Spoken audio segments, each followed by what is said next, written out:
Dear reader, allow me to introduce you to my book. Though it might at first appear like many books you've come across, it is far from ordinary. You may, therefore, have some misunderstandings about its nature. The story that awaits you has not been fully told. In fact, its conclusion is not yet known, even to myself. It is in that way that my book is special. It is in that way that you are special. Without you, there is no story. Chapter 1. Normal isn't what it used to be. This is a story about change. Nestled in a shallow valley is the town of Beacon Pines. Far from the town square, across the river, past the neglected welcome sign, a young boy walks alone at dawn. His name is Luca Van Horn, and like you, dear reader, he's here for a reason.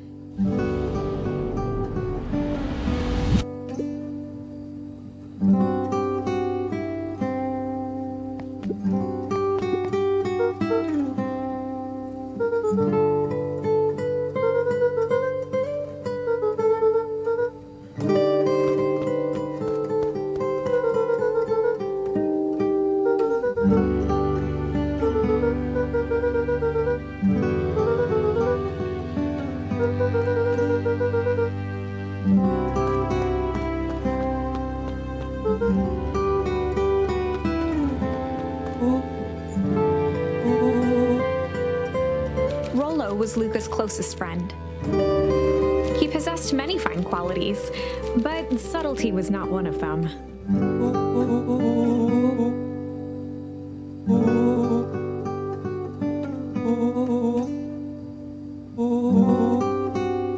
Rollo finally noticed the tears welling in his friend's eyes and the flowers on the grave.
Wonderful! I had a good feeling about you from the moment you opened my book. That charm is a very special thing. Very special indeed. Keep hold of it for now. Its purpose will reveal itself soon enough.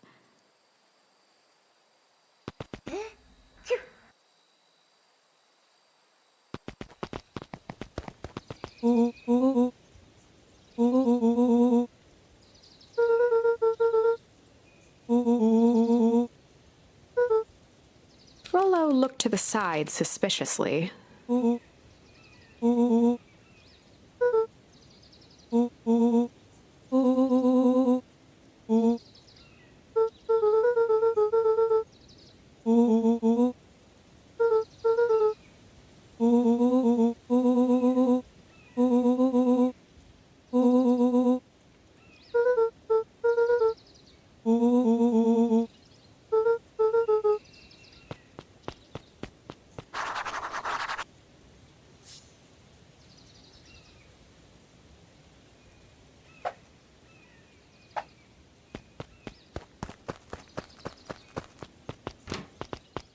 Dear reader, forgive me for this interlude.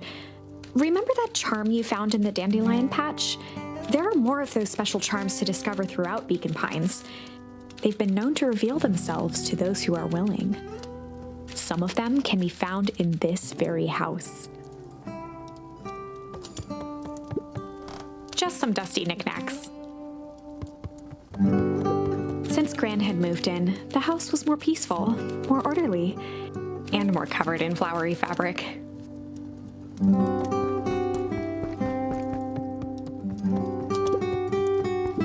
One of his father's old stethoscopes. Luca had spent countless hours listening to anything and everything with it. Not for years, though.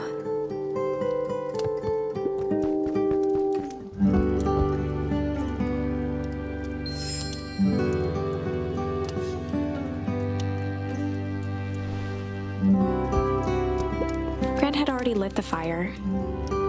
She kept a warm house, as if by grandmotherly obligation.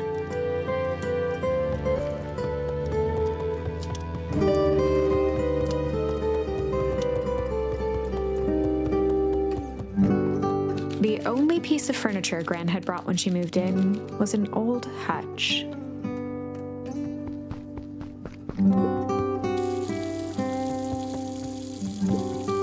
A pair of dull scissors, a broken can opener, a mostly empty bottle of glue, and some loose string.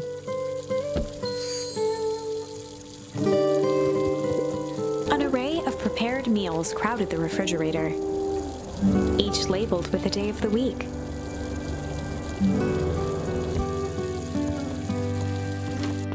Oh my, this is quite exciting. I am now certain that you are the one I've been waiting for all these years. You'll recall I was a bit coy regarding the use of charms earlier. Excuse me, I tend to have a flair for the dramatic. You are about to encounter your first turning point. There are certain times in this tale when everything hinges on a single word. Step forth, dear reader. A sturdy old wheelbarrow. Young Luca would spend hours hiding in the bushes, waiting for a chance to jump out and startle his mother. She always enjoyed humoring him by feigning terror. A beginner's guide to gardening laid open on the bench.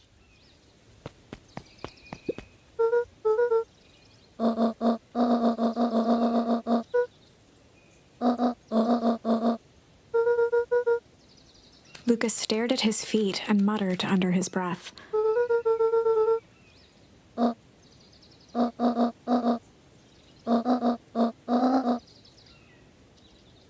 Right, of course.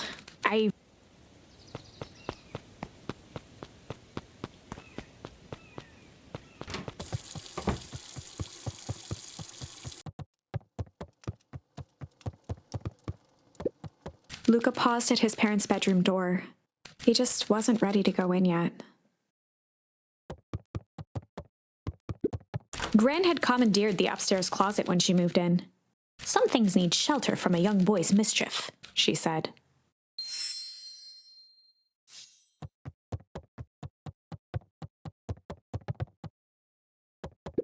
Gran's bed was undisturbed. Luca didn't mind that she had a habit of falling asleep in front of the fireplace. It meant that he could read late into the night.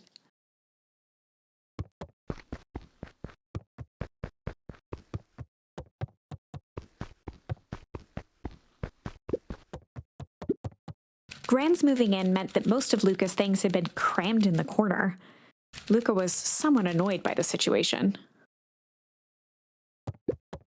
Luca tossed on his favorite old sweater. Even though it was the first day of summer, a chill still hung in the air.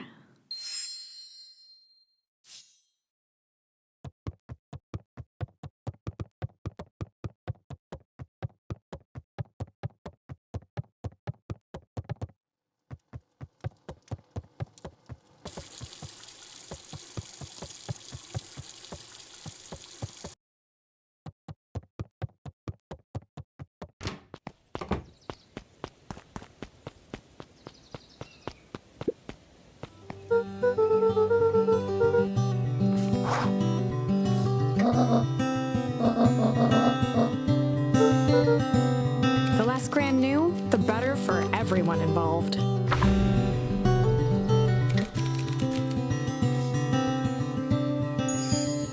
We were just gonna go ponder for the day.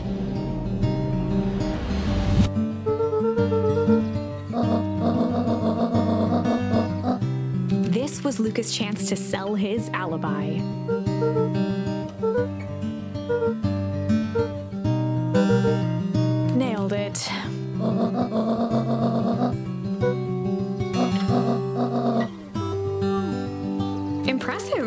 you've managed to navigate your first turning point without too much of a mess. That is the power of charms. A single word can change everything. I think it's time to introduce you to the Chronicle.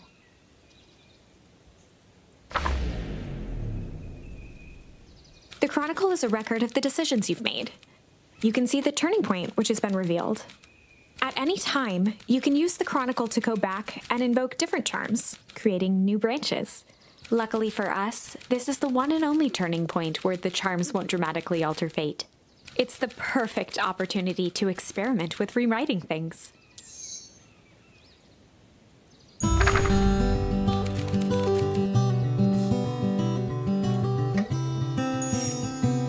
were just gonna go hide for the day.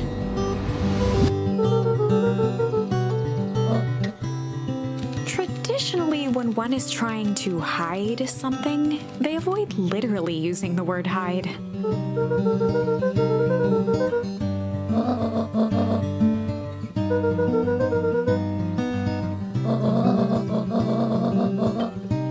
All's well that ends well.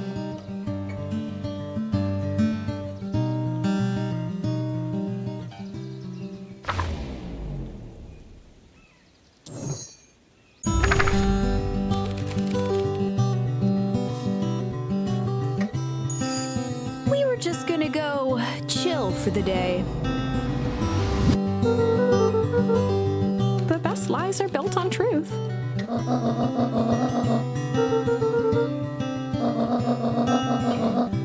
Easy.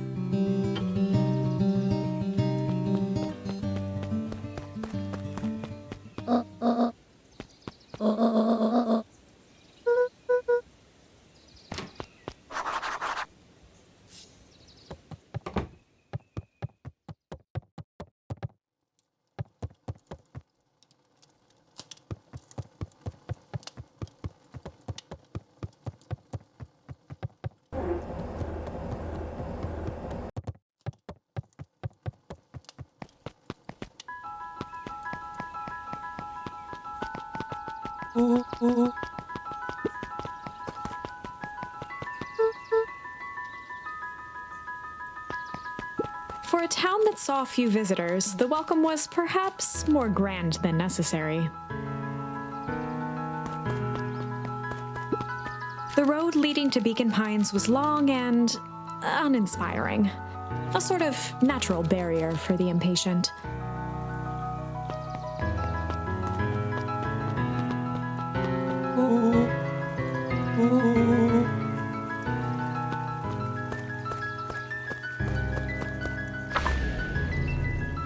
Chapter 2.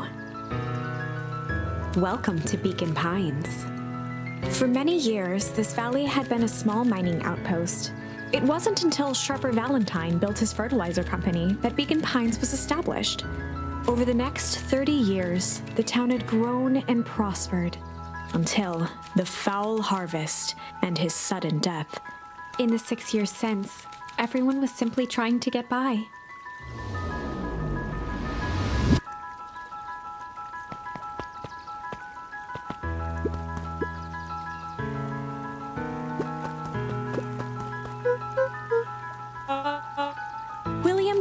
Was the CEO of Perennial Harvest Company. He had become a fixture around town over the past few years. After the failing of Valentine fertilizer, the town was hungry to welcome a new source of employment.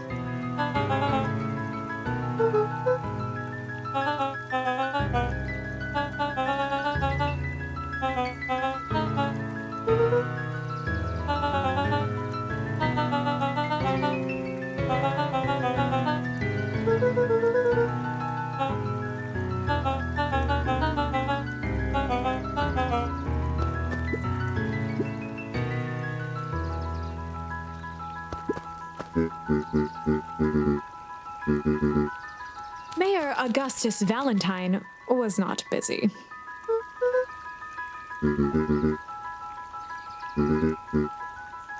Flustered, Gus instinctively loosened his tie.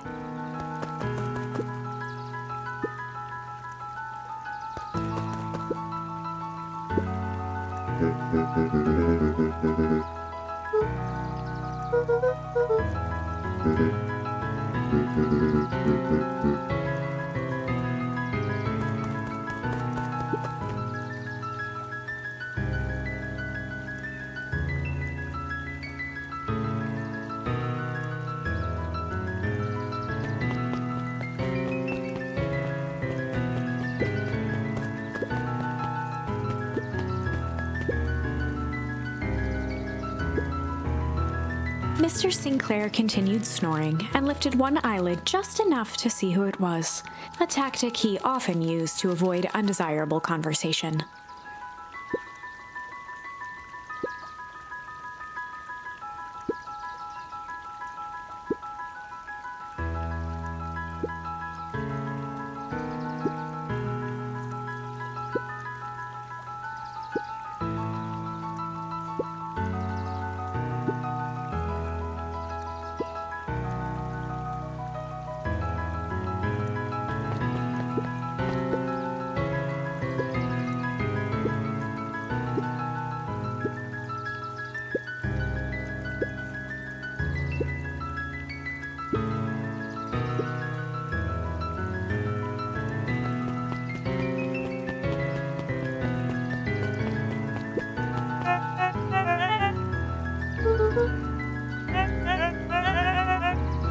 He pulled a pen from the pocket of his sweater vest and began to frantically jot something down on a clipboard.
Pete stopped scribbling and glanced up from the clipboard.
The boys had a good thing going. As long as they kept old Jeff happy, they had an endless source of precious materials to add to the treehouse.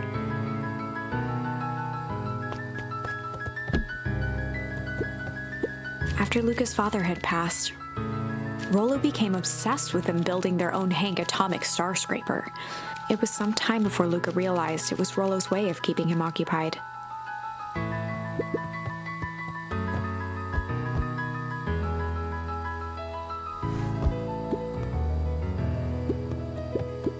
On certain nights, when the clouds were just right, the boys could tune into strange patterns of static. Rollo thinks it's aliens. He always thinks it's aliens. Luca's winter coat decommissioned for the summer. With the cold holding out longer than usual, he reconsidered its usefulness. Luca looked up at the satellite dish. Rollo nearly killed himself putting that up into the tree. While it didn't turn the radio into an interstellar communicator, as he'd hoped, it did at least boost the signal enough to overhear truckers one town over.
Miss Hatch could often be found near the fountain, too absorbed in a book to be distracted.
Holden Wilder ran the local paper of record, the Beacon Beacon.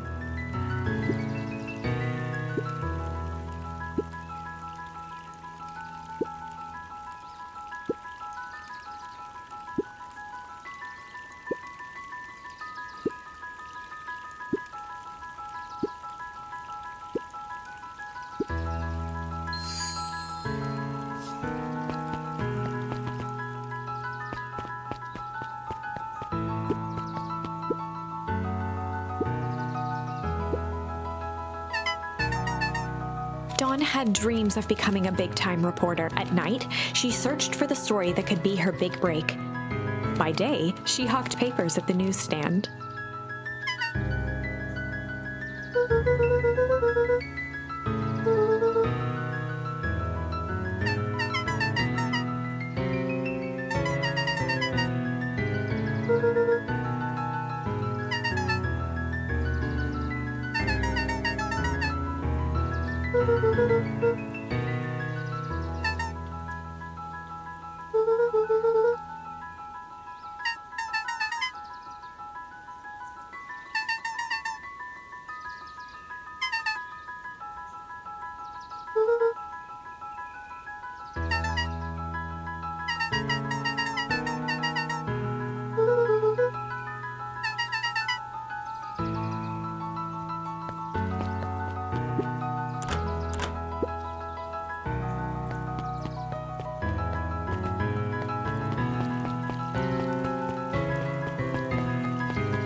Oh, right.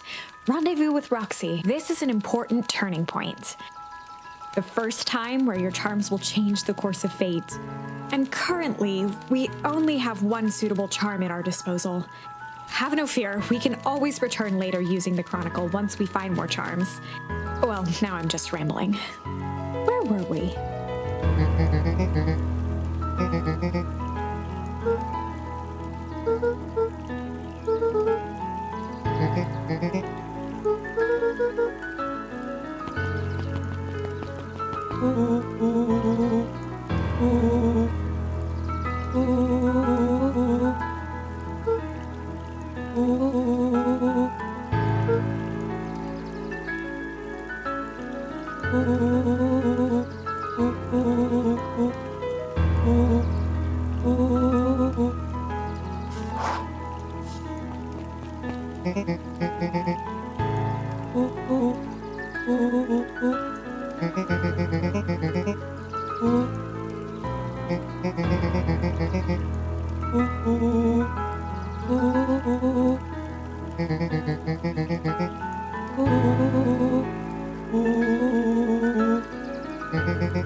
Rolo froze as ROXY took a step toward him, cracking her knuckles. Luca knew he had one chance to save his friend from being dragged home.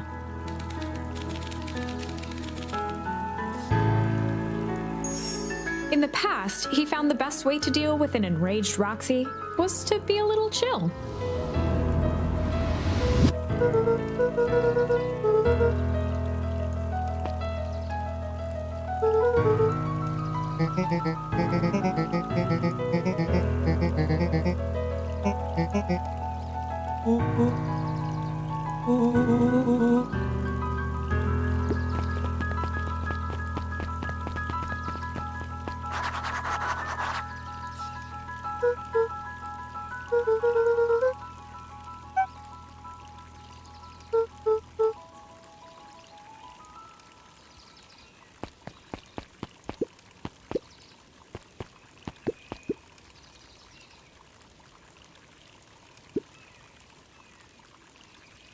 A bit much, if you ask me.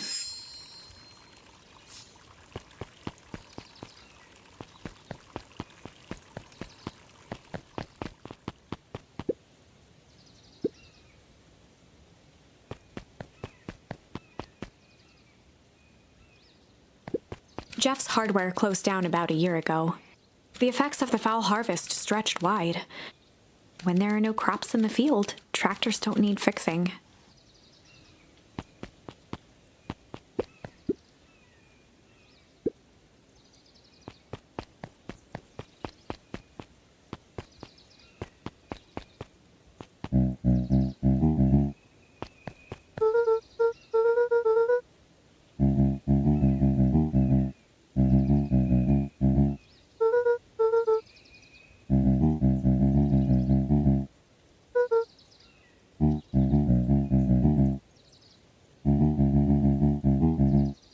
A promise Gran regretted the second it was made.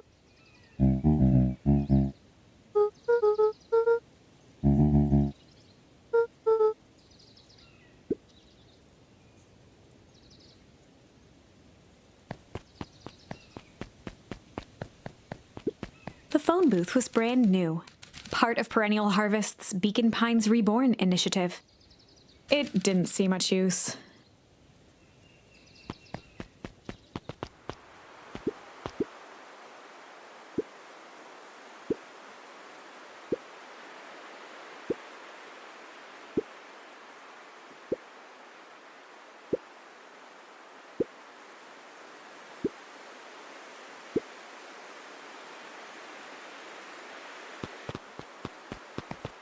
The path led into a small hollow at the edge of Weepwood.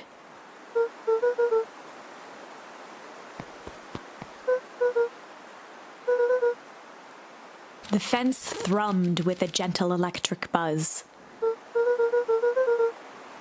Luca often asked himself what Rollo would do, so that he could rule out that option.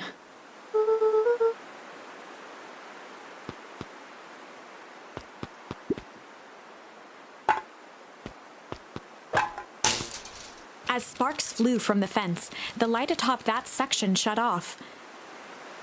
2 bulbs remained.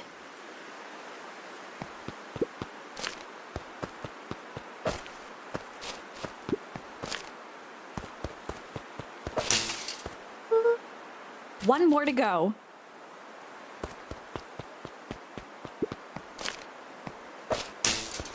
The fence's buzzing gave way to silence. Every kid in town knew the old Valentine fertilizer building. Long abandoned, the warehouse once served as the industrial heart of Beacon Pines. Now, it stood only as a reminder of things left behind. The dormant building showed strange signs of life. There was only one way to find out.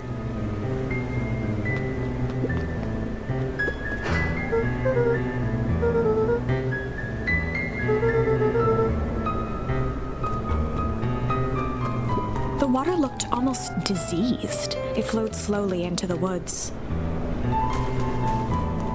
The hose emitted a subtle sound. It was actively draining some kind of liquid.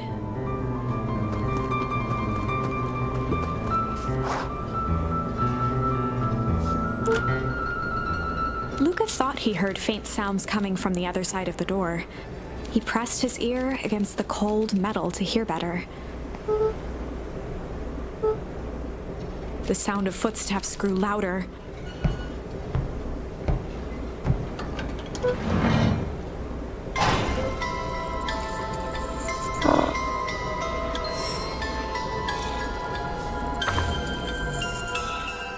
The heavy steel door knocked Luca to the ground.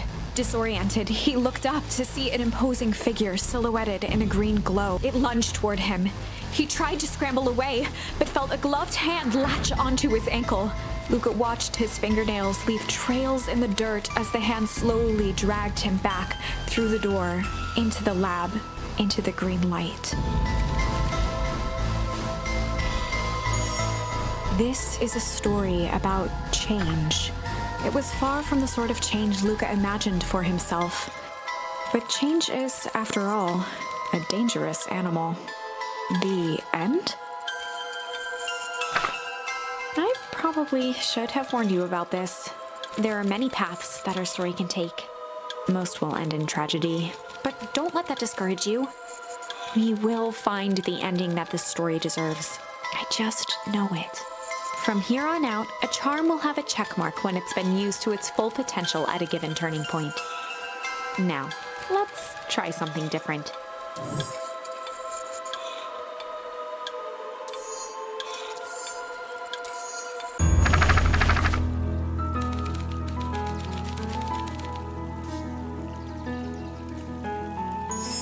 In the past, he found the best way to deal with an enraged Roxy was to be a little shit.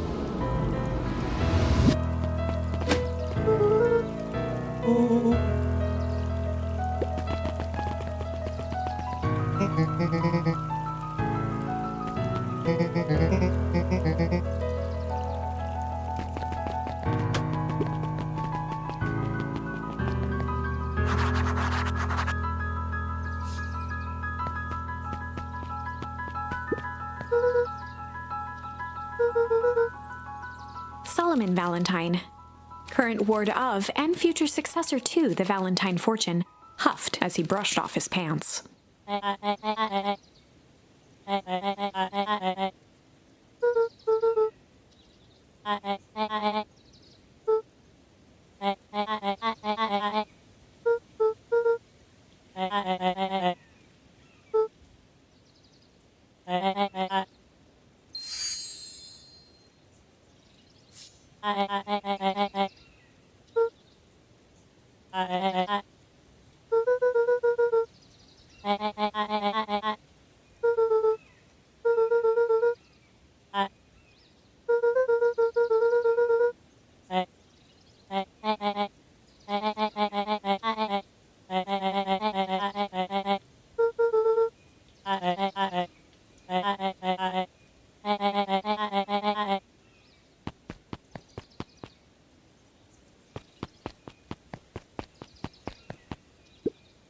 Solomon trifled a gesture toward the approaching heiress Valentine.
As the glowing windows of the old warehouse came into view, Rollo began to bounce excited.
The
boy sat petrified under the weight of the bag.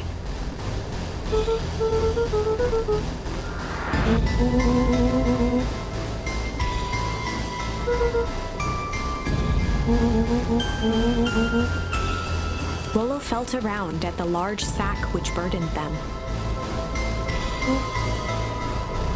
He snapped off a tag from just within a small zipper opening in the back.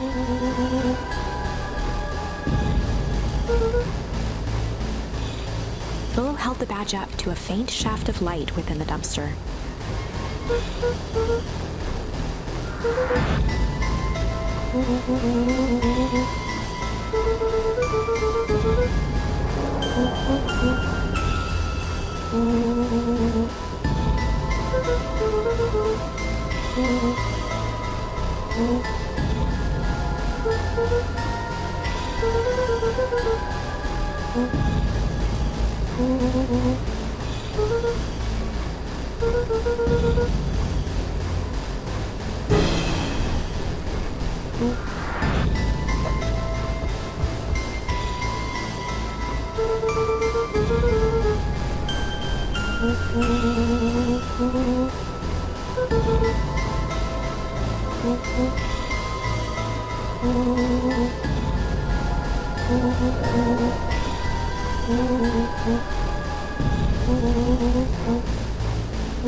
Lucas sat in the dark, tracking the sound of Rollo's footsteps as he ran. 1, 2, 3. He pressed his ear to the dumpster wall, straining to hear Rollo's footsteps as they faded away. 15, 16, 17. He tried not to think about the contents of the dumpster as he counted. 35, 36, 37. The thick stench made it hard to breathe. Screw it, that's long enough. Luca carefully lifted the lid and peered out. Nothing. No sign of Rollo. No sign of the man in the yellow suit. Time to haul ass. Luca clambered from the dumpster, stumbling to his knees. He was up like a shot and running, sprinting toward home as fast as he could. Beacon Pines flew by, blurred by the tears that welled up in his eyes. He wouldn't remember getting home at all that night. Throwing his front door open, storming up the stairs to his room and surrendering to sleep almost as abruptly as he hit his pillow. Chapter 3. Finding a Friend. The next morning, it was quieter than usual at the breakfast table. Only the sound of silverware and chewing interrupted the awkward silence.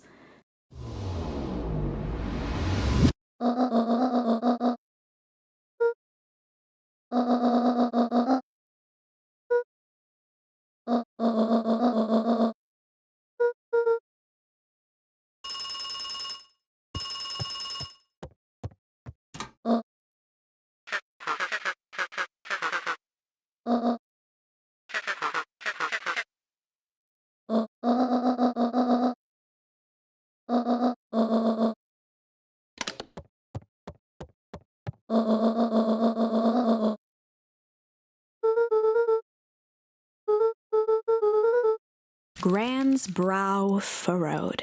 She let out a long sigh. Her voice was quiet and even.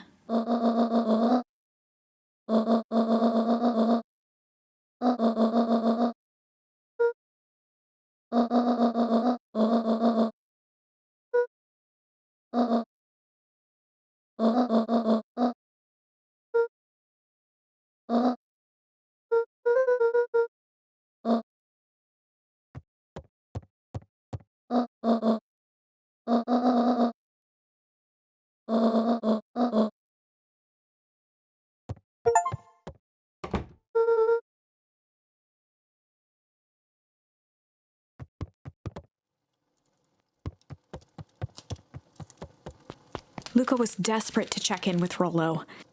Until Gran returned, he was trapped.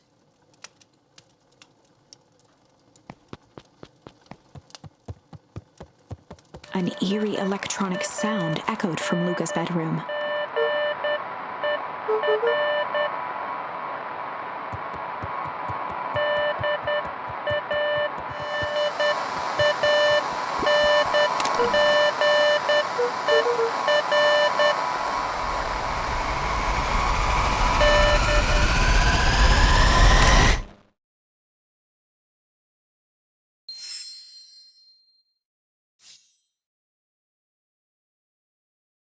Luca glanced at the now silent walkie-talkie. He wasn't sure what to think.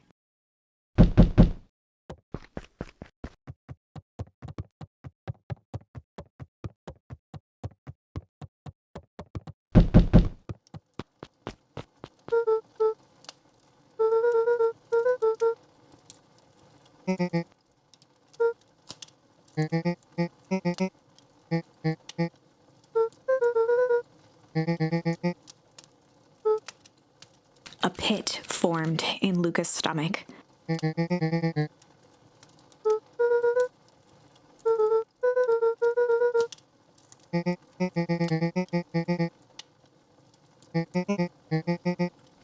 Luca's mouth felt dry.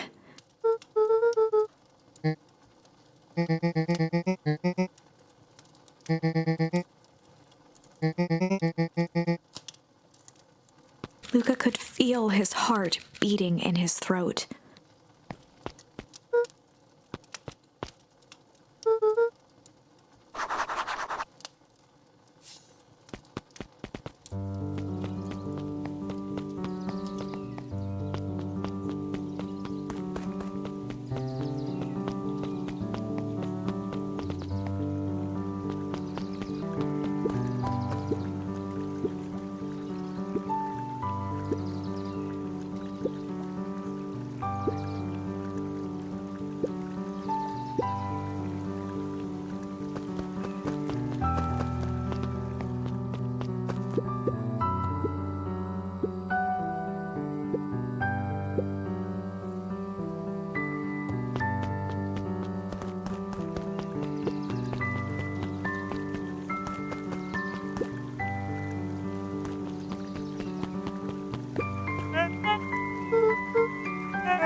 Toby looked up from the clipboard excitedly.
Jeff's hardware closed down about a year ago. The effects of the foul harvest stretched wide. When there are no crops in the field, tractors don't need fixing.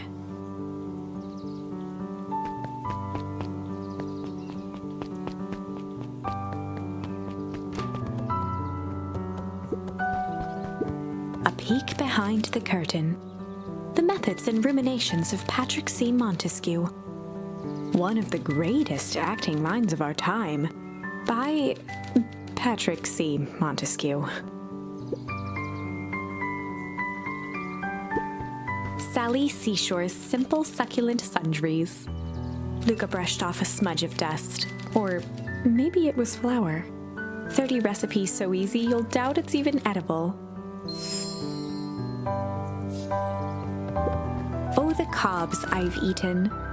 A salad-centric travel guide for the mildly adventurous.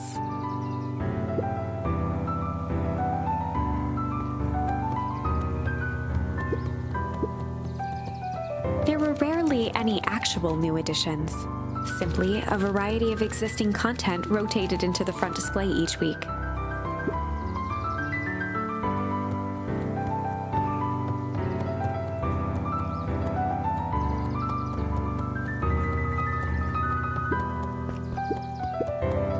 The bottom corner shelf was a dusty array of thick science books.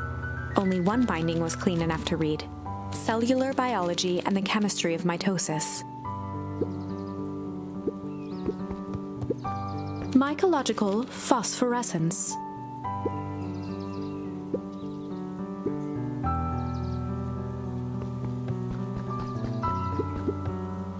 The entire top level of the library was devoted to comics, most of which were Hank Atomic and the myriad of lesser revered spin-offs.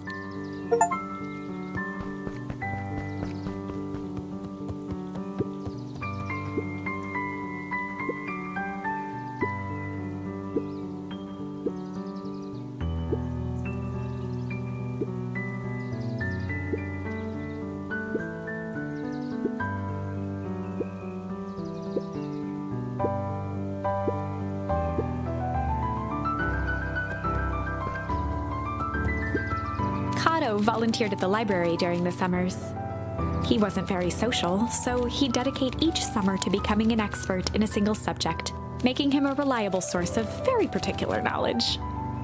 If you were to ask Kato something he didn't know, he'd escape into the dusty old bookshelves and return with just the right thing. Kato was lost in his reading. Luca crooked his neck to see the title, Introduction to Melitology.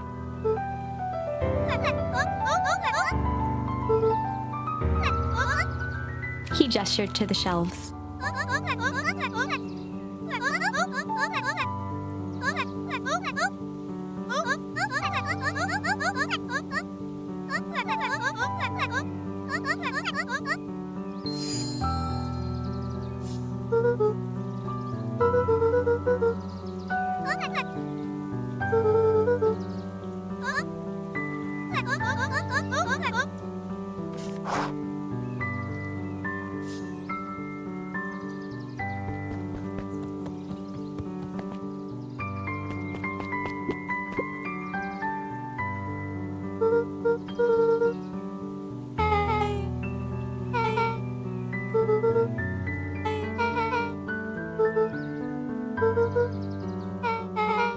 Beck's family moved often, giving her little time to establish any real connections. She would tell you she prefers it that way.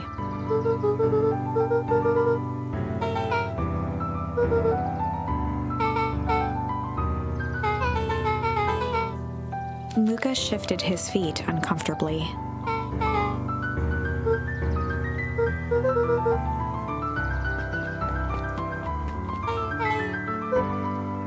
Beck pulled a coin from her pocket.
After the foul harvest destroyed their wealth and reputation, the Valentines shuttered off their estate from the rest of town.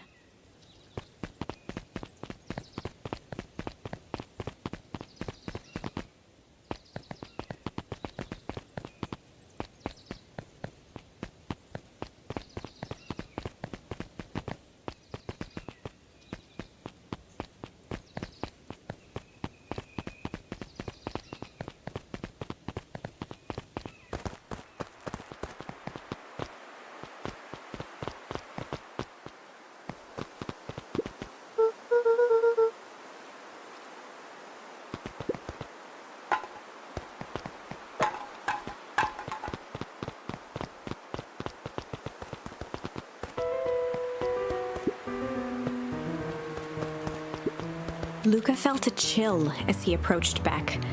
Her eyes were locked on the strange green liquid. The nearby grass was coated in a fine layer of frost.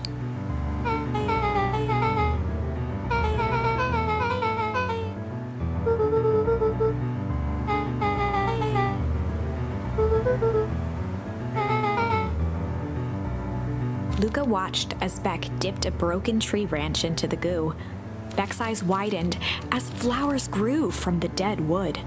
First small buds, which quickly bloomed into vibrant petals. As quickly as they had grown, the flowers began to shrivel and turn gray. Beck dropped the stick with a grunt of disgust.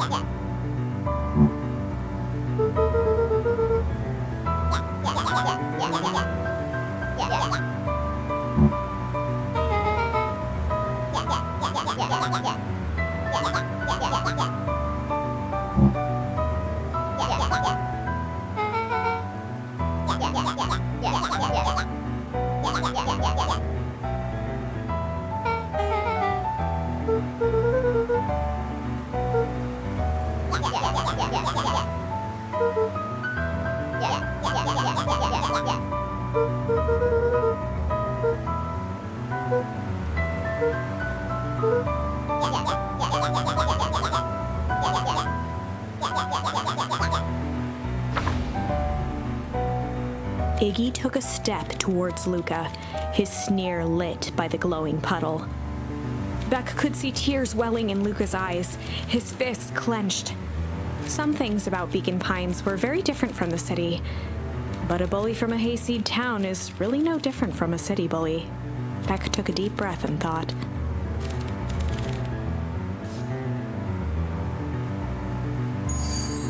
Well, time to bust out the tickles.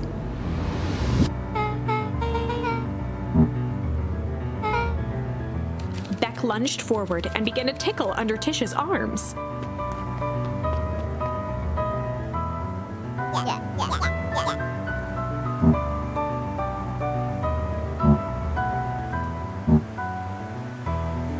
Tears began to form in Tish's eyes as she gasped for breath between gales of laughter.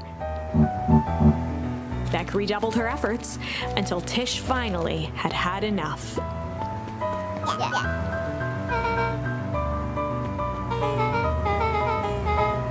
Iggy's eyes darted around, a realization dawning on his face that he was now outnumbered.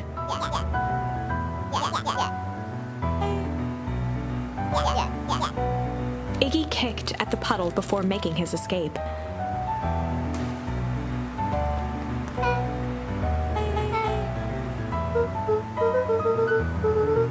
Beck shook the ooze out of her hair as best as she could.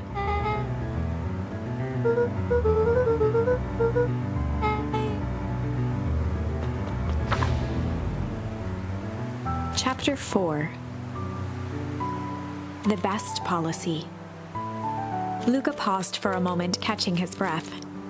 He'd only just met Beck, and somehow he already managed to drag her into this mess. Hopefully he could make it up to her, but finding Rollo was his primary concern.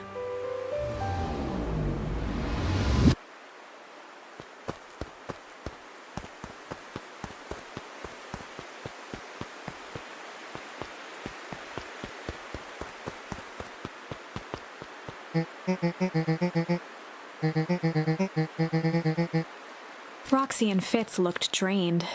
It was clear they'd spent all day searching.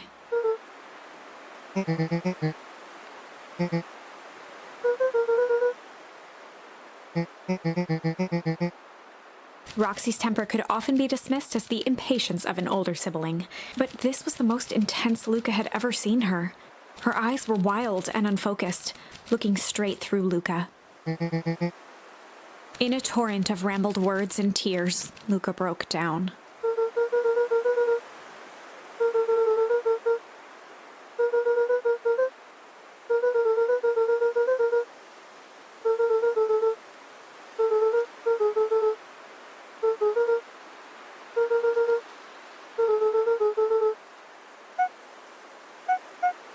Roxy, still exhausted and angry, softened briefly as her eyes hunted the ground in thought. With a determined sigh, she looked up at Luca. Roxy drew herself up.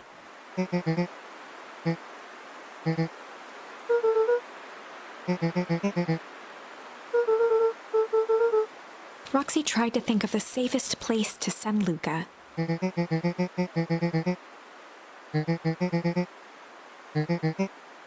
Luca wiped his cheeks and gave a quick nod.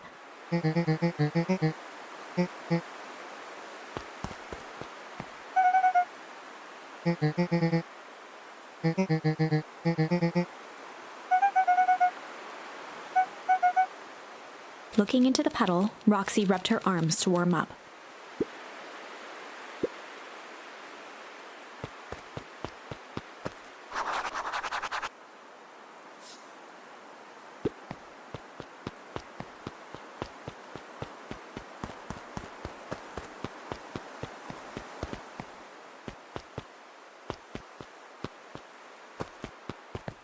Mr. Nuncreed jumped with a start.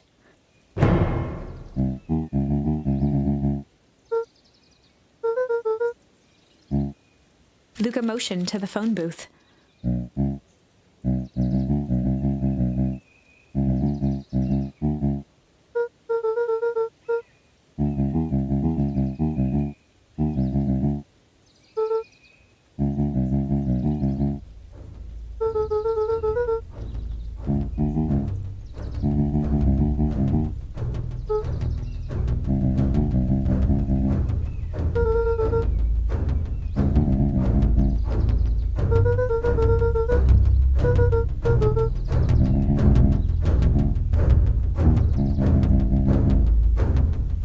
Mr. Nuncreed gently placed one of his substantial hands on Luca's shoulder.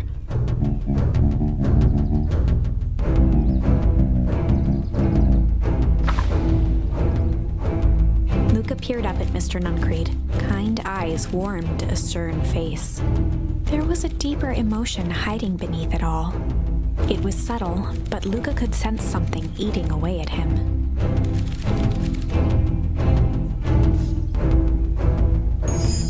There was a shame lurking behind those eyes. A deep sadness. If Mr. Nuncreed was that worried about Rollo, maybe he could help.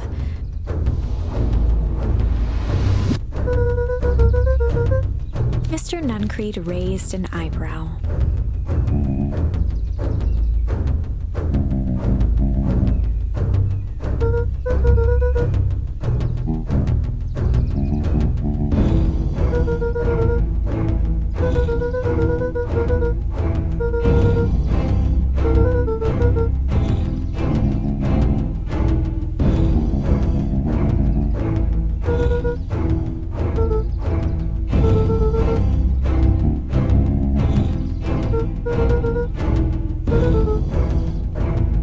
Mr. Nuncreed's shoulders slumped.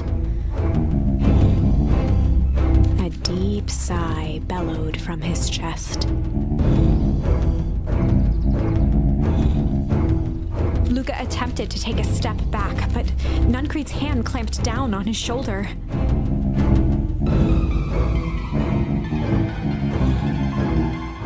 With a firm shove, Nuncreed manhandled Luca into the phone booth.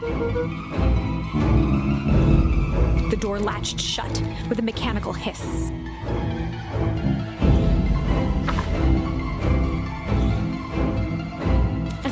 pounded the glass, the floor dropped from under his feet. The inside of the phone booth was now a loose capsule, plummeting at gravity's whim. Luca winced and pressed his hands to the walls. As he braced for impact, the capsule hurried to a surprisingly smooth stop. He felt a cold rush of air and opened his eyes with hesitance. Two large figures in hazmat suits occluded his view. Luca heard the deep, resigned voice of Mr. Nuncreed over an intercom. He knows too much. The end. Wait. No. This isn't the end. I know there's still much more. Somehow this went wrong. Okay, let's try something else.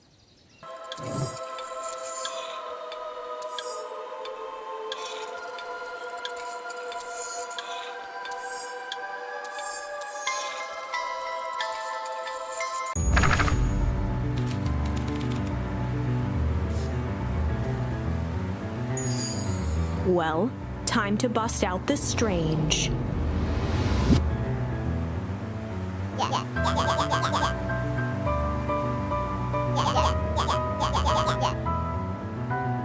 Beck stared in silence, the only sign of life being the twitch of an eye.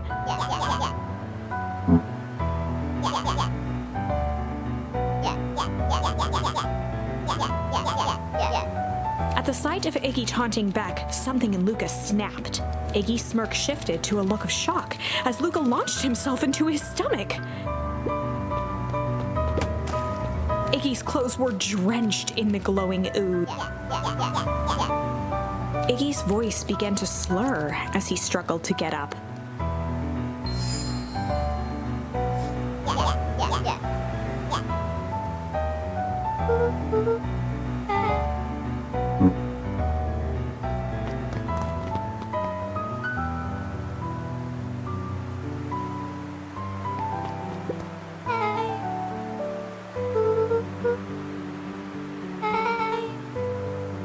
Person at the warehouse.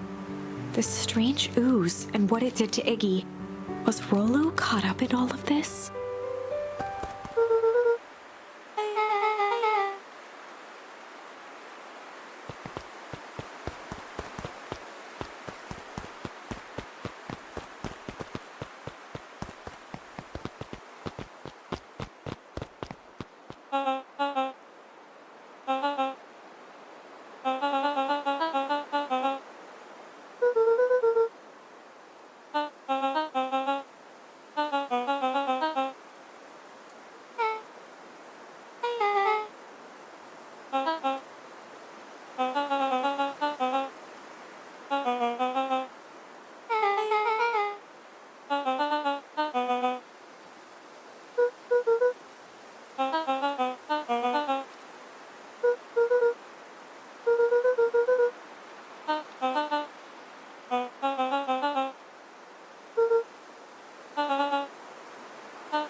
Beck glanced toward Luca.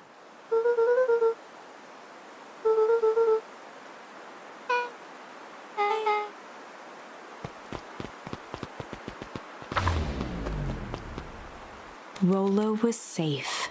A wave of relief washed over Luca, which was quickly replaced by a sense of dread. Gran is going to kill me. If he hurried, he might just make it home before sundown. Chapter 4. Our harvest awaits. Luca took a deep breath and gingerly opened the door, steeling himself for Gran's wrath.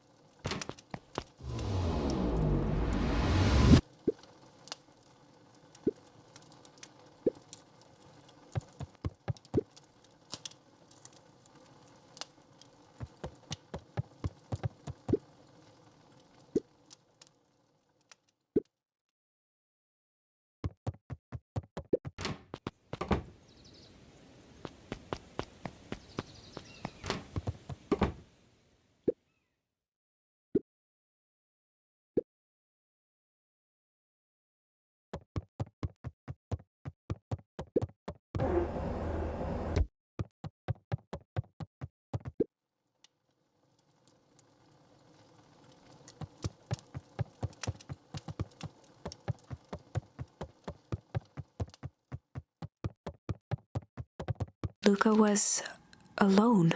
The house was empty.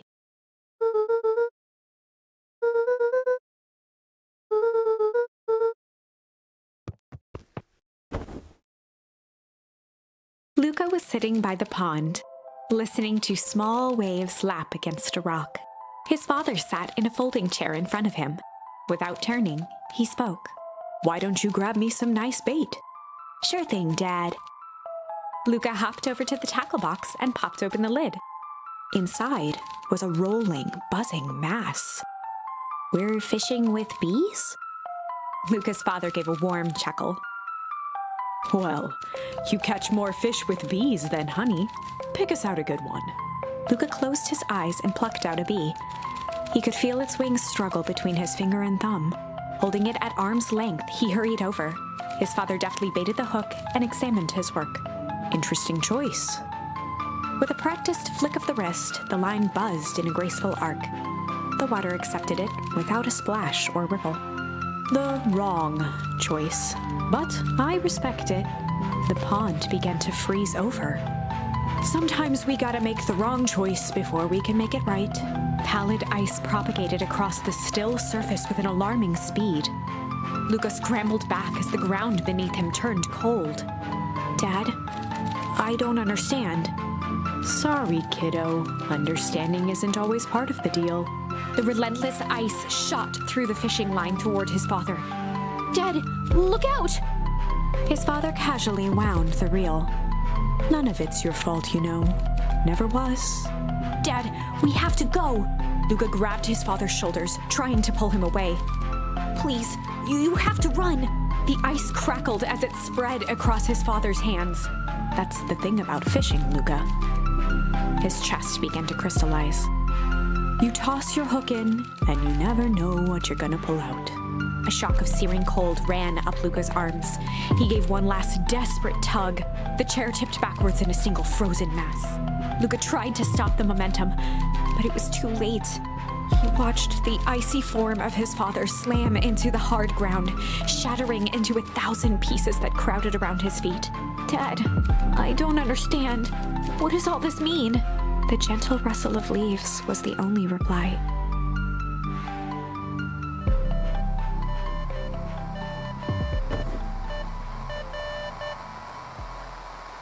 Luca's eyes struggled to focus on the walkie-talkie.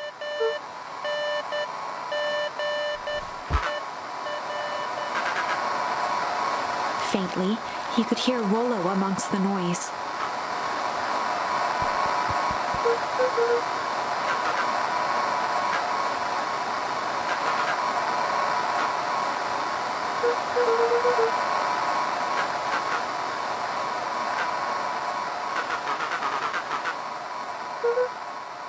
Rollo's voice was coming through more clearly now, but some words were still just static.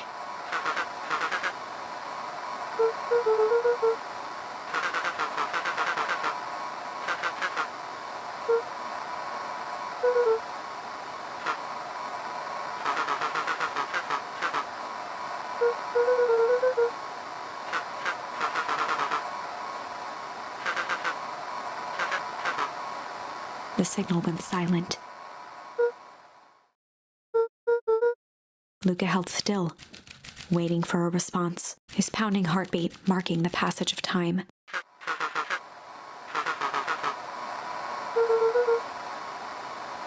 Rollo's voice began to fade.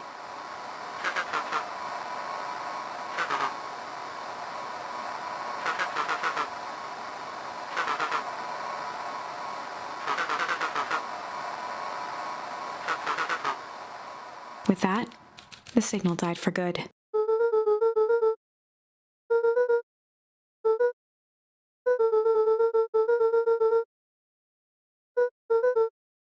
Luca grabbed the walkie-talkie and sprinted to the treehouse.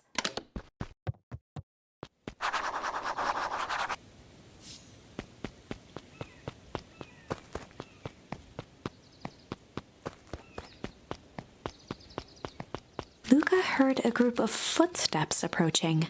He dashed behind the bushes to avoid being spotted.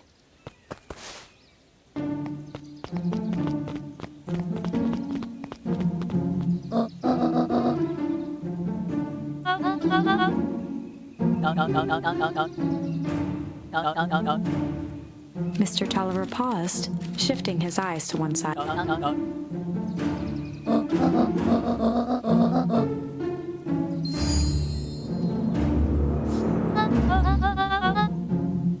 Mr. Tolliver took one long, quiet breath.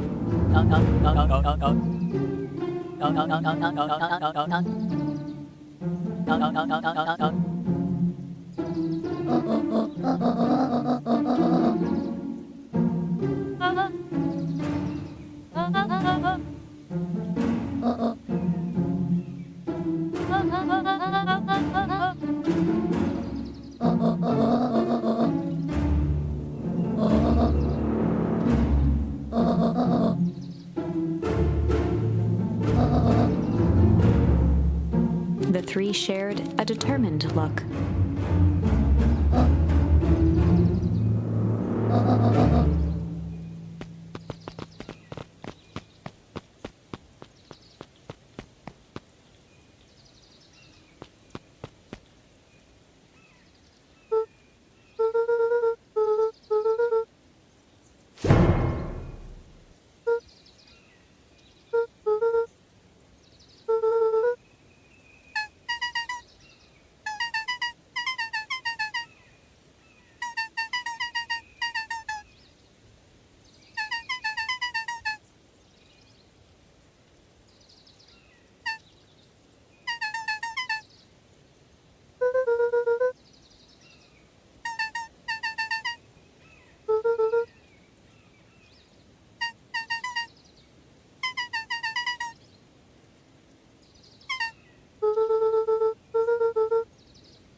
The two boys shared a mischievous grin.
Luca could only see a cloaked shape behind the rocket. He strained to hear as a muffled voice began.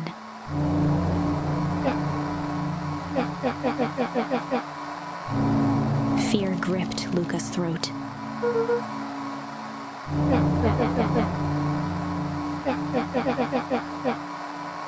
Luca stared at the ground for a moment, trying to place the dampened voice. The figure shifted slowly from behind the rocket, revealing itself to Luca.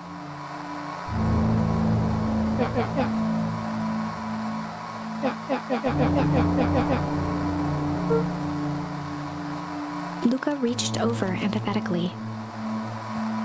Iggy's tone jolted to dejected anger. Luca slumped to the ground, overwhelmed by guilt.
Iggy slumped to his knees.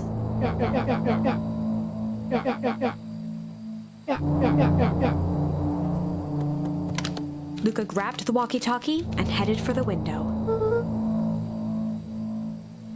Luca and Iggy climbed up the back of the treehouse to its roof, where Rollo had constructed his MCDC, the Mission Control Defense Cannon.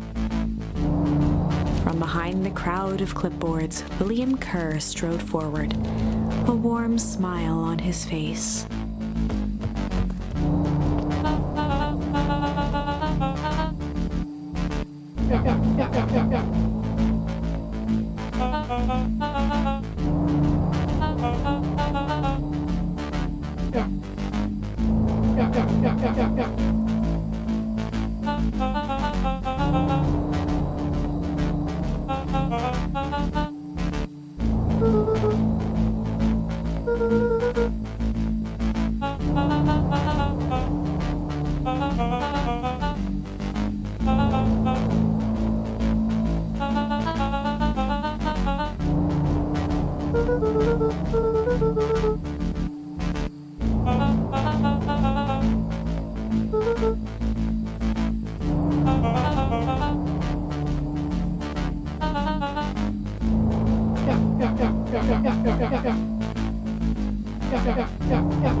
Kerr's smile faltered.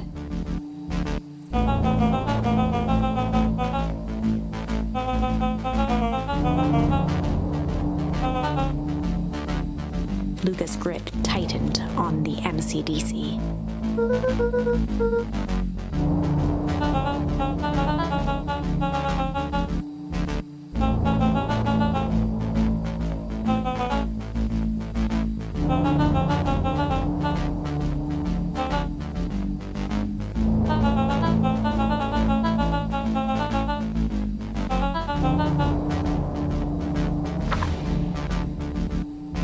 Luca's mind raced. He was caught in a trap.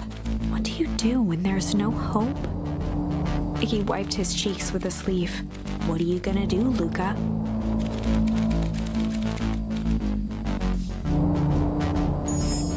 Luca drew himself up and decided to take the only option they had left.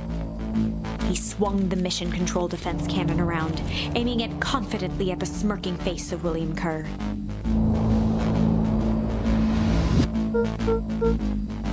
Luca summoned his most insolent demeanor.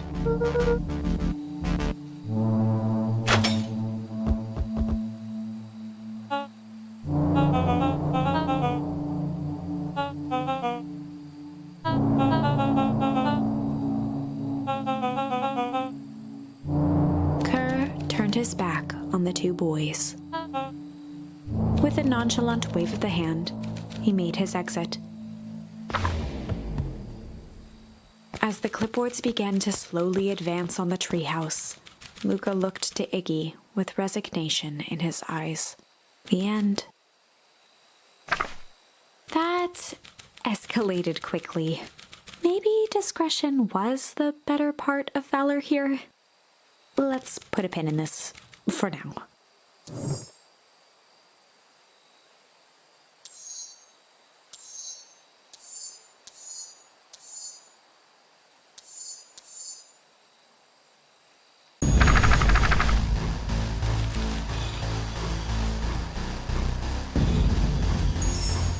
This is a story about struggle. Luca could hear a machine humming somewhere nearby. He felt around wildly, searching for something, anything that could help. His hands found a hard object, maybe a tile? He yanked it free, lifting the cold stone. Let me go! Luca swung the tile as hard as he could at the shape that still held fast to his leg. He heard the crack of glass as the stone hit the assailant's mat. With a muffled yelp, the hand let go. Luca was free and scrambled to the door. He never looked back once on the long run home. Chapter 3. Everything's fine. The next morning, it was quieter than usual at the breakfast table. Only the sound of silverware and chewing interrupted the awkward silence.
checked the soles of his sandals.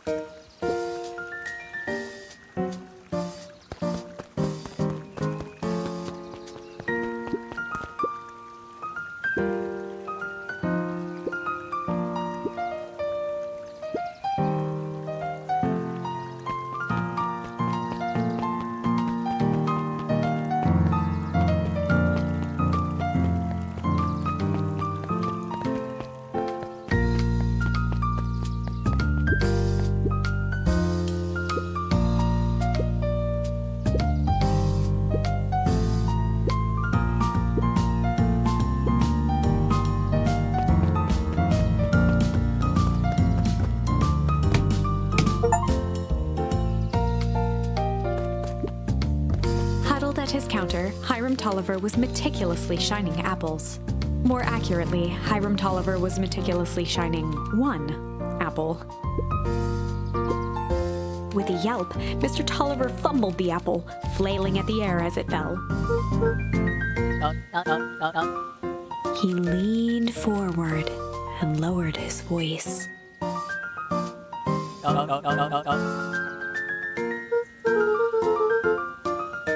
He leaned in a bit further. Mr. Tolliver leaned back, speaking loud enough for anyone to hear.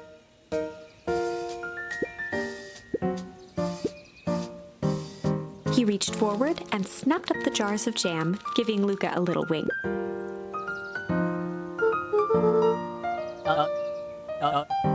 He leaned in for a final whisper.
She leaned forward and pinched Luca's cheek.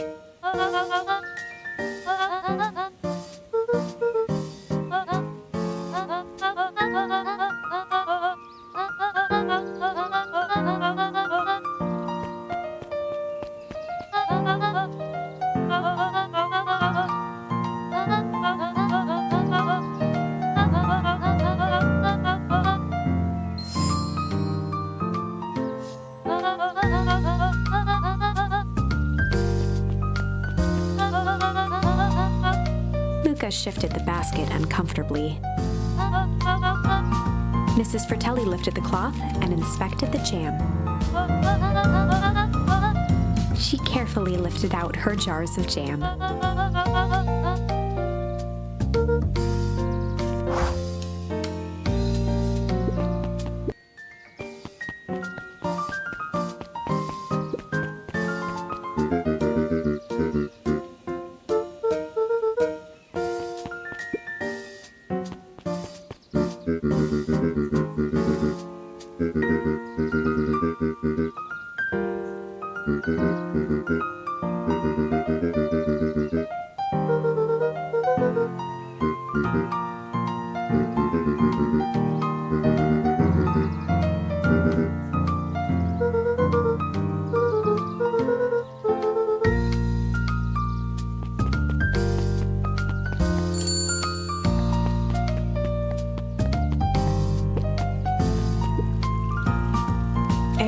Valentine, oldest of Sharper Valentine's children, and heir to the Valentine fortune, had a way of making questions seem like demands.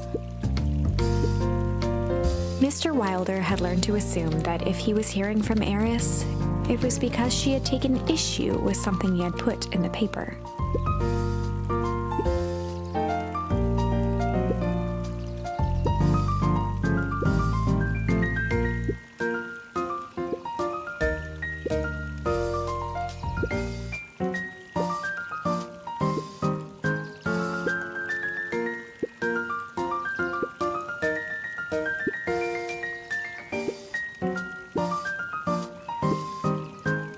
Mr. Wilder averted his gaze and began to polish his monocle.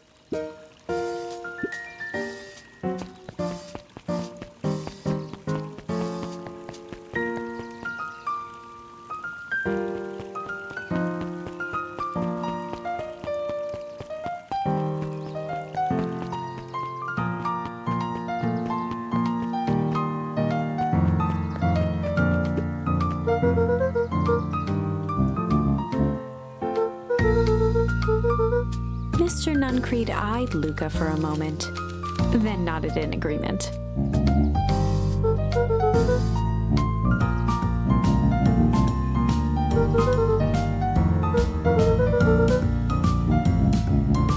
Nuncreed snatched the basket from Luca.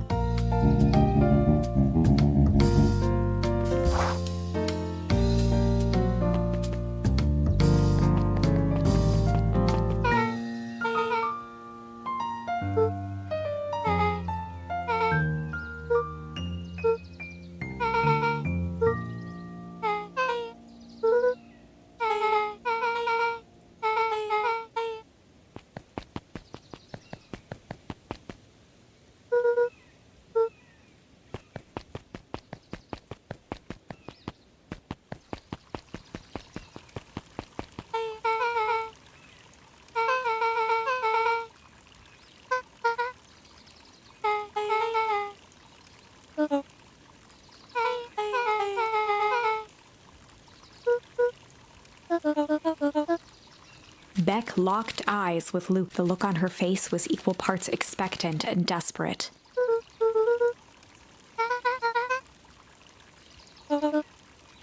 Beck gave Luca a quick nudge.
Jeff dug through his pockets for a bit.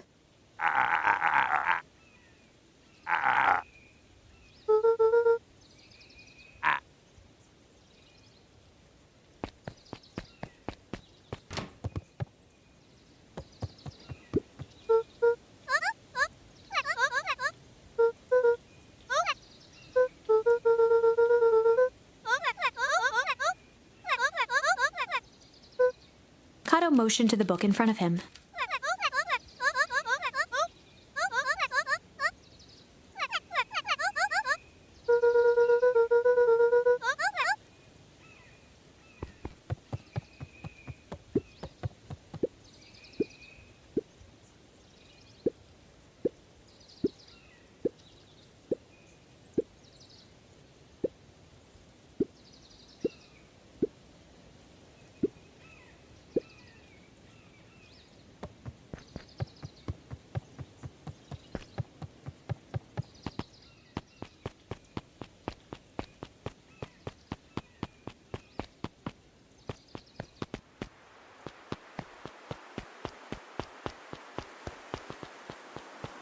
Mr.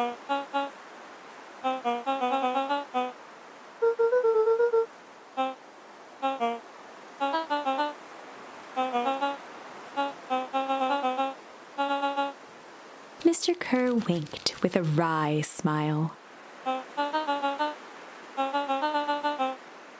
He gave Luca an energetic thump on the shoulder.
Beck took a long breath, then gave a firm nod.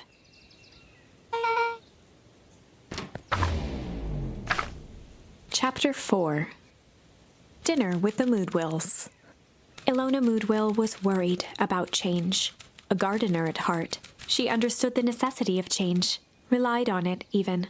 But there was a difference between the controlled world of her plants and this cluttered cottage in a strange town. Almost done. Nellie was a blur of activity, digging through boxes. Sorry, love, couldn't find the dishes. We'll have to make do with paper plates. Dinner went by without much conversation. As she watched Beck and Luca finish up their pizza, Ilona let herself relax into the chair. The things she cared about were still here. Nellie finally had the job of her dreams. Beck was beginning to take root. Ilona's task was simply to tend to them. She could do that.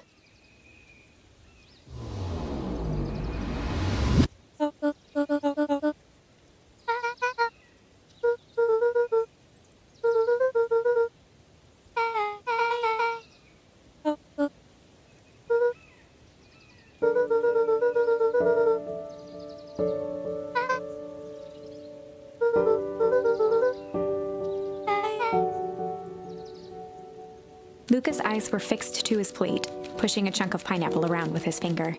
Nellie was the one who eventually broke the silence.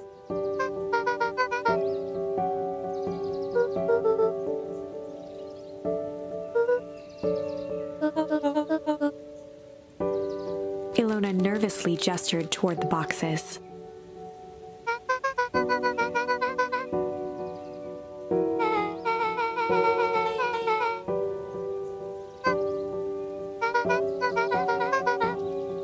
Luca wiped his face with his sleeve. Beck gave Luca a swift kick under the table.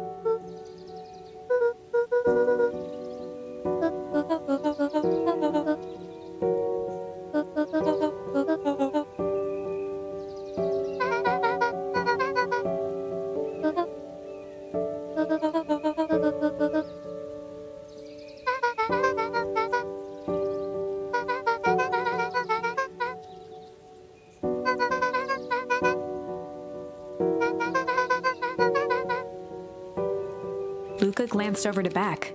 She seemed to be holding her breath.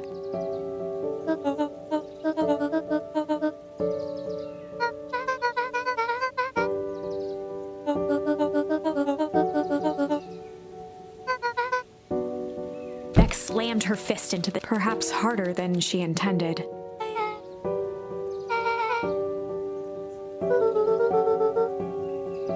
Luca glanced outside to gauge the time. The sky was darker than he expected, filled with ominous clouds.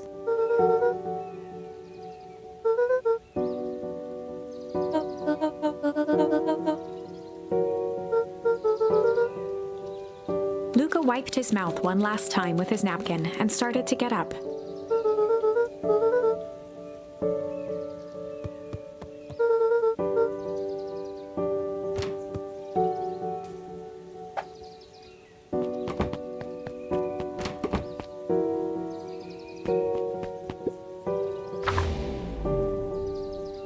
Surprised, Luca turned around. He knew Rollo could be prickly around new people. But Beck seemed cool. Rollo would warm up to her eventually. Probably.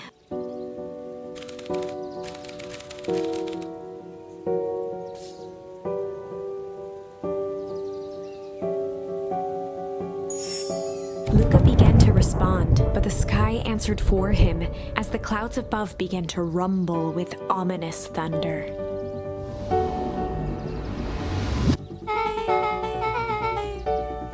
Luca surveyed the roiling clouds.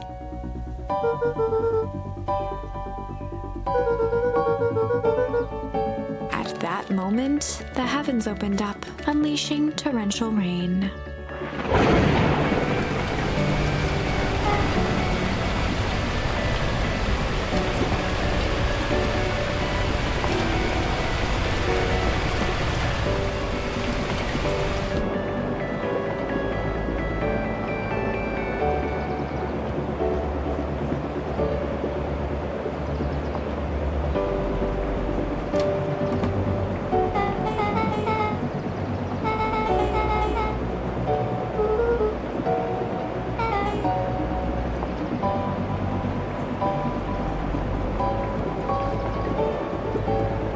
Squinted into the eye hole of the microscope.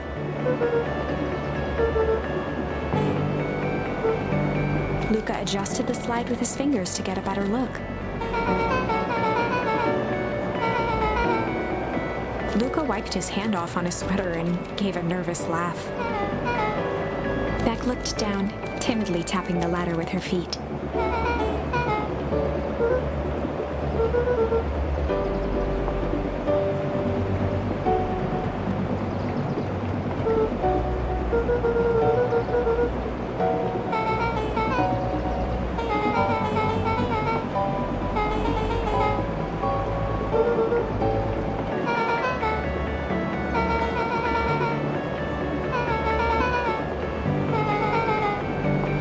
Luca flicked at one of the toggles.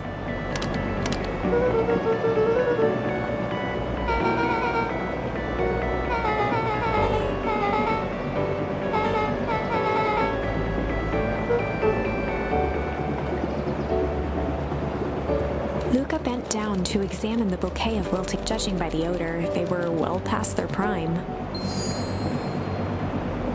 He flipped open the attached card.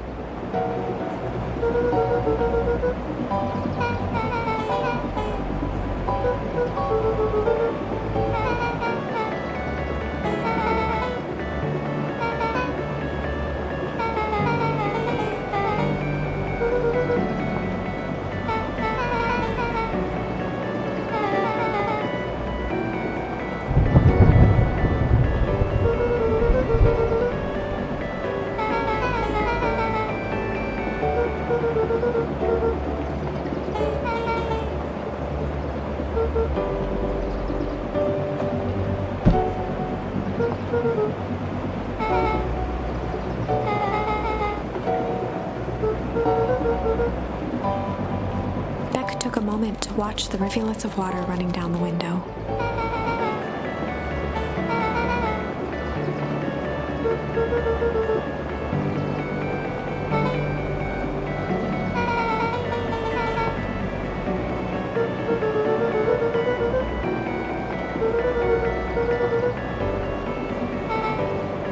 Luca took a deep breath, exhaling slowly.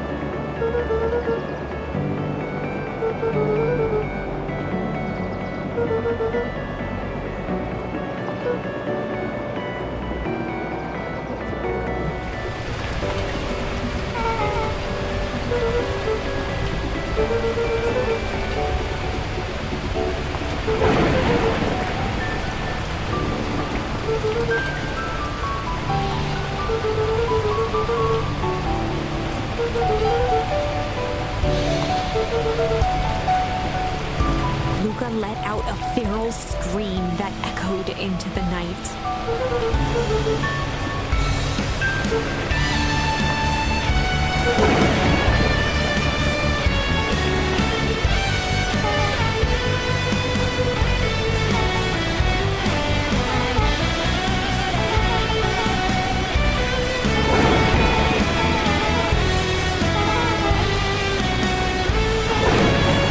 Her voice dropped to a trembling whisper. Beck brushed off her shirt and straightened up.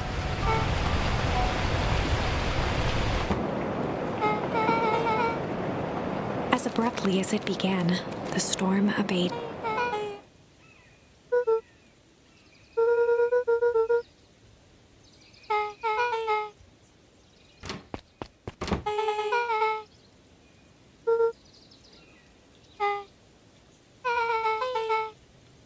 Beck gave Luca a light thump on the arm before heading in.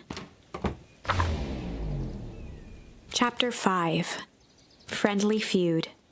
The air was heavy with the hard rain's residue, the smell of wet things.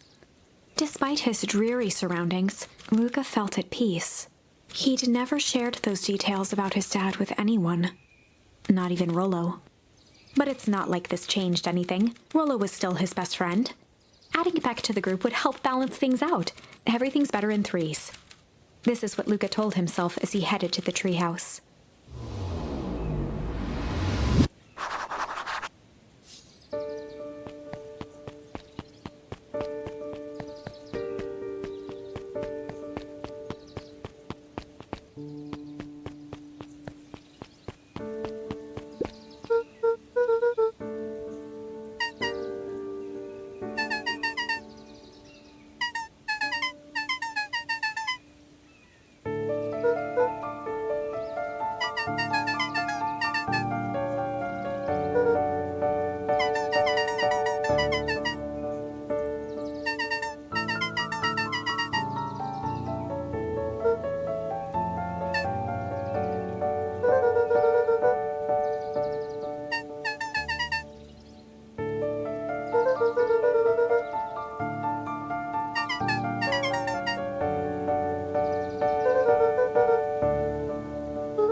Luca had only ever heard him speak in this stiff yet gentle tone a few times, and it always meant one thing.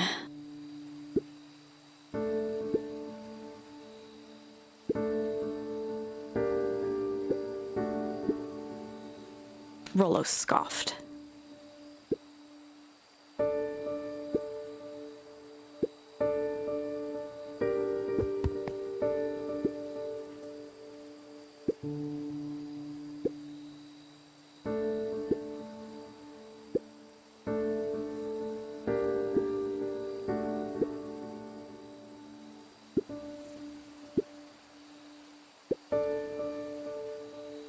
Luca stumbled on his words, knowing he'd said too much.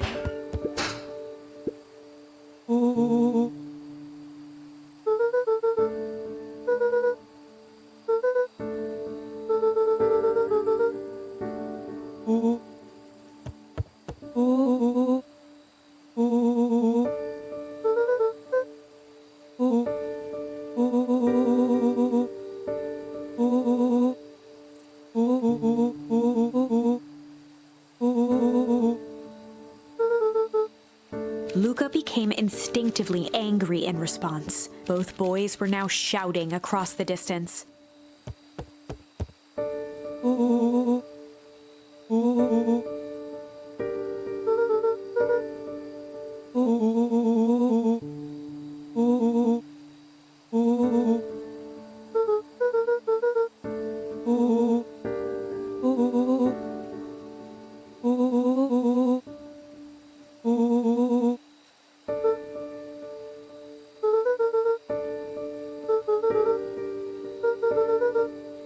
Rollo's tone changed to a calm, yet more intense anger.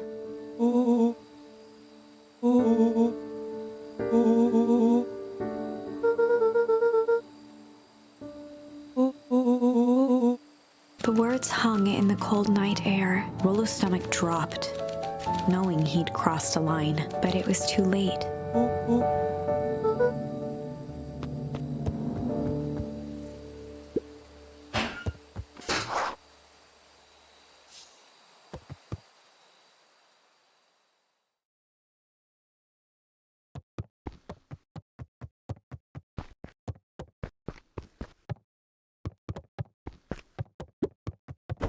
Luca dug through his old stuff, not even sure what he was looking for.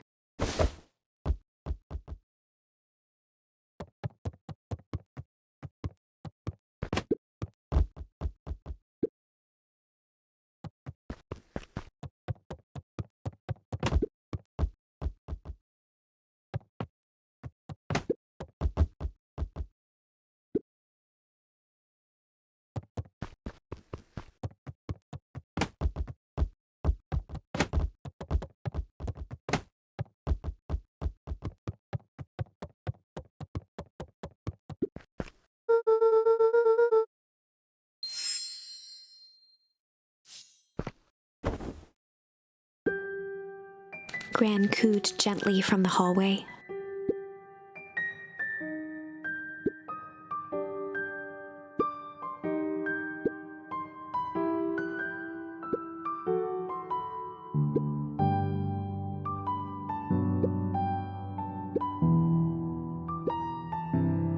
Luca just wanted to be alone. He waited to hear the sound of the front door closing.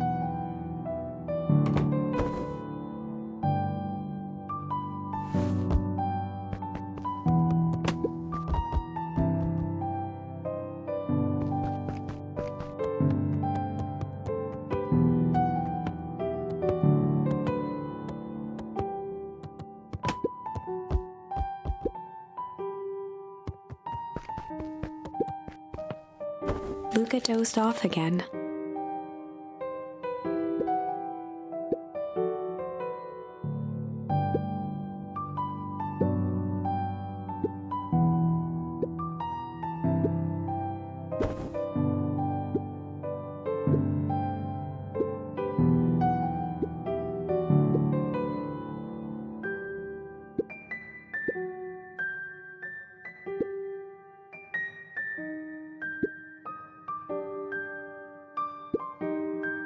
Luca still couldn't bring himself to go out. Besides, if he ran into Rollo, he'd have to actually confront the situation.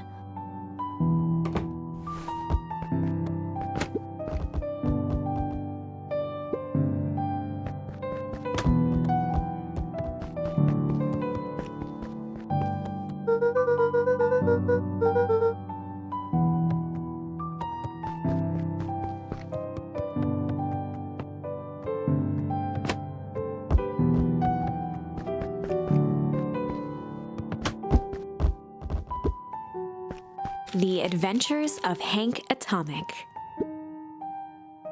Luca carefully opened the cover and began to read.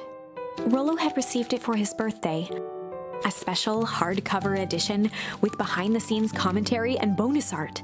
Rollo cherished it, but asked that Luca keep it at his house. Luca wasn't sure if it was because Rollo didn't trust himself with it, didn't trust his sister around it, or just wanted an excuse to come hang out at Luca's more often. Whatever the reason, Luca didn't mind, but it had stayed right there where Rollo had stashed it ever since. Now, at the foot of his bed, Luca lost himself in the pages. He'd read it all before, but at this moment, it somehow felt sentimental. He was well into issue number 5 when he heard soft footsteps from the hallway.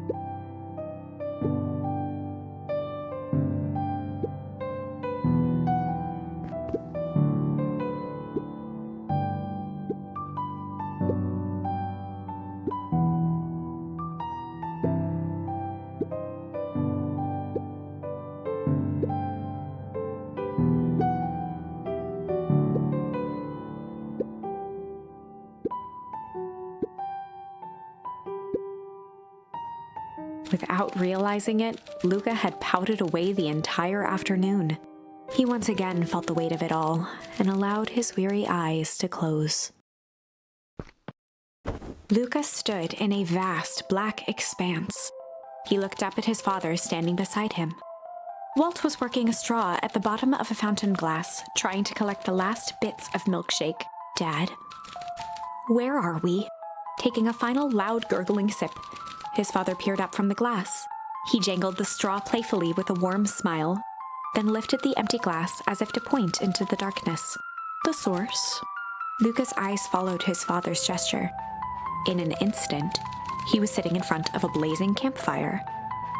Across from him sat a large figure in a yellow hazmat suit. The figure's voice was a scratchy echo. "Well, if it isn't the man of the hour. Make yourself comfortable." Luca held his shivering hands over the flame to warm himself. "It doesn't work that way here." Their yellow-gloved hand pointed to the base of the flame. "It's a cold flame. See?" Luca peered at the base of the fire. It wasn't wood that was burning. It was beacon tiny buildings, freezing and crumbling as they were consumed by flame. Luca could see small shadows moving in the burning city. People. Luca leapt to his feet. "We've got to help them!" The figure gave a dismissive wave of their hand. "Why waste energy helping people who can't even help themselves?" The figure bent down to examine the panicked crowd as they desperately tried to stop the flames. "They only care about what's right in front of them. Not like us." Luca's voice was a trembling whisper. "Us?" The figure slowly stood up, grabbing its helmet with both hands. With a jolt and a twist, the suit emitted a gasp. A cloud of torpid mist escaped, slowly revealing the face within. Luca's own face looked back at him. Older, worn, distant. The sensation was oddly familiar, as if he'd caught his own reflection by surprise in the mirror. The doppelganger smiled. "I tried to help once." He gestured towards his face. "And all it got me was this." Luca staggered back. "You aren't me." Luca felt a hand catch his shoulder. His father was there again, beside him. "Every choice sets us on a path. This is the end of one of your paths, son. Luca watched his older self shake its head ruefully, its face twisting into a cruel grin. Well, Dad, if you wanted him to see this, far be it from me to disappoint. Luca watched in shock as the figure took a confident step forward, and in a flash of cold light, what does all of this mean? Luca felt a reassuring squeeze on his shoulder. Just remember, why we choose matters just as much as what we choose. Luca woke up to see a hazy figure at the foot of his bed, silhouetted in the morning sun.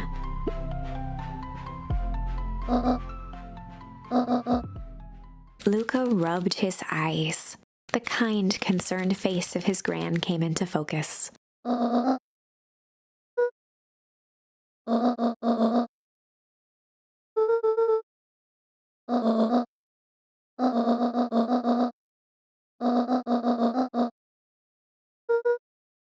Gran silenced Luca with a gentle pat on the leg.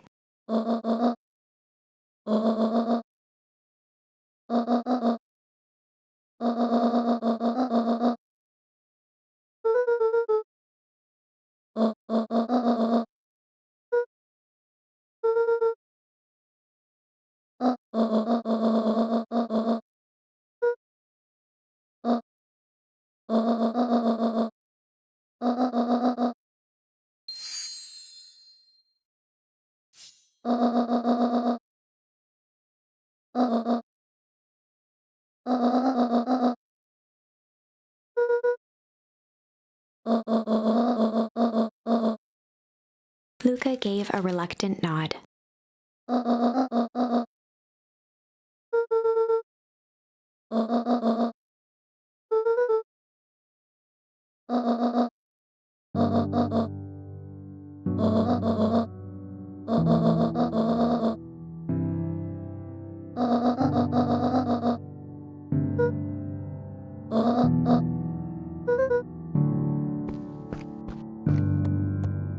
Luca took a deep breath.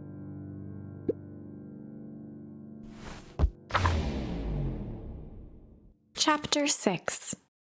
Through Thick and Thin. Despite Luca's bitterness, Gran was right. He needed to hash things out with Rollo. A big fight changes the nature of a friendship. Whether, in the end, it is for the better or for the worse, all comes down to understanding. If one is not careful, the same familiarity that builds the strongest of bonds can become the wrecking ball that shatters them. Luca emerged from seclusion, taking in the crisp festival air. But the events of the day weren't on his mind. He had to find Rollo.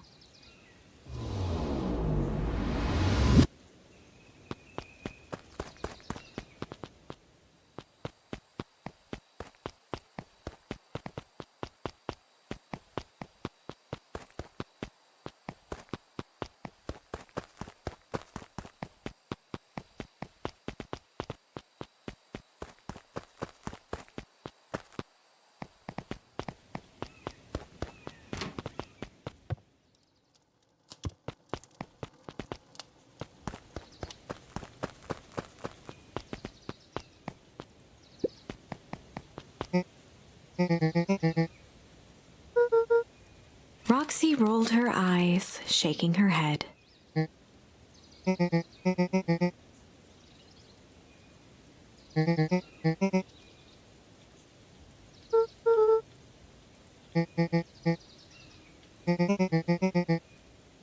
Luca looked down and kicked at the dirt.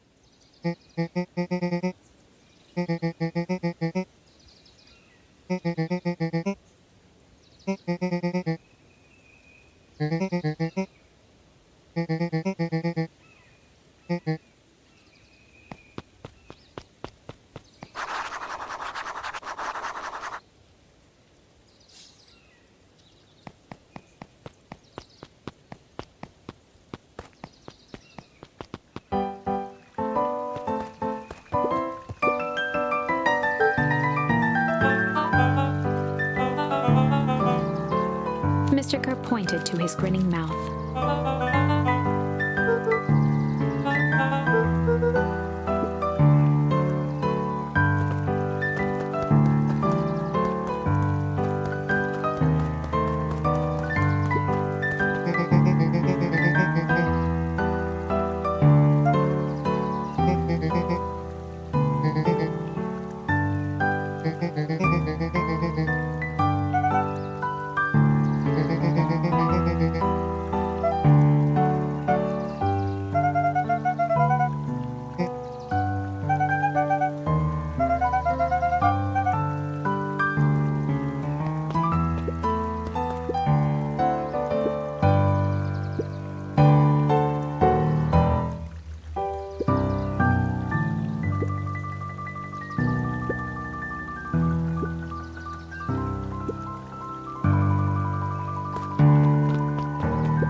was staring into the distance with a wistful look.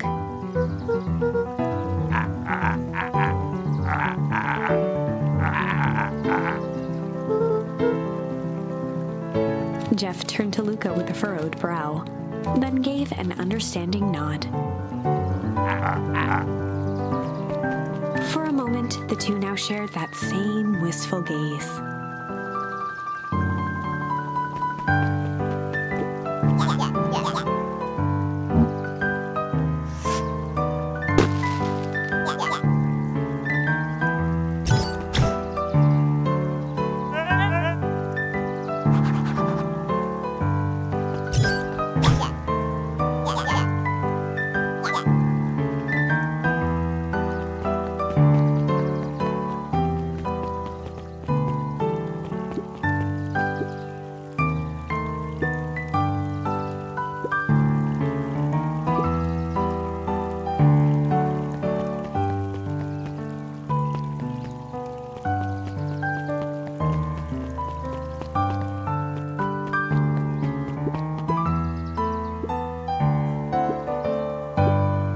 Sariel became flesh.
Griffin looked away suspiciously.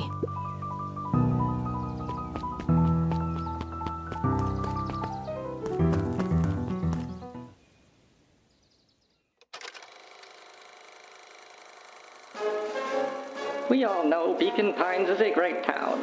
What you may not know is great towns grow from mighty roots. And that is why you cannot tell the story of Beacon Pines without telling the story of one Shopper Valentine. Young Shopper's keen intellect and strong moral fiber led to a grand vision. A vision of a community dedicated to a better tomorrow.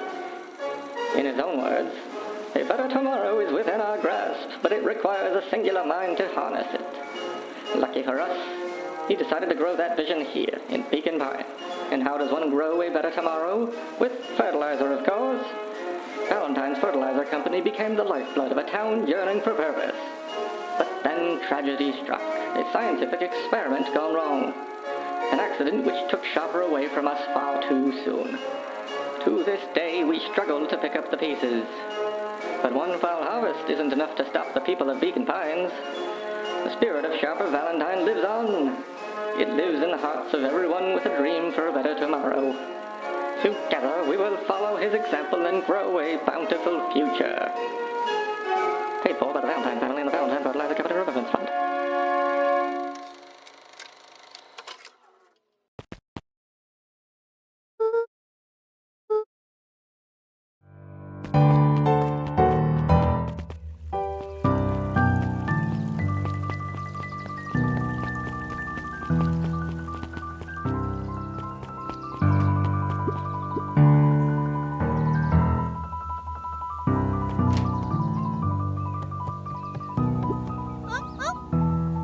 Kato's eyes lit with excitement.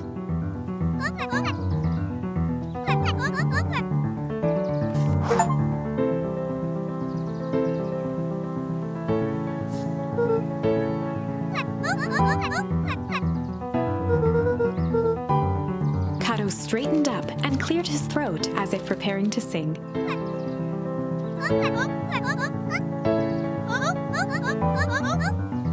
Kato stared at Luca eagerly.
Luca grabbed The Adventures of Hank Atomic, issue number 5, from the shelf.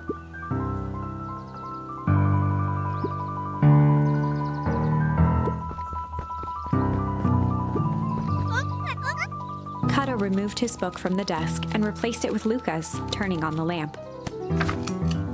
As he slid the book under the purple light, 2 words glowed: The Adventures of Hank Atomic, issue 5.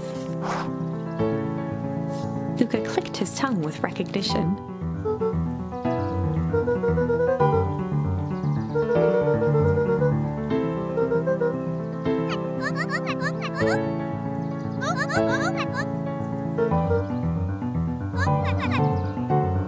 Kato began flipping through the pages, stopping when he hit a glowing word. He continued flipping.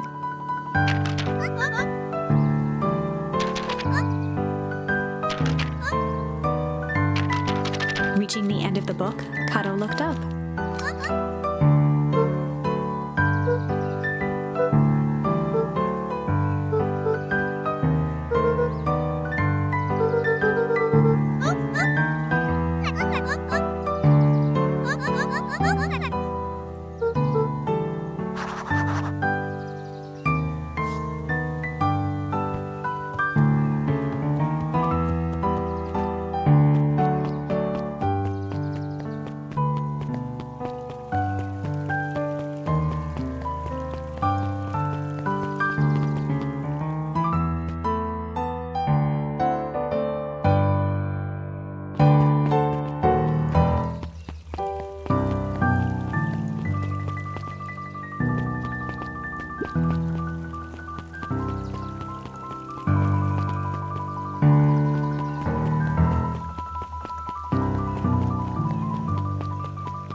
Before Luca could finish his sentence, Griffin handed him a corn dog.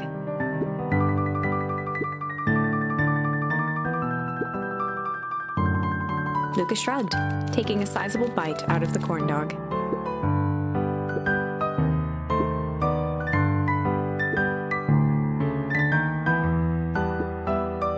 Luca tongued at his cheeks, feeling something rough between his teeth.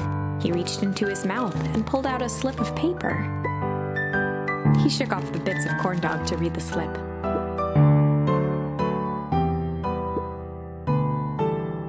Luca finished off the remainder of the corn dog.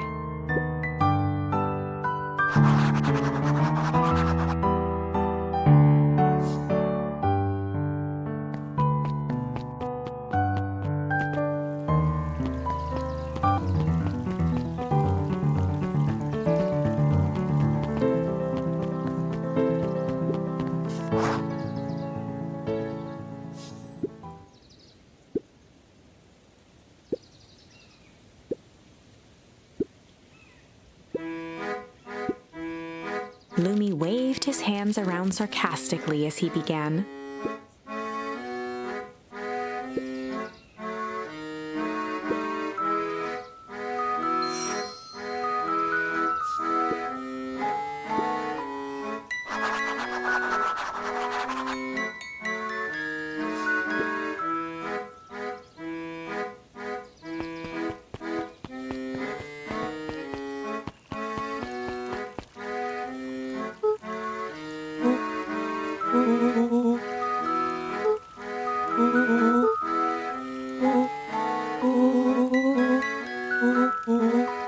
Rollo sheepishly handed Luca the balloons.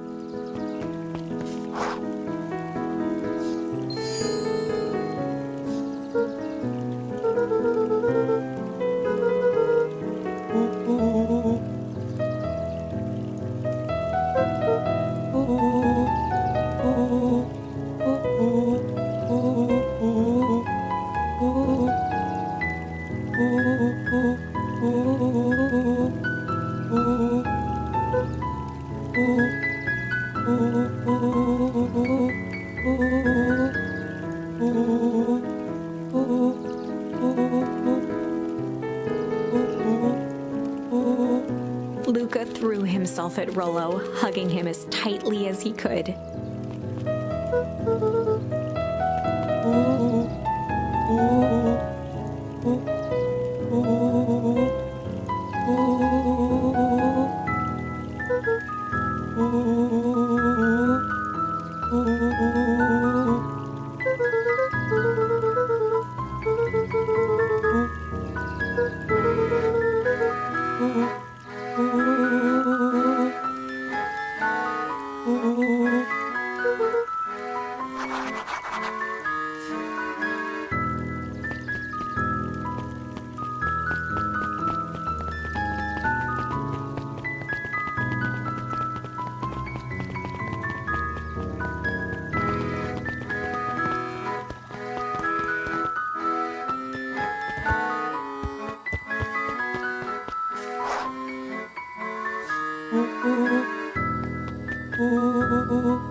Rollo handed Luca an unopened letter. Luca, some things are going to happen that might be difficult for you to understand. If I am honest, I hardly understand them myself. But whatever happens, I need you to know that I love you. None of this is fair to you. You have already lost so much. We both have. I wish there was a simpler way forward. But if there is, I haven't thought of it. God knows I've tried. Everything I've done, I did for you. I hope someday you can accept that. Love, Gran. Luca folded the paper into his pocket and headed up the ladder.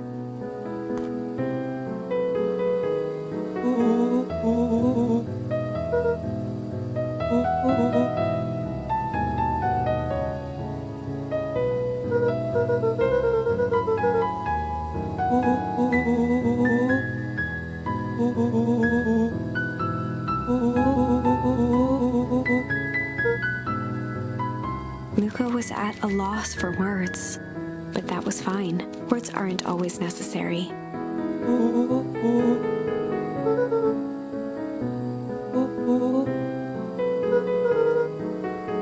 Sadly, this was untrue.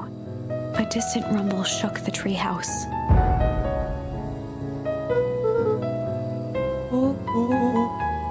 It was not fireworks. It was something the boys couldn't possibly comprehend. Something as old and cruel as time itself.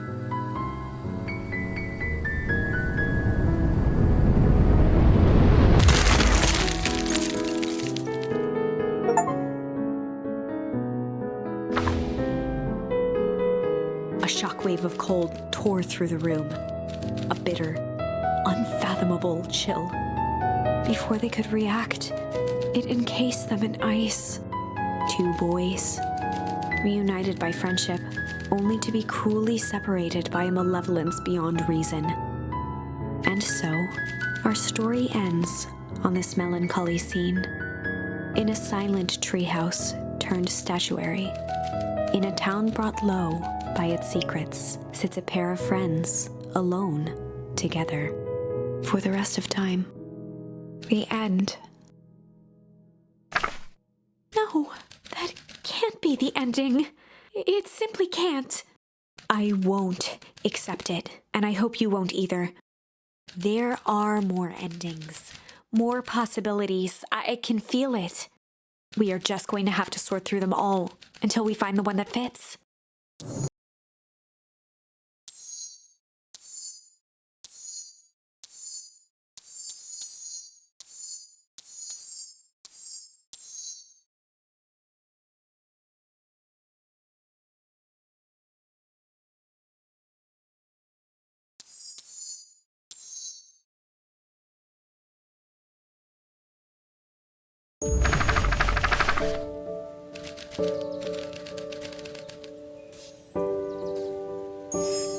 Luca began to respond, but the sky answered for him as the clouds above began to break, revealing patches of star-filled summer night.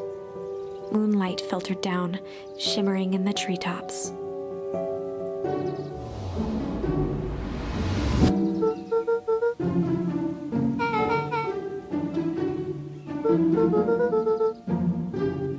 Luca stopped himself mid-sentence.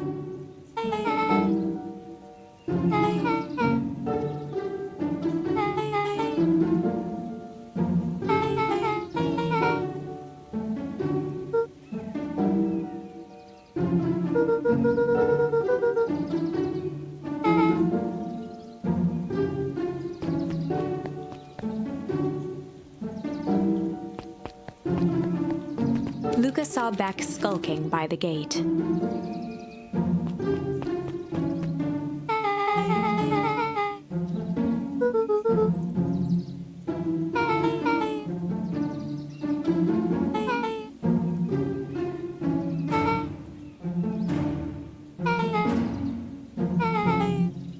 Beck grabbed the wrought iron bars and shook the gate.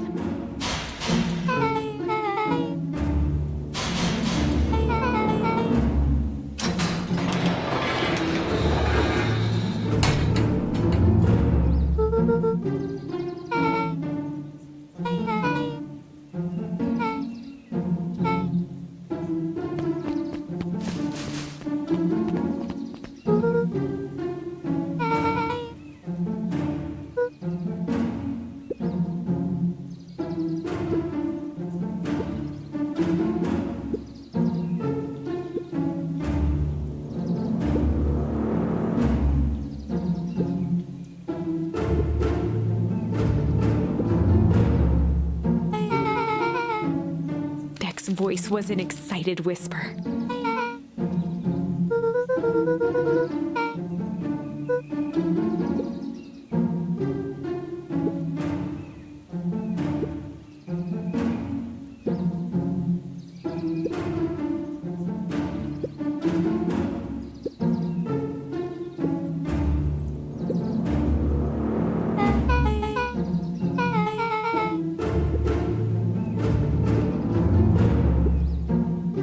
The mysterious figure retracted their mask, hair pushing out from all corners.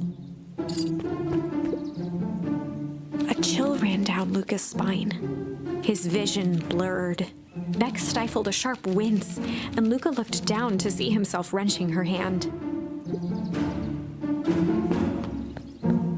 Gran tousled her hair back under the face mask.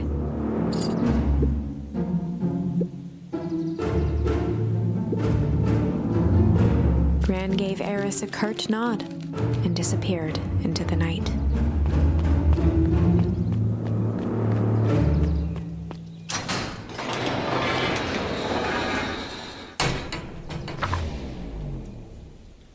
Chapter 5. What big ears you have! Lucas sat shivering in the bushes, staring at his feet. After checking to make sure the coast was clear, Beck gave him a gentle tug on his sweater.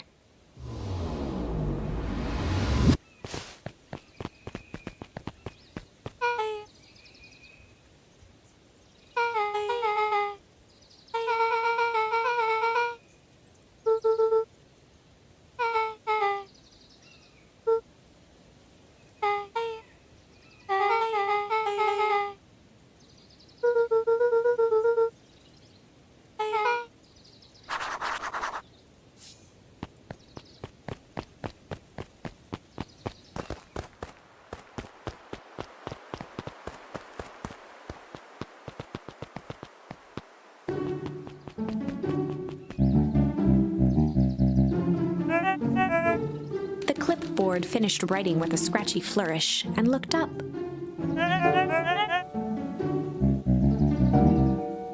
Mr. Nuncreed, arms crossed over his paunch, gave an exhausted sigh.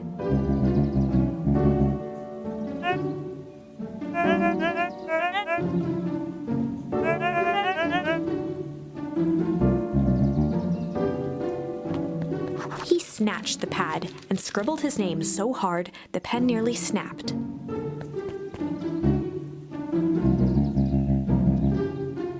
The clipboards looked at each other for a moment, almost pondering the possibility, then broke into laughter as they walked away.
William Kerr and Gus Valentine proudly surveyed the half-covered festival banner.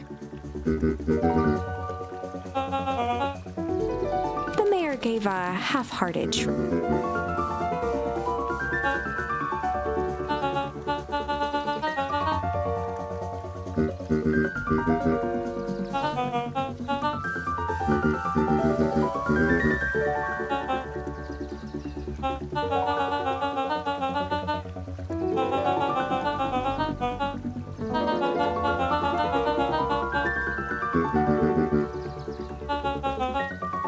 Kerr locked his arm on Gus's shoulder.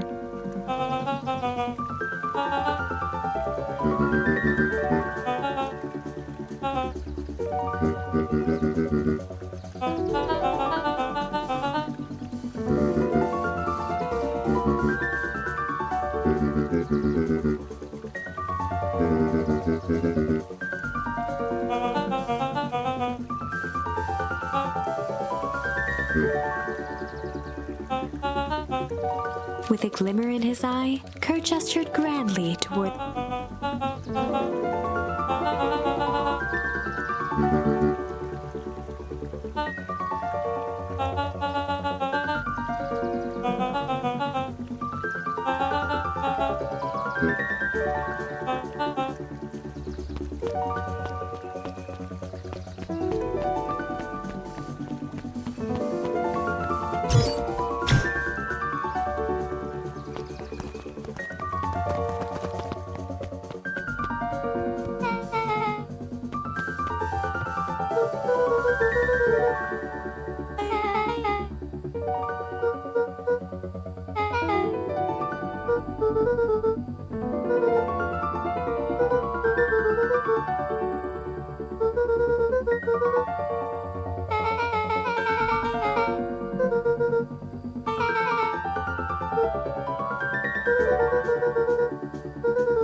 Rollo waggled his head with pride.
Luca sucked in a long breath.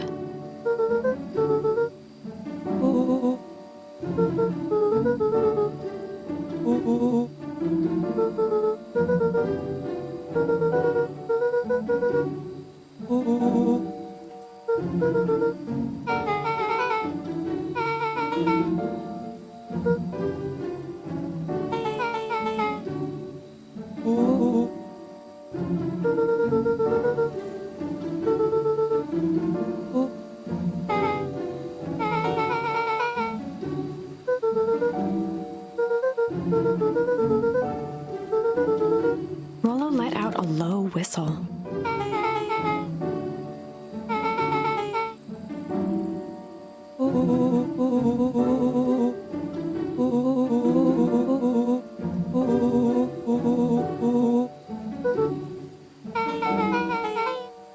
Rollo and Luca shot back a look.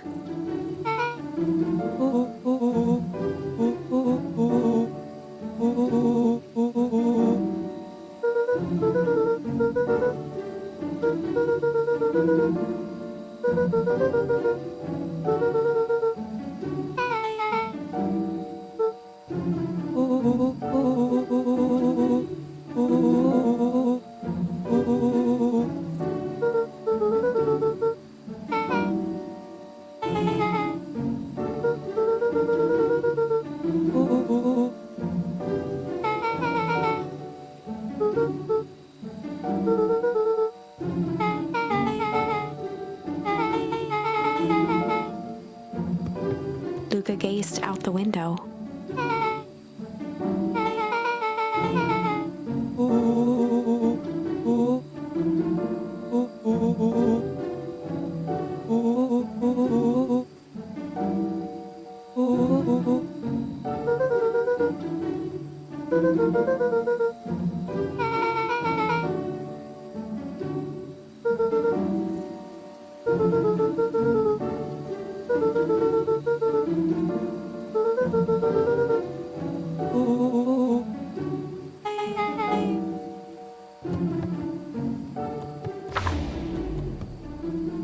Chapter 6. Secret Lair. Summer forged ahead, but the nights only seemed to grow colder. Luca walked home slowly under the pale starlight, cautious to avoid any more surprises lurking in the shadows. Reaching home, he slipped quietly into bed, half dreading what they might discover the next day.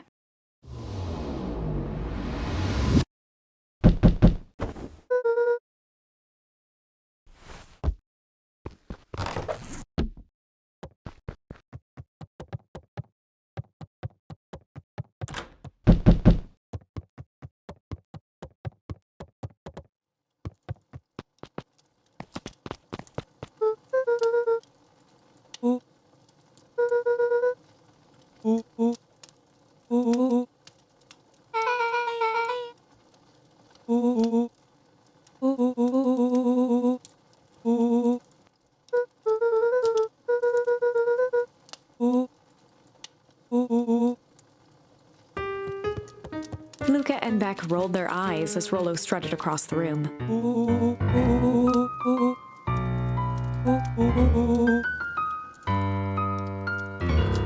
Rollo flung open the cabinet with confidence.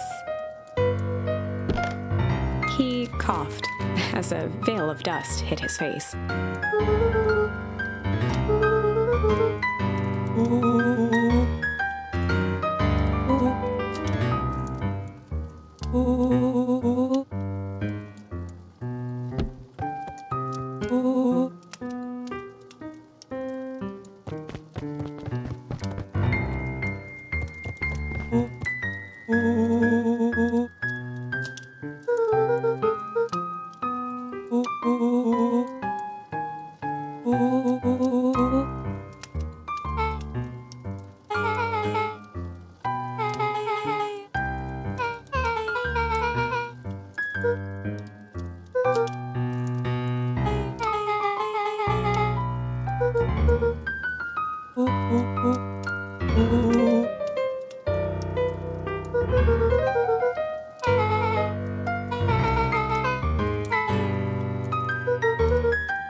A look of realization crept onto Luca's face. All three kids snapped to glance at each other, then sprinted in turn toward the kitchen.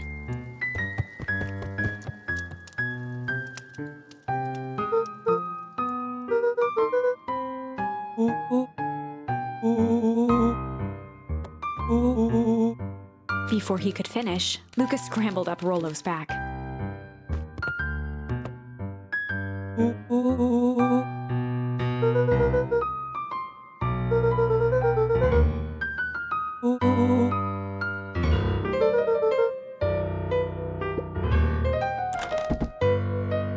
The three crowded around the hutch to peer in.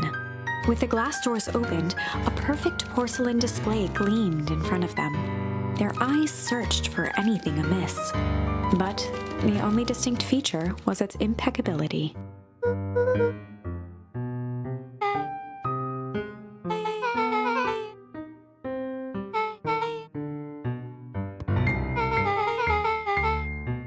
As Beck pulled on one of the teacups, it slanted forward with a hollow click. The entire hutch began to rustle and slide under its own power.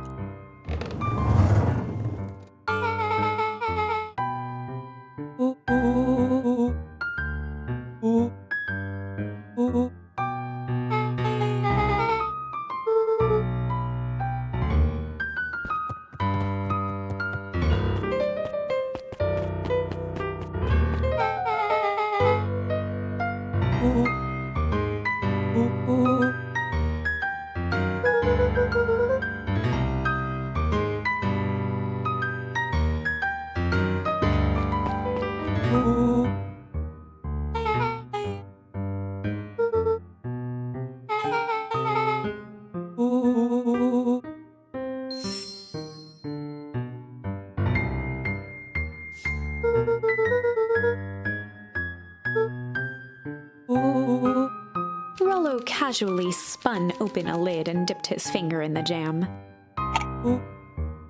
He smacked his lips.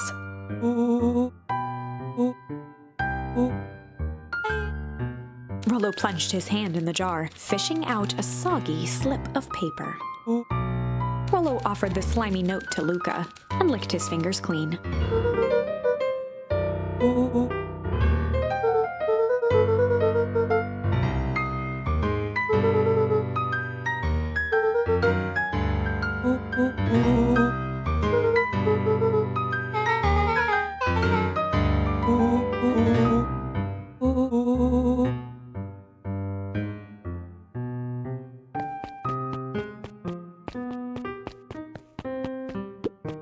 Luca jostled each cabinet drawer in turn.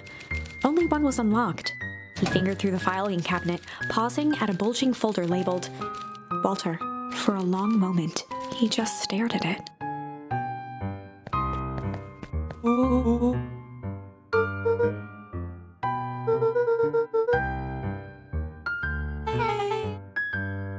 Luca nodded and caressed the label with his thumb.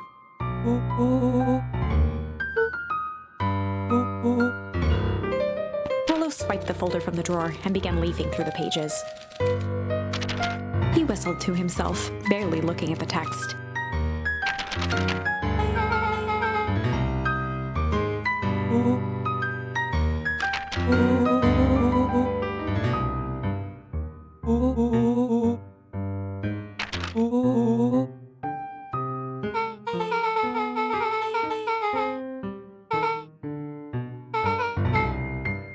He stopped at a page and mimed holding up a monocle.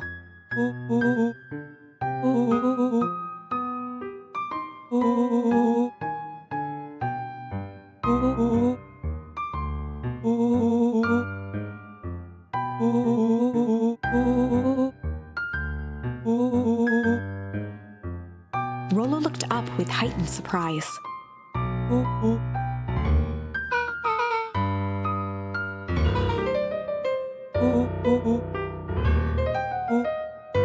Rollo's finger traced across the page.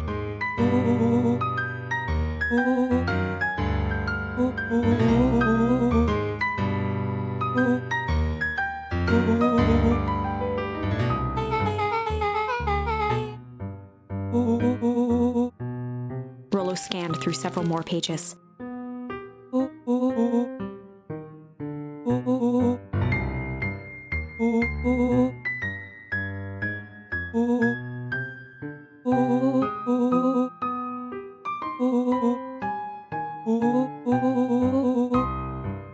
Luca, staring blankly at the cabinet this whole time, spoke softly. Rollo rustled the folder, trying to loose more pages. Luca frantically shoved the remaining cabinet folders, trying to find another labeled Walter.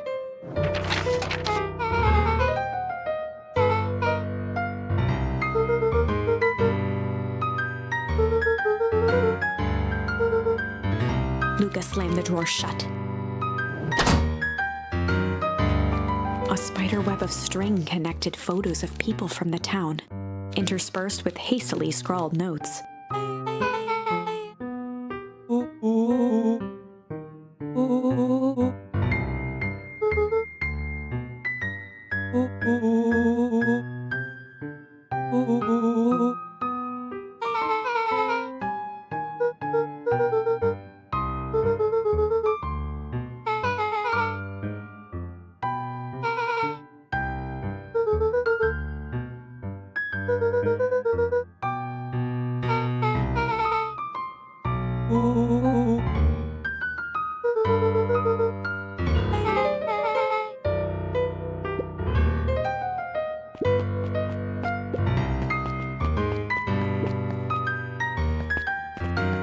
They crowded around a worn-down old map of Beacon Pines.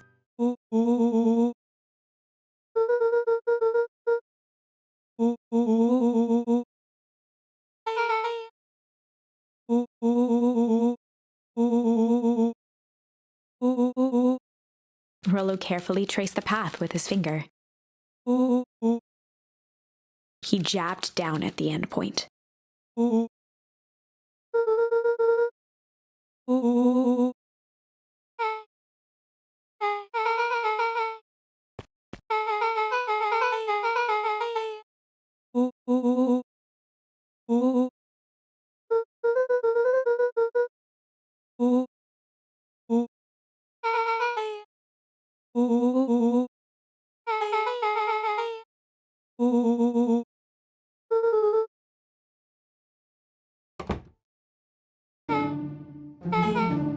Luca looked up from the map.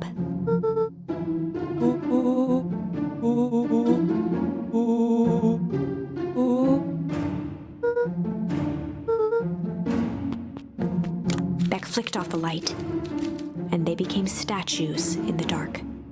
Overhead, creaking floorboards bent under slow, deliberate steps. The kids looked up, the tilt of their necks following each footfall.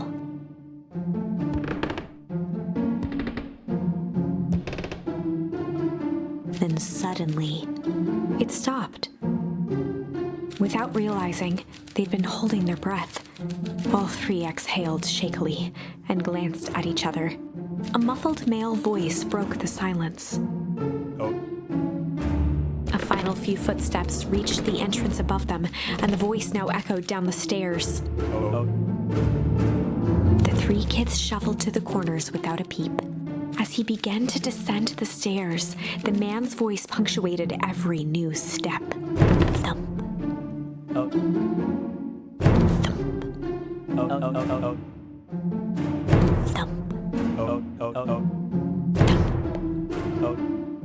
Thump. At the bottom step, the man paused, squinting to search the room for signs of life. Rollo shifted suddenly. Luca gave him an intense, chastising look and whispered through clenched teeth. It was too late. Rollo was already inching toward the stairway. He screeched as he charged toward the shadowy figure. With all his weight, Rollo tackled the man to the ground. From the dark corner, they saw something move.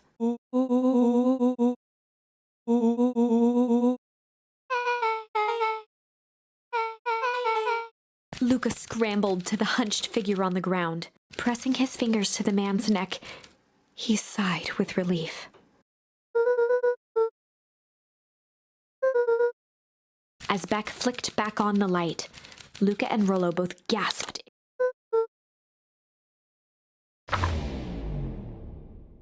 Chapter 7. The Interrogation of Hiram Tolliver. Still unconscious, Mr. Tolliver slumped heavily in a shoddy old chair. His hands were bound with rope, his feet tied with some loose string. The kids huddled in a circle, discussing their plan. One thing was certain, they couldn't just let Mr. Tolliver go. They needed to know what he was doing in Luca's house. After some deliberation, it was decided.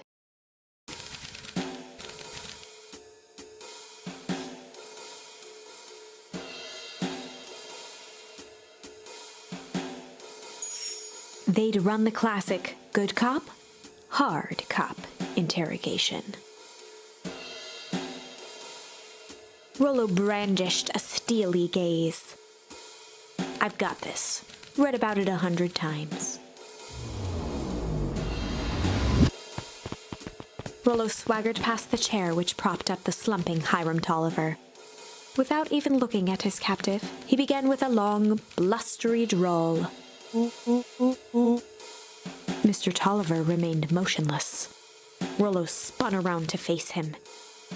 He'd clearly expected to rouse Mr. Tolliver with his booming voice. Beck and Luca gave each other an unsure glance. Rollo slammed his fist on the table. He grabbed the table lamp and beamed it onto the unconscious face.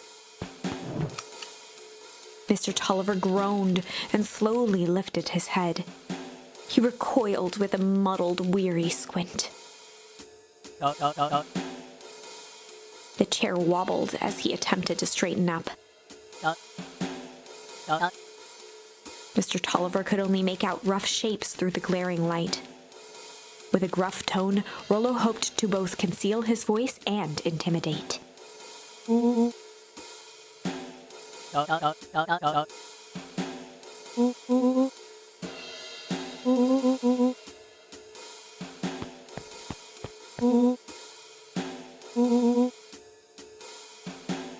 The doubtful expression on Beck and Luca's faces transformed into awe.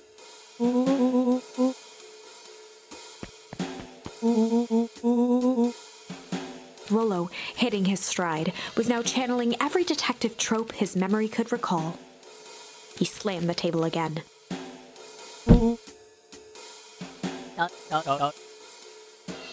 Mr. Tolliver's voice became desperate. He was nearly in tears.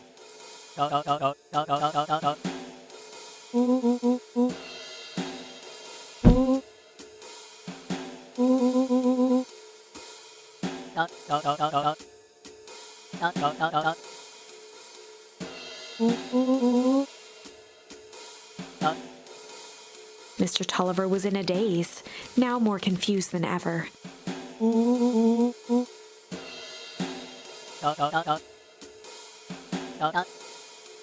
He shook his head, feeling more and more dizzy.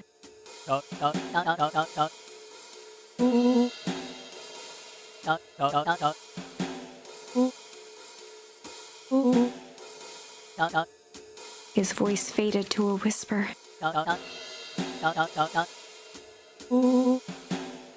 With that, Mr. Tolliver passed out cold. Rollo swung around with a repentant grimace.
Chapter 8. 6 feet under, 3 towns over. The kids spent the rest of the afternoon combing through dusty piles of old county records, desperately searching for anything that could help them make sense of Mr. Tolliver's cryptic utterance. Luca tried to shake the thought of Gran's basement, but his focus wavered. Explosives, messages hidden in jam, dossiers on various town figures, and a corkboard threaded with photos. Gran was the only family he had left. He still couldn't bring himself to believe the worst. But the old map with the symbol of explosives in town square made that difficult. As the sun began to set, the kids were no closer to the truth.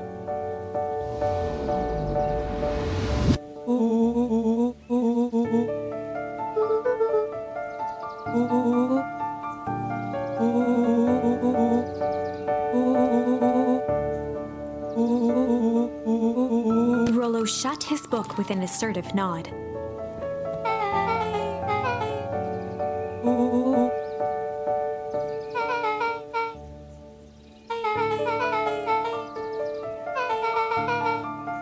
Rollo muttered under his breath.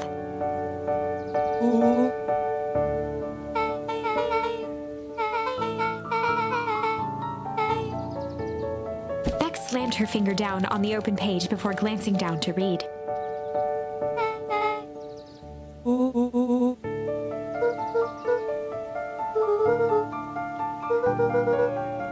Something tickled the back of Luca's mind.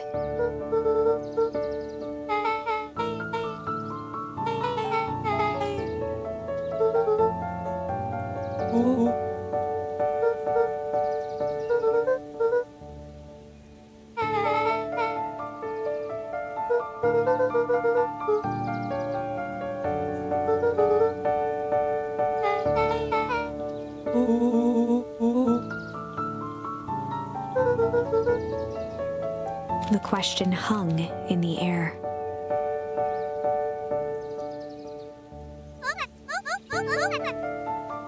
Beck rubbed her eyes.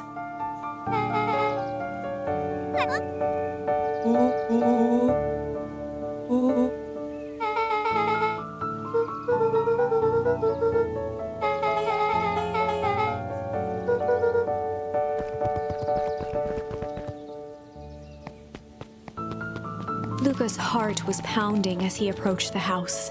If he was lucky, Gran, or whoever it was, hadn't gotten back yet. And of course, there was Mr. Tolliver tied up and unconscious in the basement. Dealing with him would be the first order of business. Luca shook out his arms to calm his nerves before entering.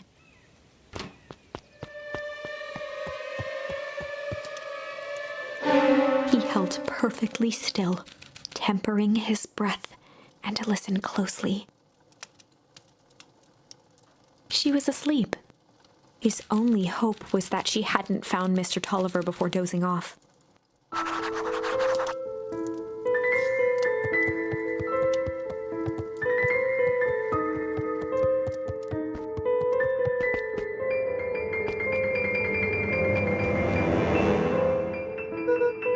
Mr. Tolliver was nowhere to be seen.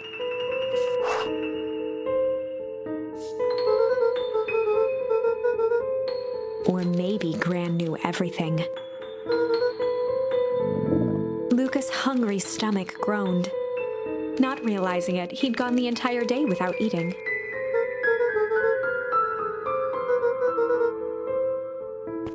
Luca rushed over to the pile of jam jars, unscrewed one, and shoveled a handful into his mouth. He flipped the lid to read the label.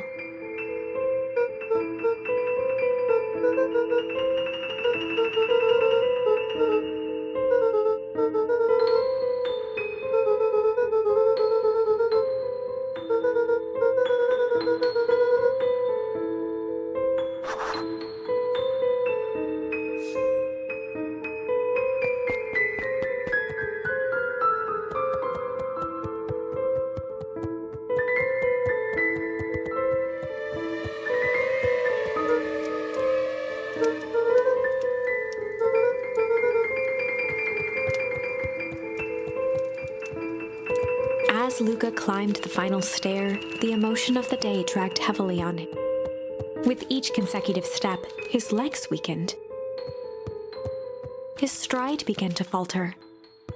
He tried to grab for the railing to steady himself. Something was wrong.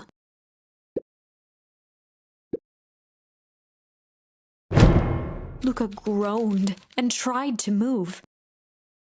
His limbs might as well have been bolted to the ground. Through numb lips, he mumbled just before falling asleep.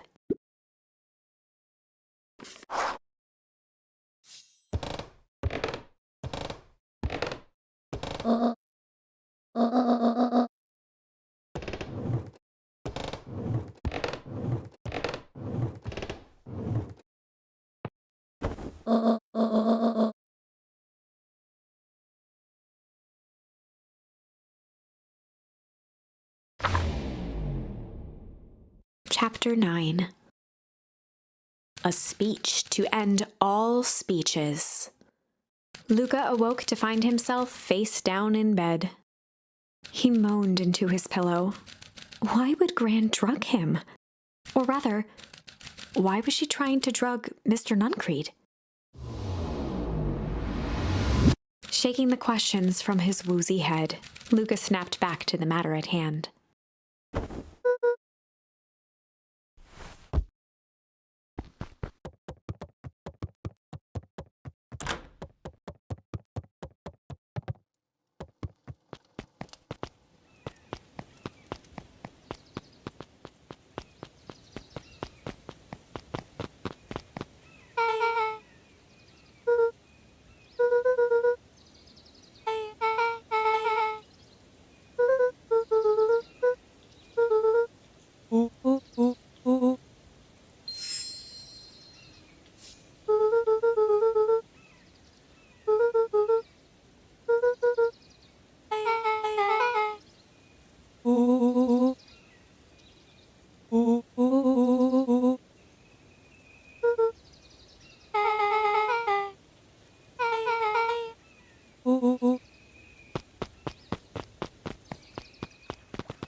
Augustus Valentine nervously wiped his brow.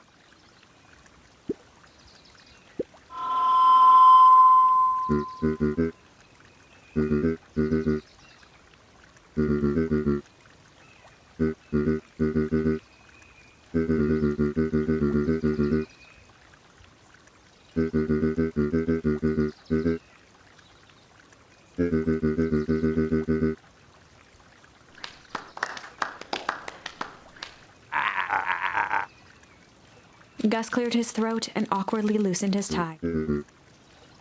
William Kerr bounded on the stage with the energy of a preacher at a big tent revival. He gave Gus a hearty slap on the back and motioned him off the stage.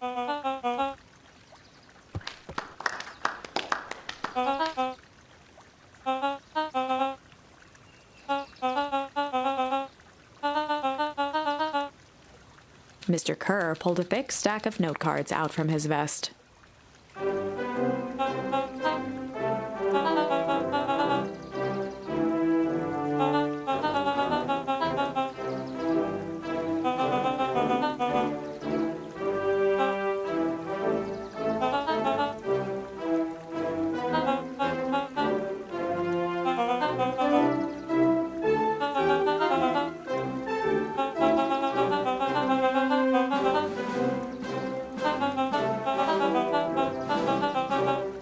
Mr. Kerr took a moment to survey the crowd.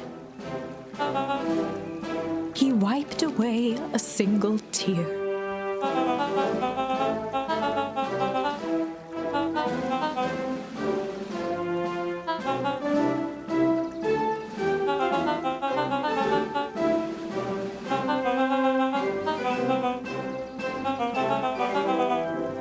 He thumped the podium to emphasize each word.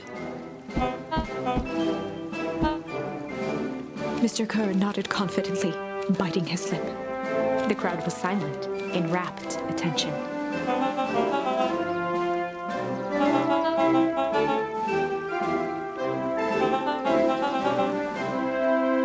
Mr. Kerr methodically made eye contact with each section of the crowd.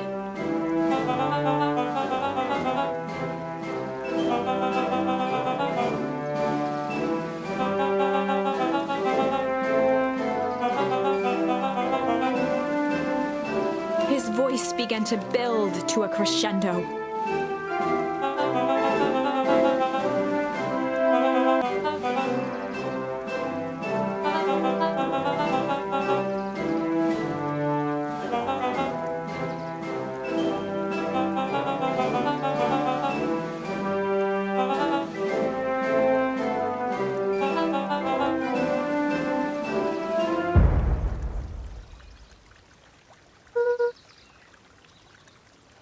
The crowd began to look around nervously.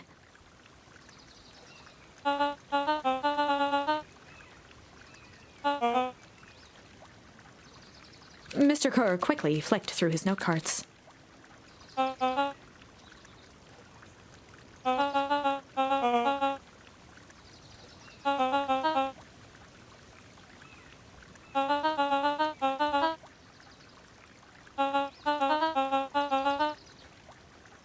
he raised his hands up to the heavens.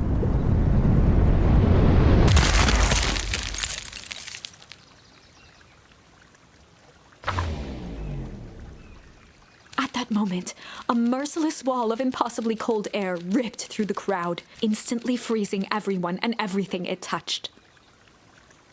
For a man like William Kerr, this was a fitting way for things to end. On a stage, with an entire town frozen in rapt attention for the rest of time. The end. There's that ice again! Whenever I think we're getting close, it comes along and ruins everything! Maybe we should just quit? Maybe you should just close the book, walk away, and never think of me again. No, I don't mean that. We got a little closer this time.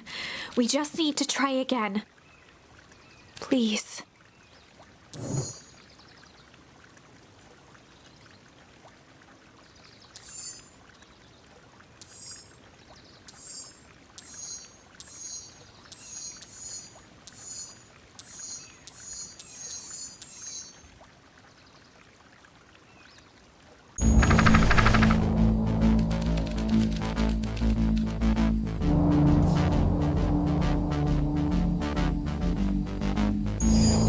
Luca drew himself up and decided to take the only option they had left: flight. He squinted down the barrel of the mission control defense cannon, aiming it through an opening in the dense tree branches.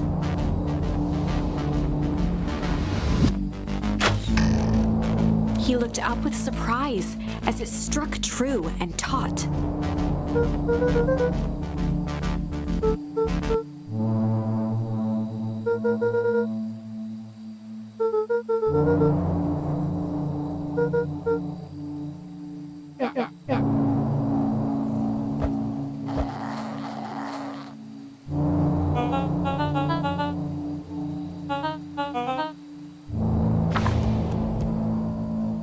Luca and Iggy winced as they sprinted through the thicket. The branches clawed at them, reluctant to give passage. After what felt like a marathon, Luca stopped in his tracks as they reached the clearing. What the? That was all he was able to say before Iggy slammed into his back. The boys tumbled down a steep decline and crashed with a wheezing thud on a surface as hard as ice. In fact, it was ice. Chapter 5. Signs. They stood silently, catching their breath. The sky was like sapphire. With each breath, a plume of steam escaped from Luca's lungs. Let's keep moving. Luca pulled Iggy to his feet as they gazed across the snowy terrain.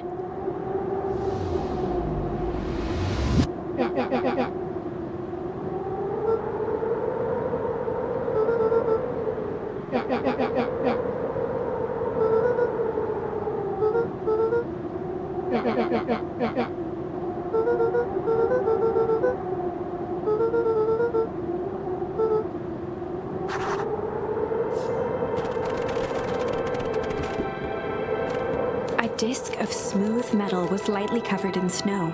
Two faint seams were visible along the surface.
disbelief at the sign that now clearly read, "Welcome to Beacon Pines."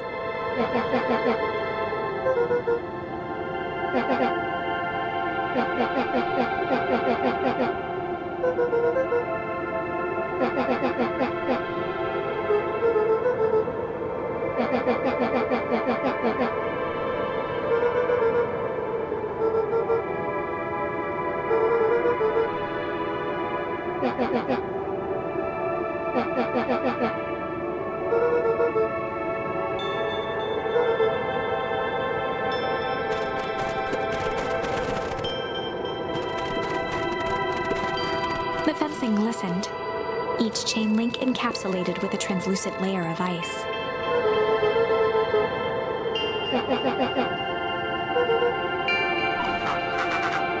Luca had almost forgotten the walkie-talkie he was carrying.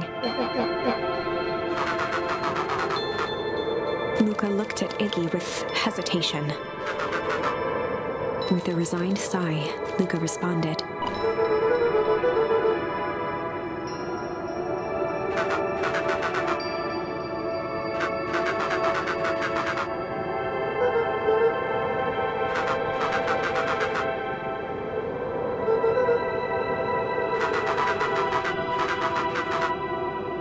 Luca winced, shoving the walkie-talkie back into his pocket.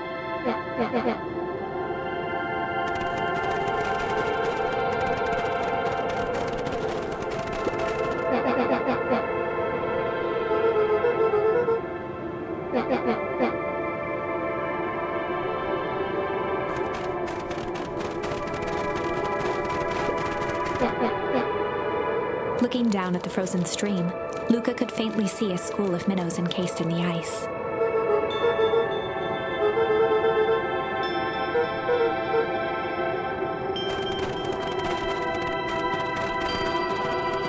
The crunching of footsteps trailing Luca went hush.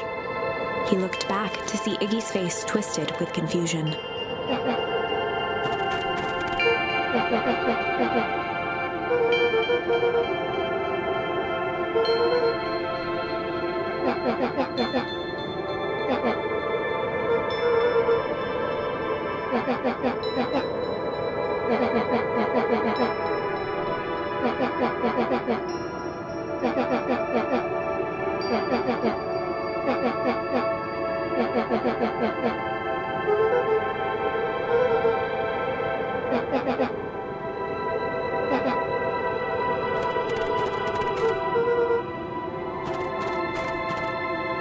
Luca peered upward at the darkening sky. He let out a long, foggy breath. Faintly, Iggy began to cry. Seeing Iggy in such a pathetic state gave Luca a sense of compassion, and more than a little guilt.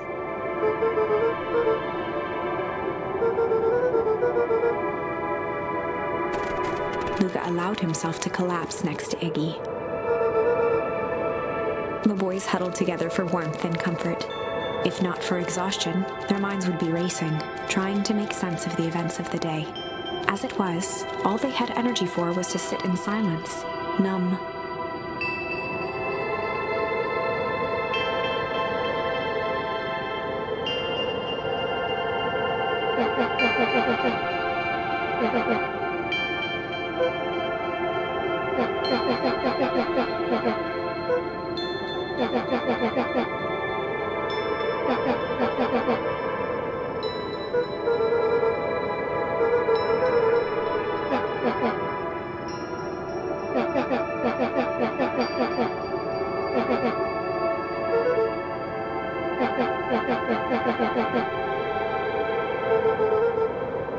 Iggy motioned sarcastically to his half-deformed face.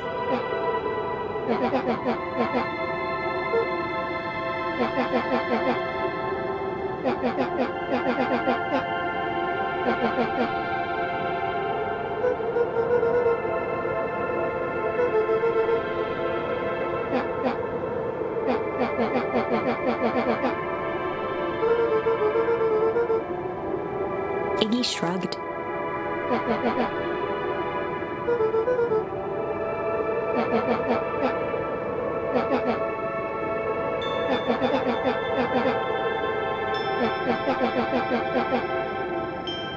Iggy now wept openly.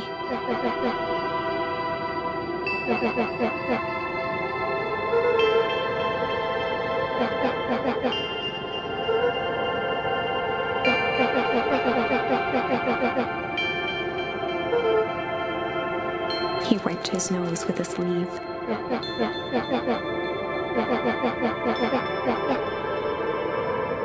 Luca gave a warm chuckle.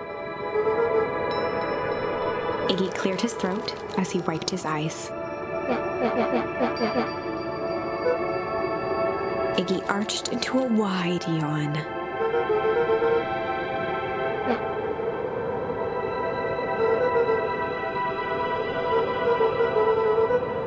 Luca's eyelids began to slowly drift shut.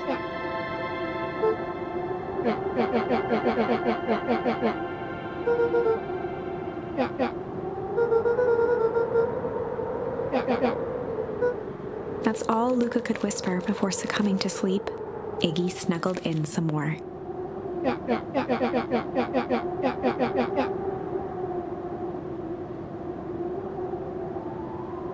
The house smelled of warm bread. Luca was playing with toy blocks on the living room rug. He looked up to see his parents on the couch. His mother held his father's head in her lap. She idly stroked his hair while humming a song. A voice behind Luca spoke.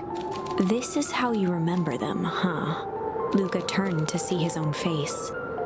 The doppelganger from his dreams, still clad in a yellow hazmat suit, still carrying a look of disdain behind empty eyes. Aww, look at this perfectly cozy scene. You know it wasn't really like this. The figure picked up a toy block and inspected it. It's amazing the facades that one can build given the right materials. Not that I blame us. These are a child's memories, all warm and fuzzy. You don't remember, do you? Lucas snatched the block from the figure's yellow-gloved hand. Remember what? The doppelganger pointed to the couch. The last day we saw him alive.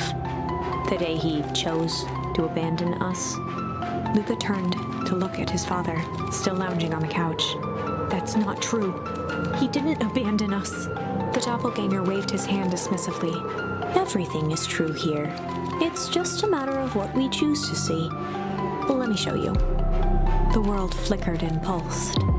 Luca was sitting next to his bed, listening to his heartbeat with one of his dad's stethoscopes. The doppelganger limped into the room. Now, we both know that's not how this went. He grabbed Luca's hand and guided the stethoscope to the floor. Luca heard muffled shouting, brought close by the stethoscope. It was his parents, fighting. Do you remember what we did next? Luca gave a slow nod and crept down the hall to peek through the banister. He could see the outline of his mother at the bottom of the stairs. Damn it, Walt. We can't afford to get involved in this. She was scared. His father stepped forward. What am I supposed to do? Just watch? There's a sickness in this town, and we both know who's behind it. I swore an oath to help people.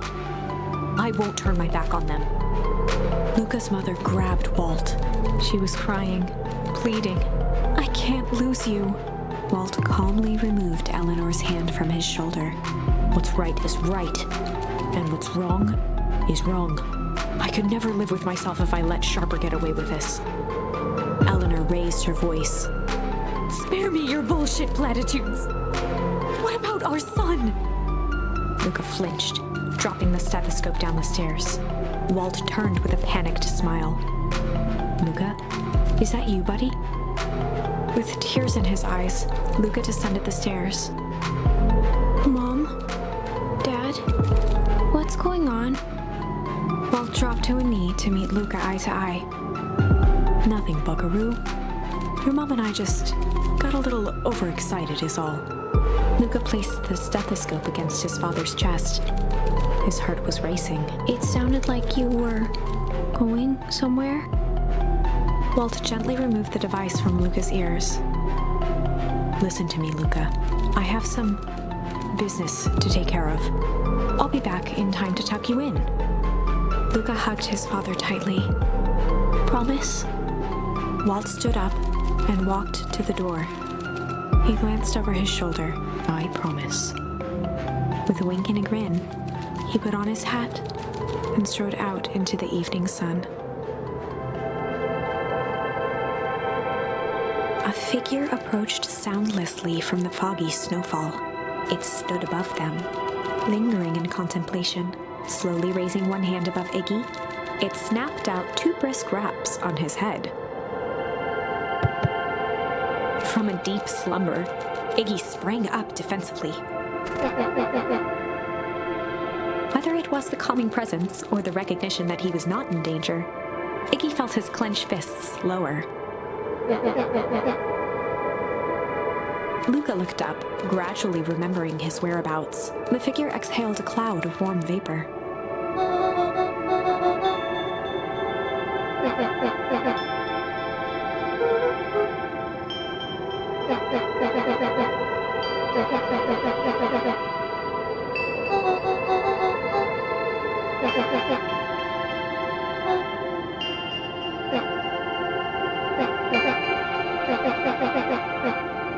When it came to complete strangers, Iggy had trouble cobbling together an insult.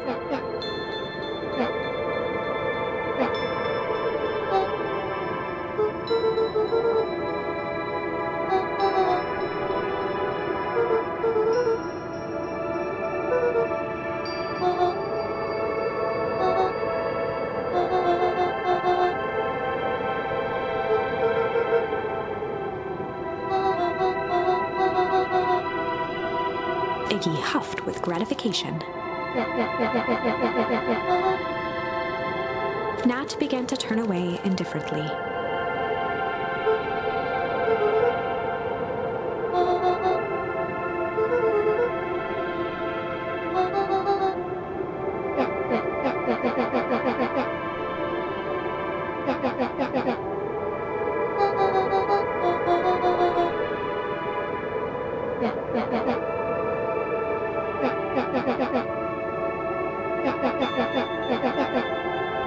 Iggy turned sharply and began to stomp.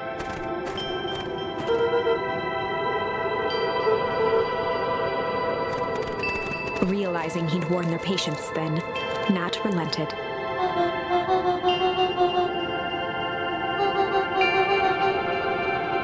Luca and Iggy turned around with hope in their eyes. Nat took a deep breath in. Nat exhaled slowly, then snapped his fingers. For a brief moment, Luca and Iggy let themselves believe that some great magic was about to unfold, until they opened their eyes and found themselves in the exact same place, cold and disheartened.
Nat narrowed his eyes, furrowed his brow, and uttered,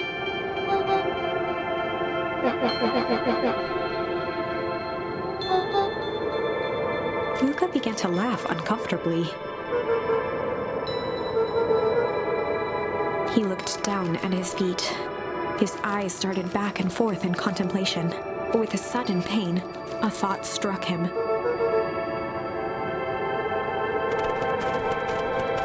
He sprinted off into the pale distance.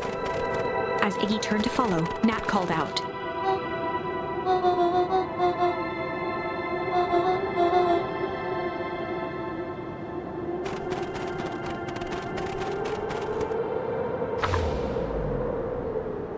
Chapter 6.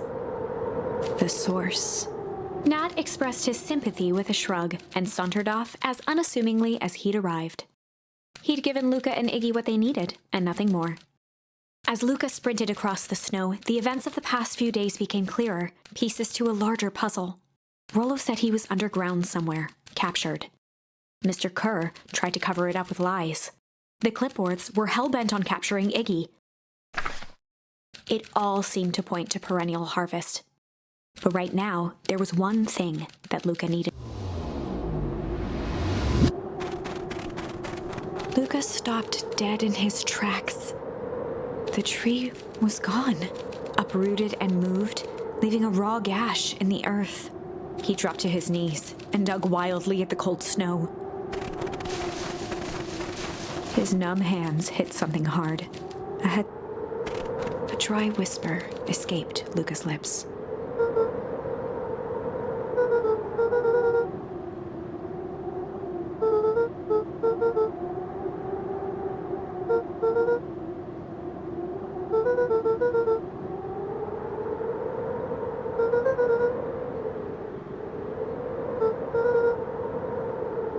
There was no reply, just snow-covered silence.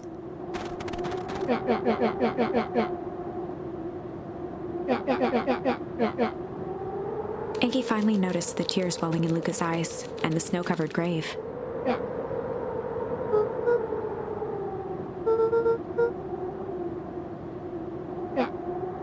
Suddenly, they heard the crunch of approaching footsteps in the snow.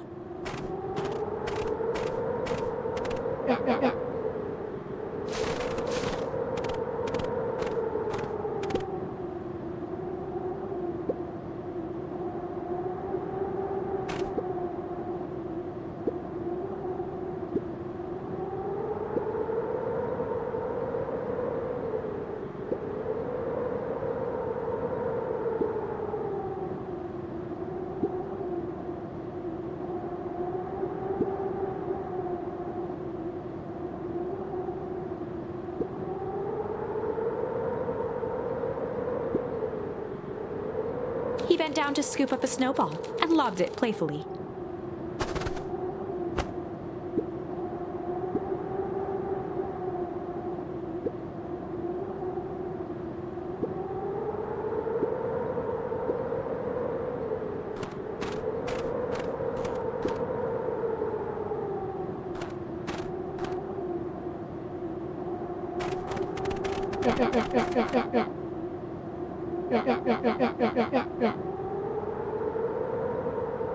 Luca stuttered through heaving sobs.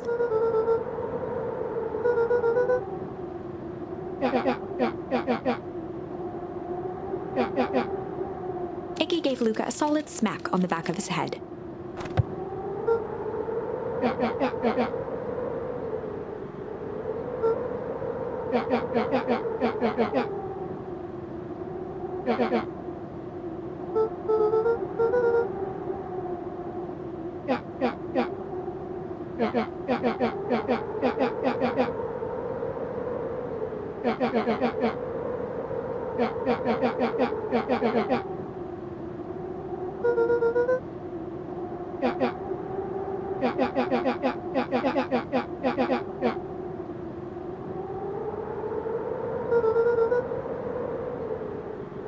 Luca wiped his eyes with a sleeve.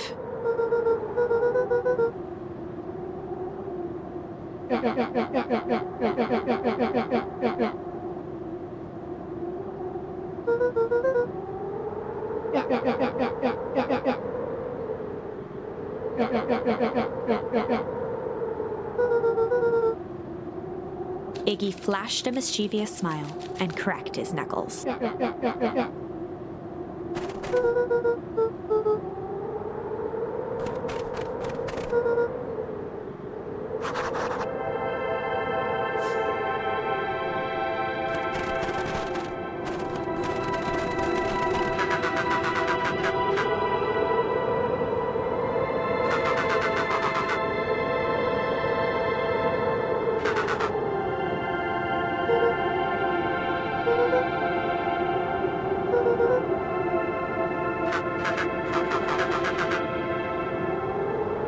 Iggy and Luca shared a skeptical look.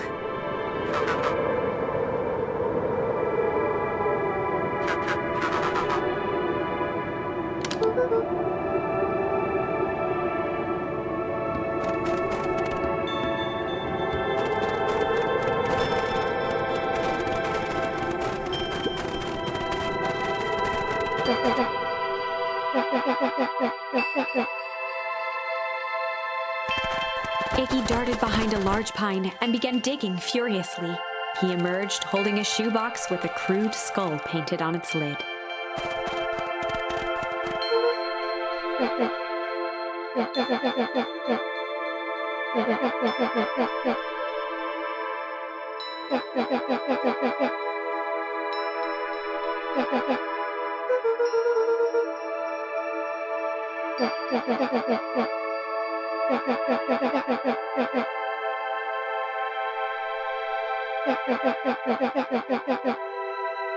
Luca rolled his eyes with realization.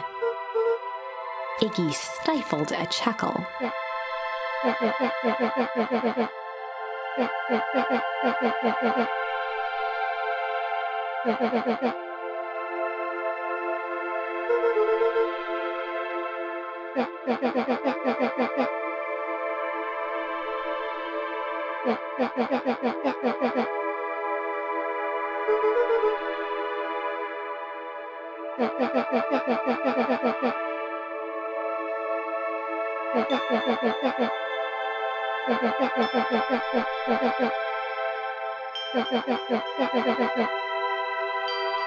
Iggy triumphantly raised the shoebox.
Iggy inched up to the edge of the hole with bewilderment in their eyes. Arctic air breathed out of the cavern in heaving gusts.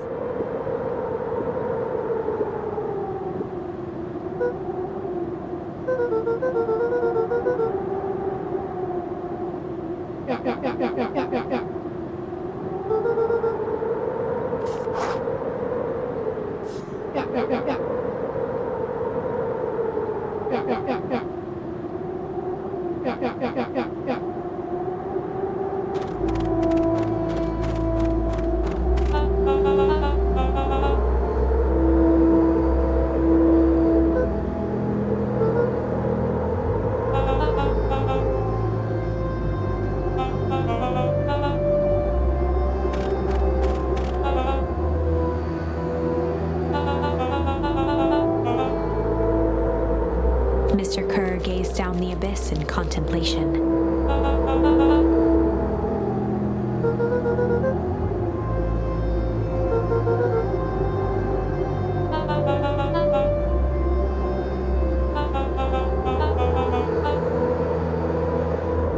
Kerr scratched the back of his head.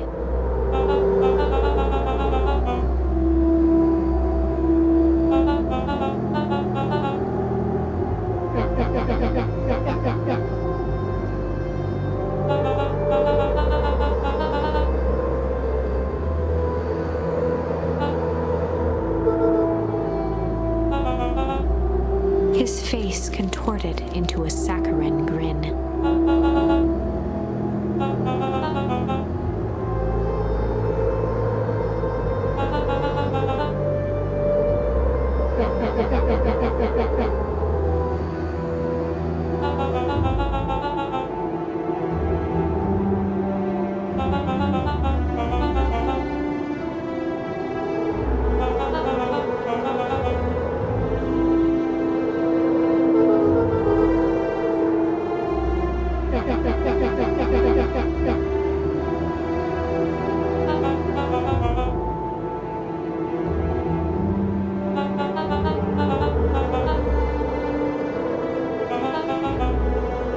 Kerr snapped his fingers.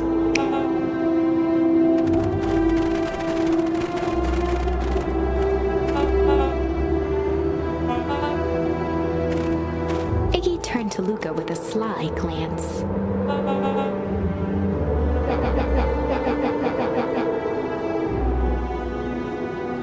Iggy waved the box into the air, threatening to drop it down the hole.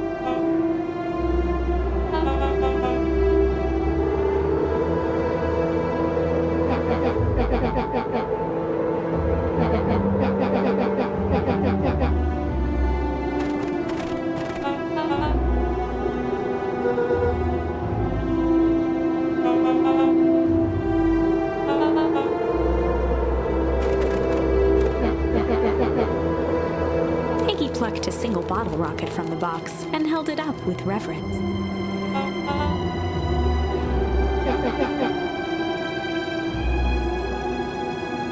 After a long pause, Mr. Kerr flung up his hand with frustration.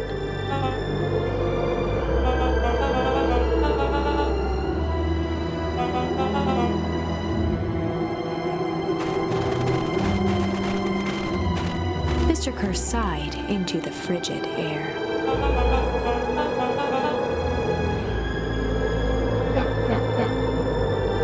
With a nonchalant flick, Iggy tossed the firework into the hole.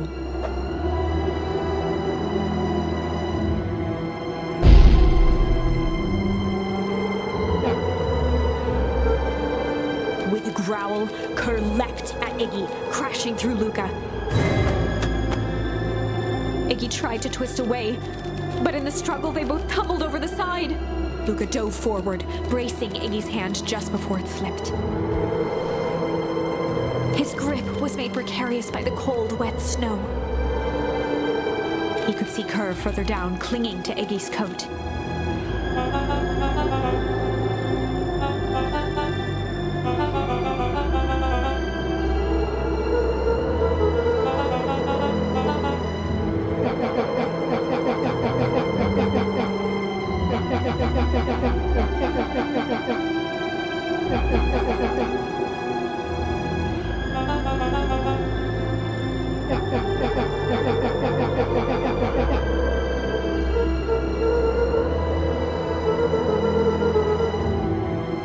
Mr. Kerr gasped with insult.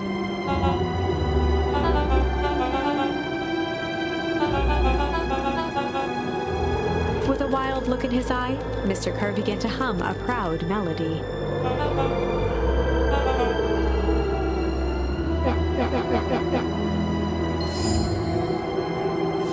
Luca's hand began to cramp. His voice began to crack.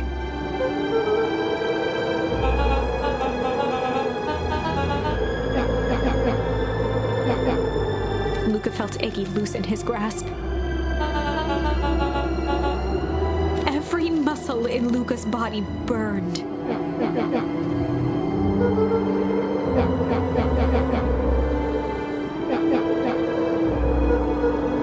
Luca felt his hand slipping.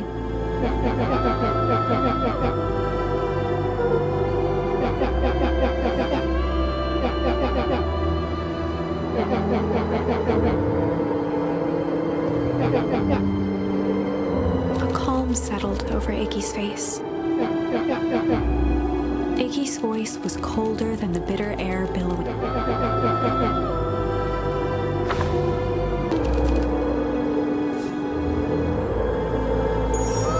Luca had no choice but to refuse Iggy's request. He tightened his grip and reached for the walkie-talkie in his pocket.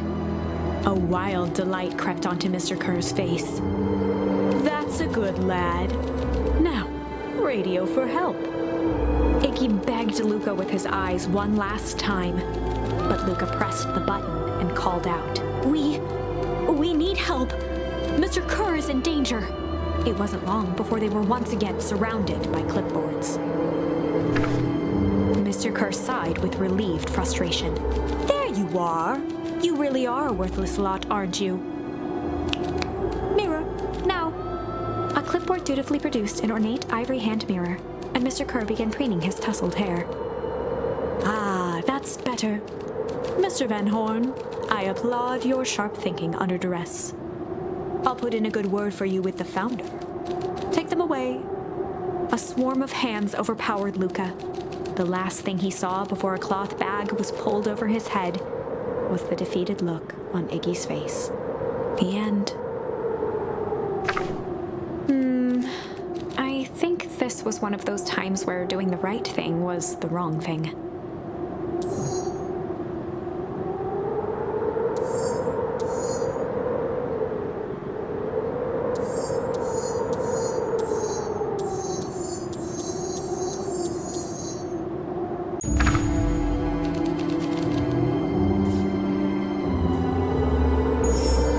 Luca had no choice but to accept Iggy's request. With a quiet blink, Luca watched a teardrop sail down into the howling void. As his fingers slowly gave up, he met eyes with Iggy.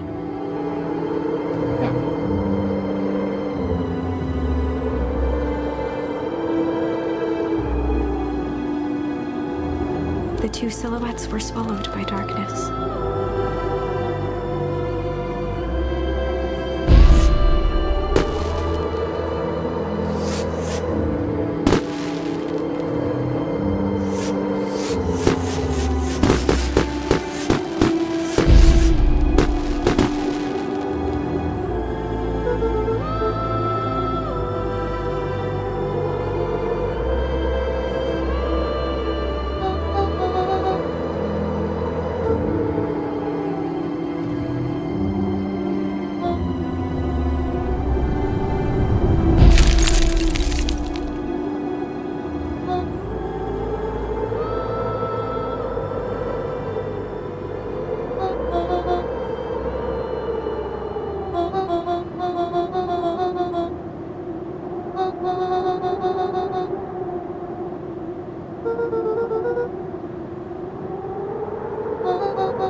We have some idea what that would look like.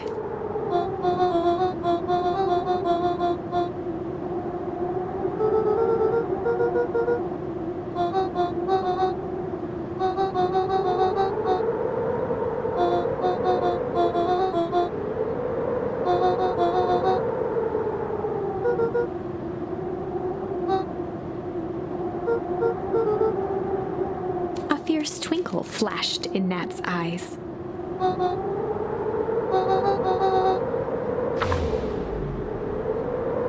With a chuckle, Nat turned and walked west. Dumbfounded, Luca followed behind him, trudging through the snow. Every step taking him further away from everyone and everything he knew, and closer to destiny. To be continued in Beacon Pines, Pines Harder.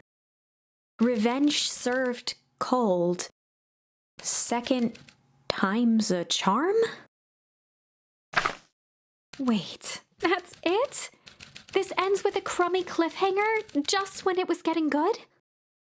I was even starting to like Iggy. No way. I refuse to be associated with some never-ending parade of sequels. Let's go back and find something more definitive. No way. Let's go back.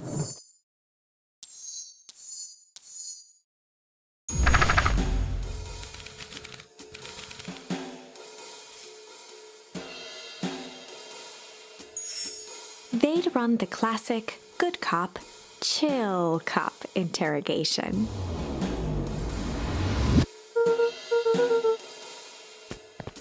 Luca walked calmly to the light switch, flicking it off and on a few times. Mr. Tolliver shook his head, gathering his wits. He looked over to find Luca, who returned a calming grin.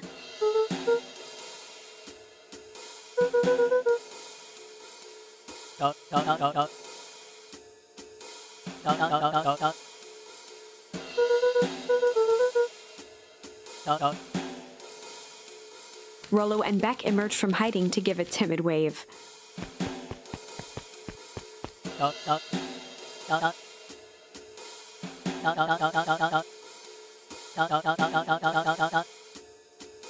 Luca glanced over to Rollo and Beck, who replied with skeptical looks.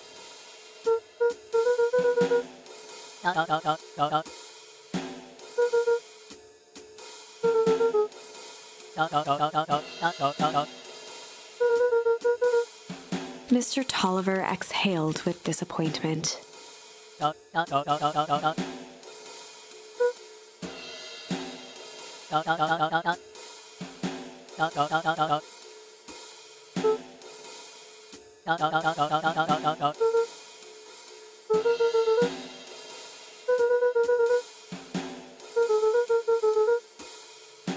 Luca gestured to the corner.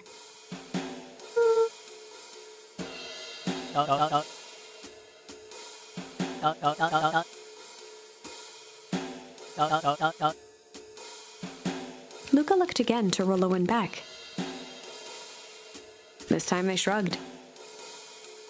Luca began to slowly loosen the bindings. Mr. Tolliver gently rubbed his wrists.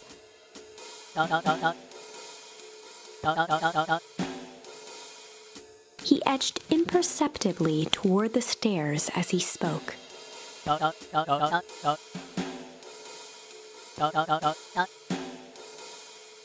Before the kids had even noticed his movement, Mr. Tolliver was at the light switch. He punctuated his final words by flicking the switch and rushing up the stairs.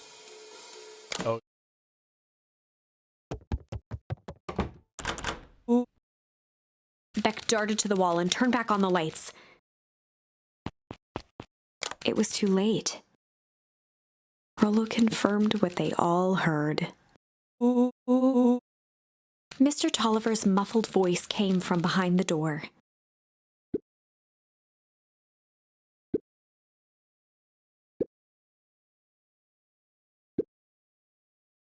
They looked bewildered at each other.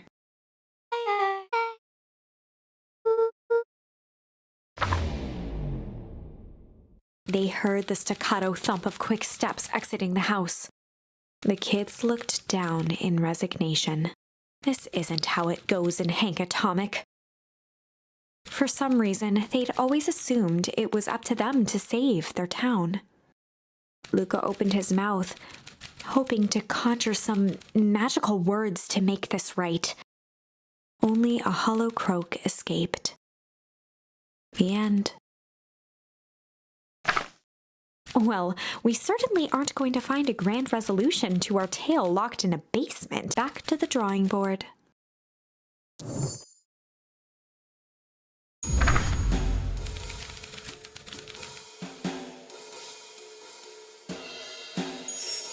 They'd run the classic good cop, sly cop interrogation. Luca and Rollo ducked behind a barrel, leaving Beck to her task. With a few crisp snaps, she roused Mr. Tolliver.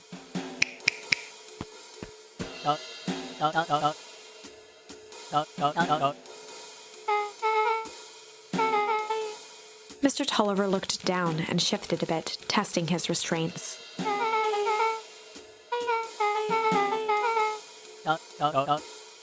Beck caught herself before letting the surprise manifest on her face. She'd already gotten him to reveal his relation to Gran. This was going to be easy.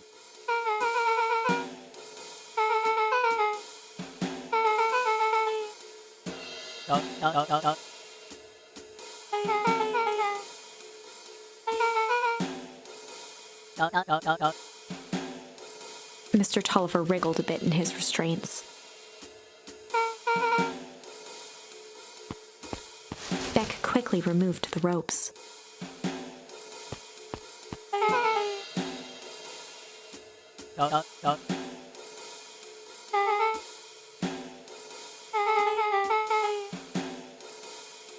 Mr. Tolliver rubbed the growing knot on his forehead.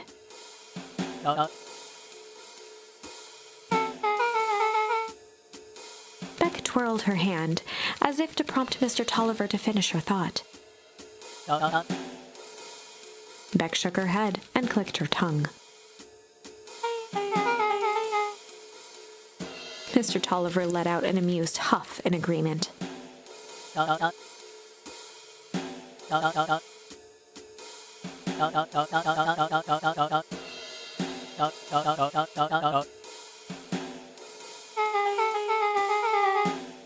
Beck was on a roll now, playing Mr. Tolliver like a fiddle.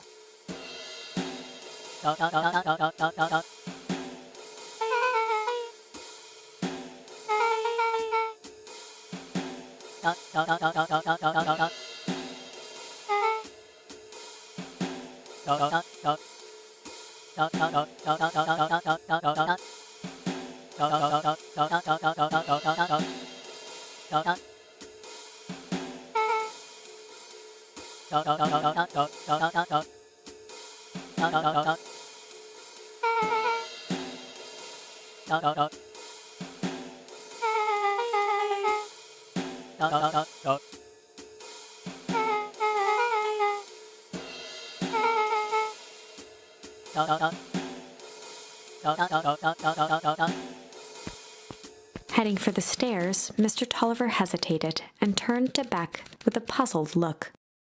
She grinned and gave him a peppy wave. With a shrug, he continued up the stairs, whistling a jaunty tune.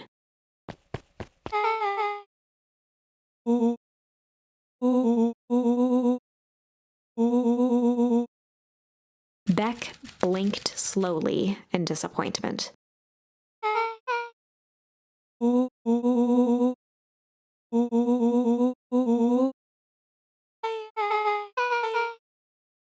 She turned to the table and began tearing small scraps of paper.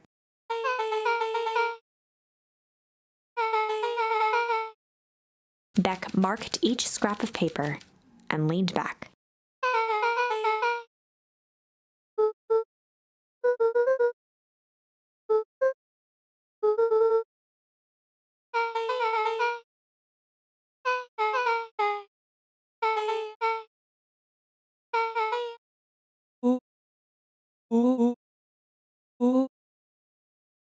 Luca and Beck looked at Rollo with amazement.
Gus looked around nervously.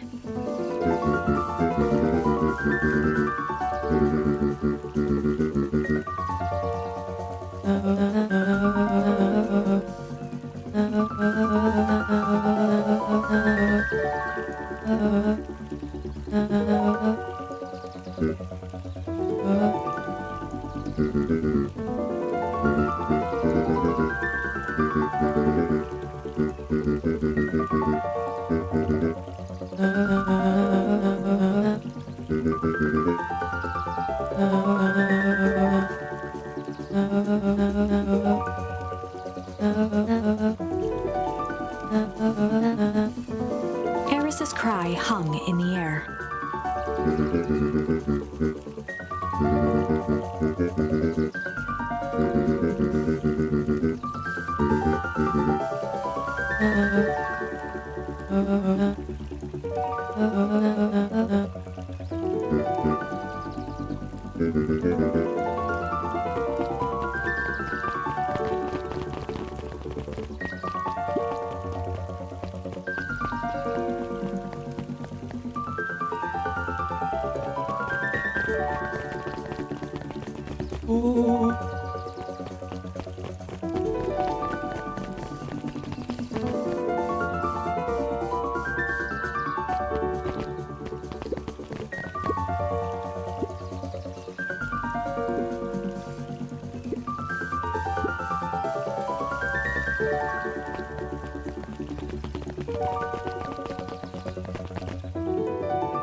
Solomon stood proudly at the entrance to the drugstore, holding a brown bag overflowing with black licorice.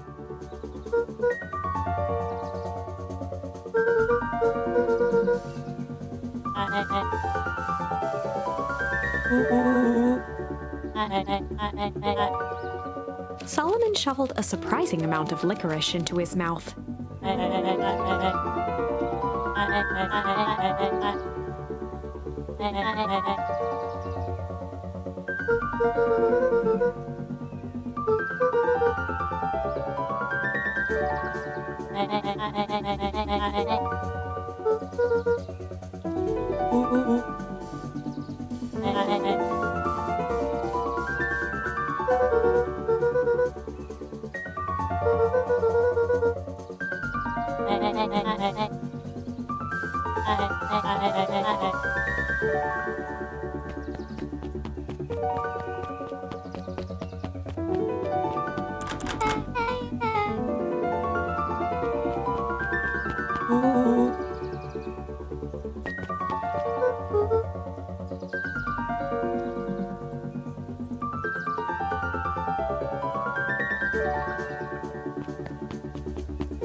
Beck cupped her hands on the glass to peek inside.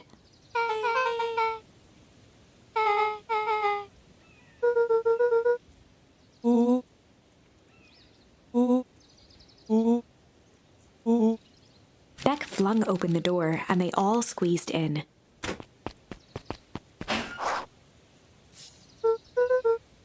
Luca cracked his knuckles and entered the letters into the keypad.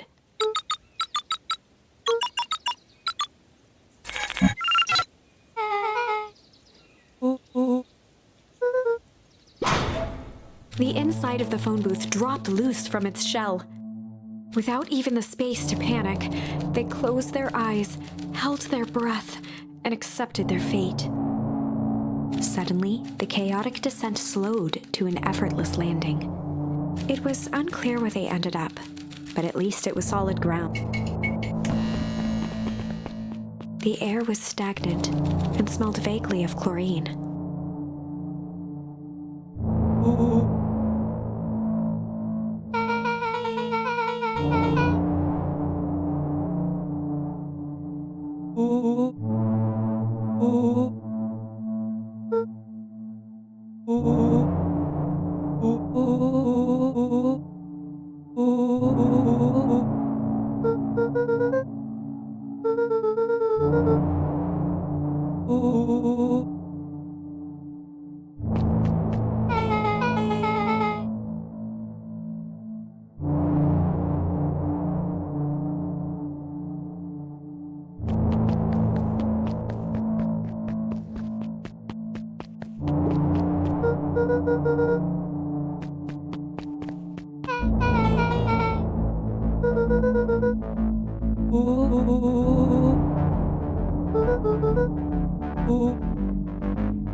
Rollo's hands hovered over the field of blinking buttons.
Joseph waited for a moment in silence.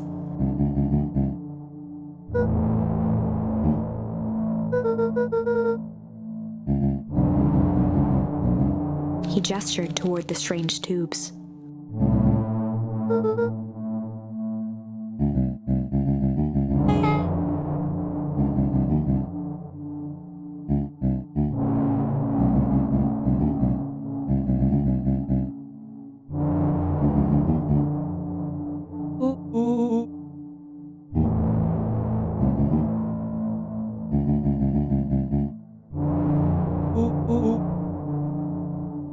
Nuncreed let out a growl of a sigh.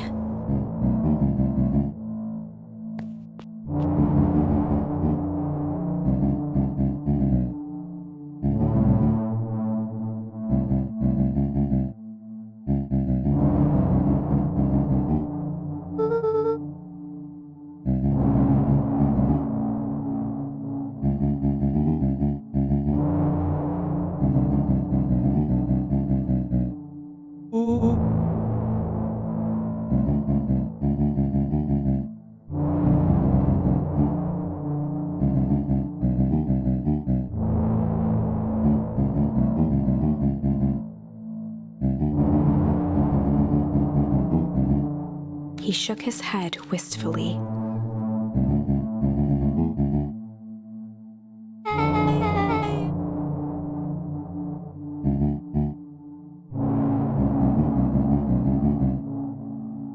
Nuncreed took a menacing step towards the children.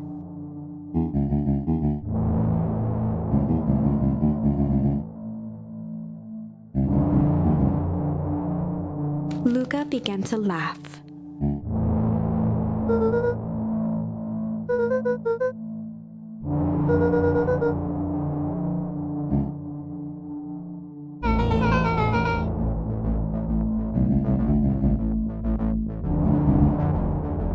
The color drained from Nuncreed's face.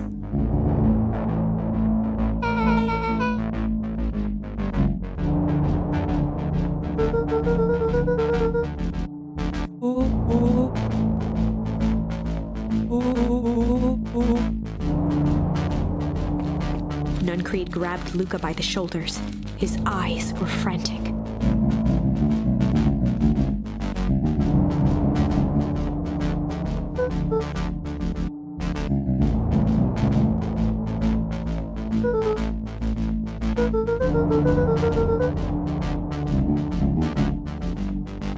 A jolt of realization struck Mr. Nuncreed.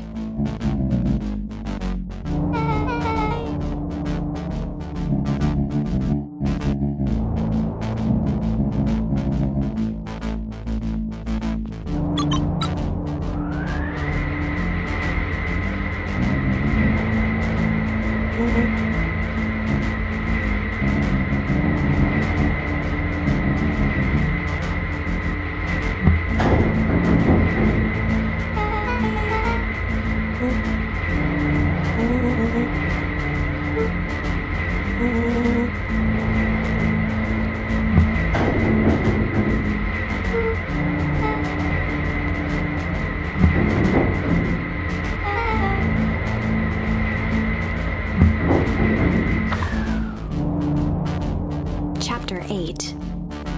The Cold, Hard Truth. Beck leapt up, allowing the suction to yank her into the dark. Dimness eclipsed around her like the shutter of a camera as she seemed to cover great distance in mere moments. Her only points of reference were glints of upcoming turns, which approached with frightening speed, only to carom her gracefully along. She heard the tinny, distant echoes of Rollo's glee. Once she stopped fighting against it, the ride was impossibly smooth. Then, all of a sudden, as if minutes had passed in an instant, light blazed into view. A burst of wintry air snuffed across her face, and she was flung out into the cold.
they rounded the corner to the frozen town square, they spotted Mr. Nuncreed inching cautiously toward a pit at its center. He held his arms out gingerly, as if approaching a beast in the wild. Upon closing the distance, Luca recognized what Nuncreed was after. Gran stood confidently at the edge, one arm outstretched over the abyss. Nearby, a wheelbarrow had been emptied out. She held a lit torch, which flickered in the bitter wind.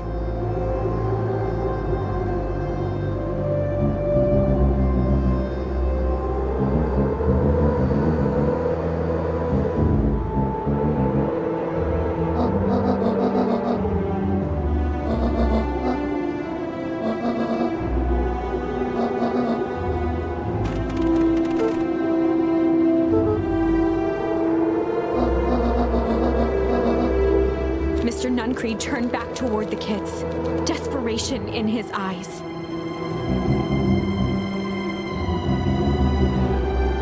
Rollo and Beck held steadfast in awe. Luca approached closer. Mr. Nuncreed spun back toward Gran, his voice growing louder.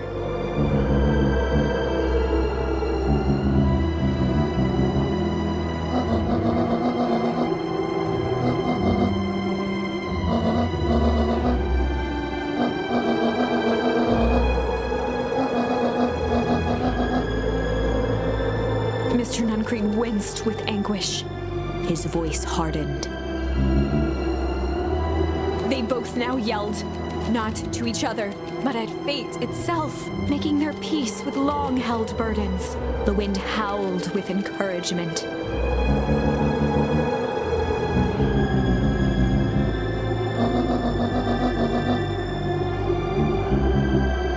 They menaced at each other, both catching their breath. The moment balanced on a knife's edge. Amid a blur of emotions and memories, Luca's mind flooded with questions. The wind calmed, as if to give him the stage.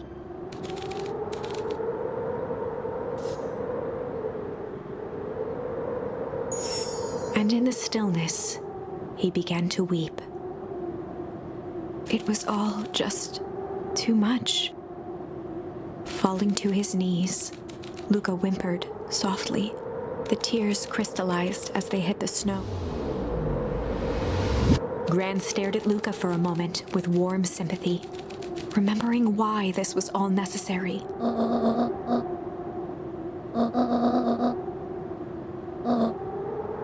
She stiffened up and brandished the torch at Mr. Nuncreed.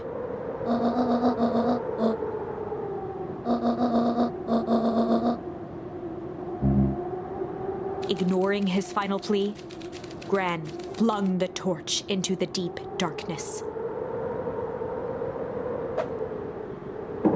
She smiled and exhaled in relief. Mr. Nuncreed moaned in resignation. The torch echoed as it ricocheted down the hole, punctuated with a thunderous thud.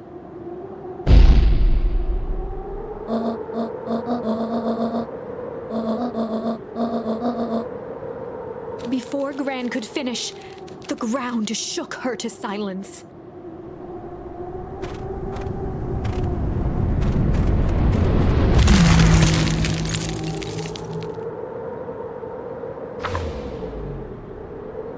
Gran only had time to spin around and run to Luca.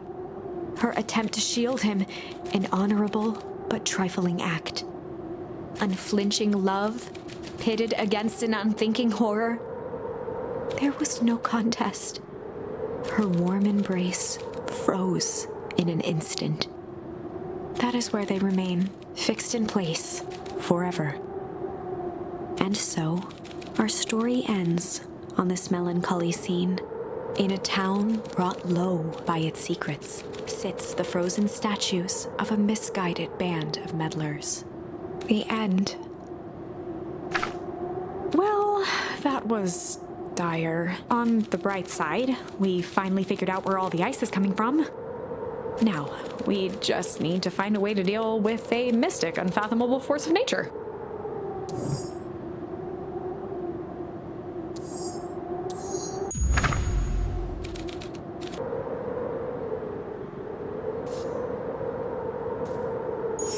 and in the stillness, he began to hum. After the death of his father, Luca had trouble sleeping. Each night, his mother would sit at the foot of his bed and hum a gentle melody. It was the only thing that could calm his mind. The only thing that, however briefly, could make it all seem okay. That melody pervaded every memory Luca had of his mother. Shivering in the raw snow, he began to hum it out loud.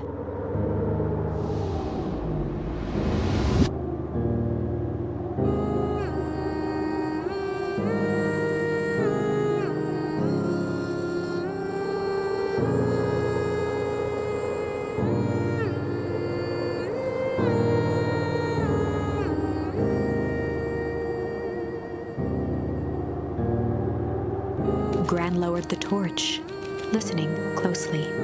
As recognition slowly set in, her heart sank. Those countless nights of consolation, the incomparable loss they shared together. She let the torch fall to the snow and sizzle out. A few steps toward Luca was all she could bear before dropping to the snow herself. Through a flood of tears, she began to hum along, note for note.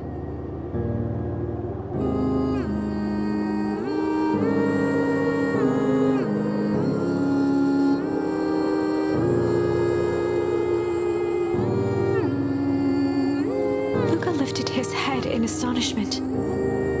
The last time he heard that melody was the last night he saw his mother.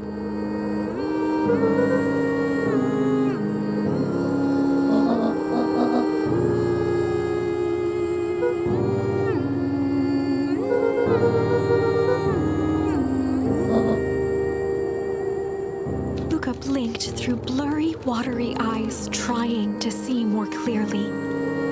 He could just make out the impression of a familiar face. He peered across the snowscape at the woman on her knees. Something about her was undeniably his mother. Only smaller, older, changed.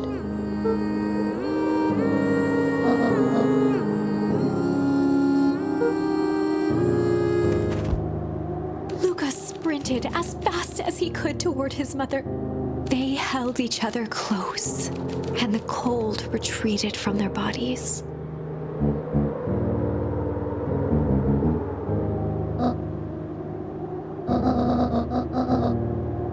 Eleanor looked down at Luca, tightening her embrace in an appeal for forgiveness.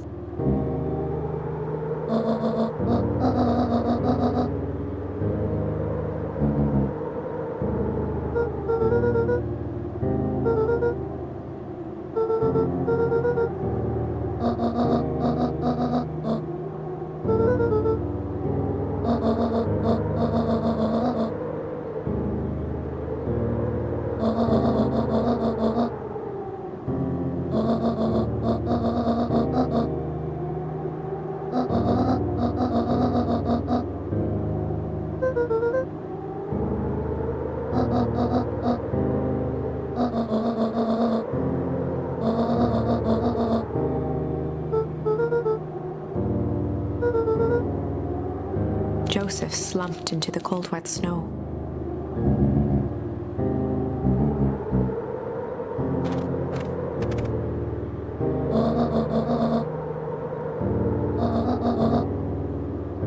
For the first time in a long time, her voice felt like her own again.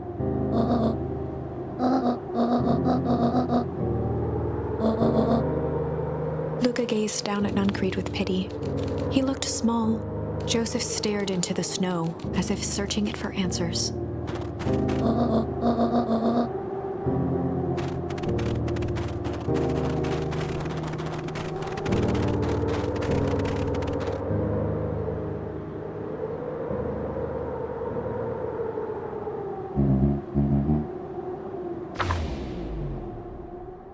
Chapter 9. The Devil You Know. 7 months ago. Eleanor Van Horn crept down the maze of sterile hallways under perennial harvest. She stopped in front of the large steel door marked Deep Engineering. No turning back now. She raised a trembling hand. The stolen keycard worked as promised, and the door buzzed open with mechanical efficiency.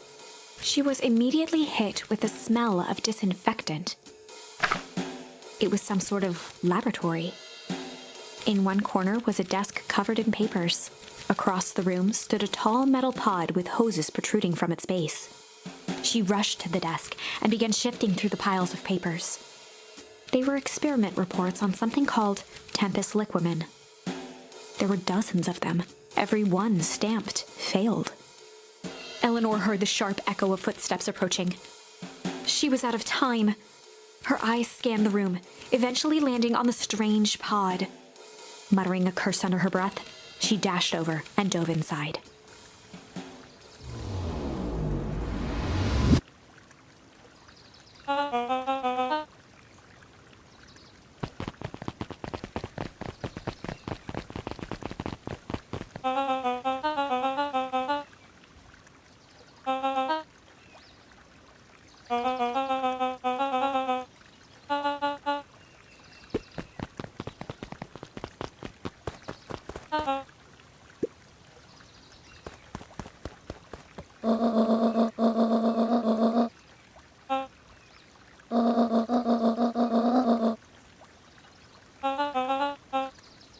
Mr. Kerr addressed the crowd with a sarcastic tone.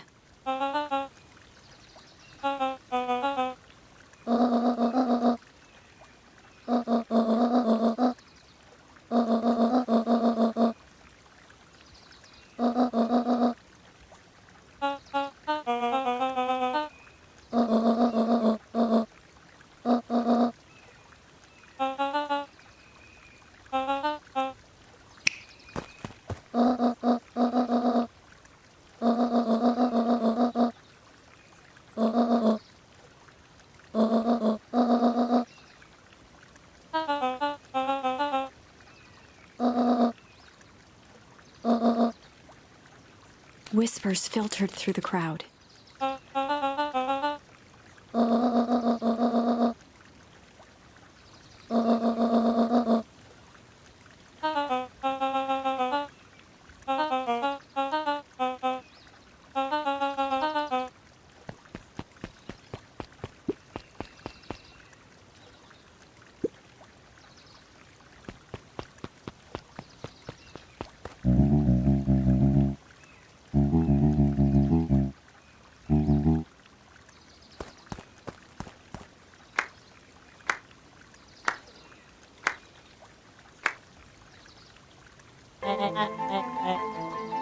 Torment dragged on Joseph Nuncreed's face.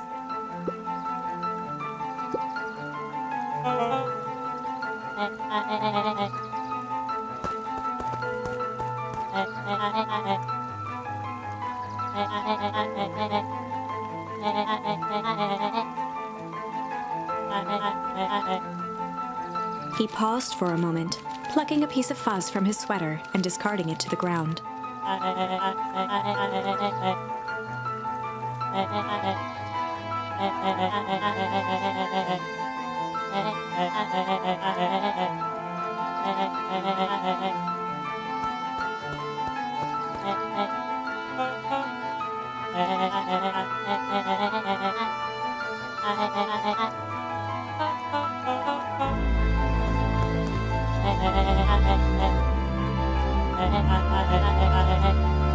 Kerr gave a bow of deference. Gasps rippled through the crowd. Solomon pulled a glass vial from his pocket. In one smooth motion, he downed its contents. A triumphant smile grew across Solomon's lips. His body and face began to contort and expand as he disappeared into a belching green mist.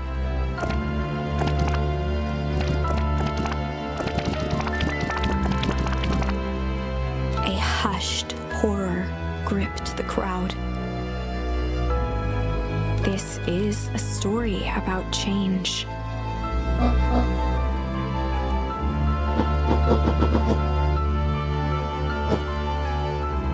Sharper examined his new hands.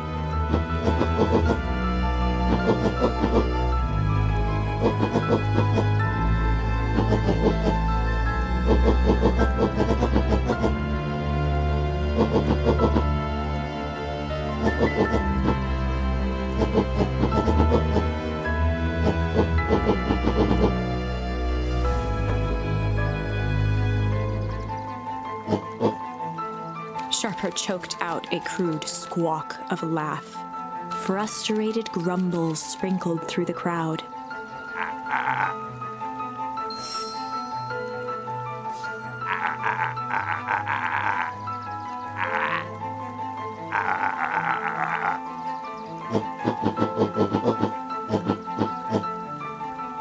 William Kerr gave a subtle nod to the clipboards.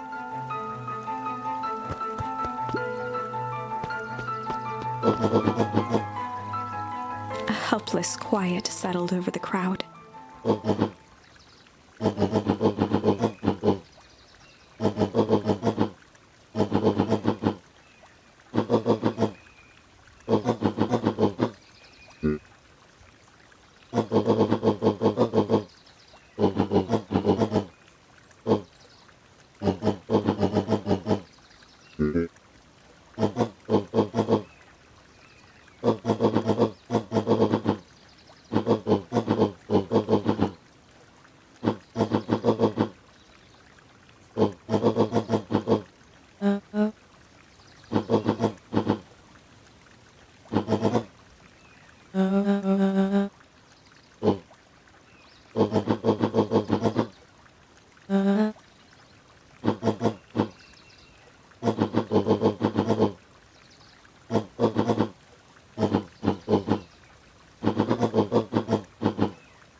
Sharper addressed the crowd with indignant pride.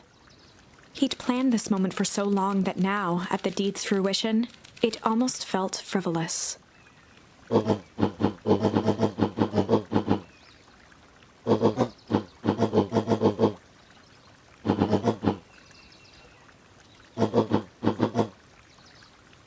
Mr. Kerr flourished a preposterously elaborate bow.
Sharper coughed up one final laugh and cracked his knuckles.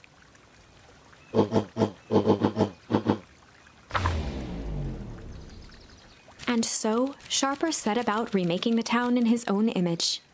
The fertilizer factory soon reopened for business. Sales rose steadily as more and more farmers across the countryside began to swear by its miraculous properties. Beacon Pines became famous, a secretive town that, for the right price, shared its gifts with all. Gifts that became more and more necessary in a world where winters grew longer and longer. The end. This is wrong, but things are becoming clearer now. You can feel it, right? We can't let Sharper win. He might just be the key to this whole thing. Let's see.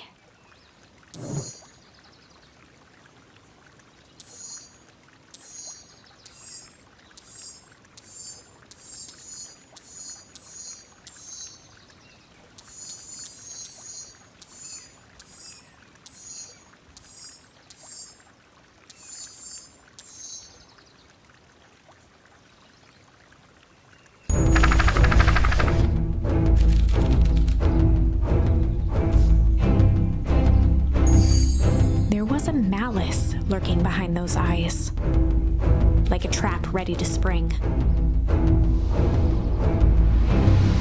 Luca felt the weight of Nuncreed's hand on his shoulder. Something wasn't right. He didn't know why, but something was telling Luca to get out of there.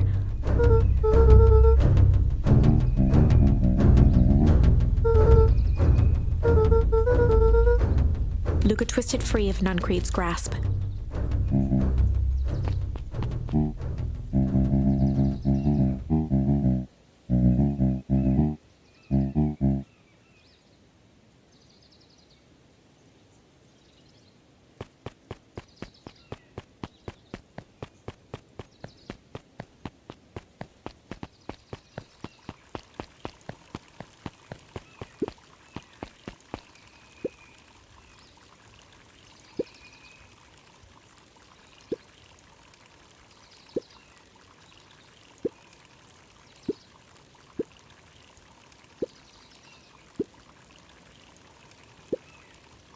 The two scurried off, eagerly formulating a plan.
Whenever Luca saw his dad's chair by the pond, it reminded him of the days they'd pack up a couple of sandwiches and fish until sundown.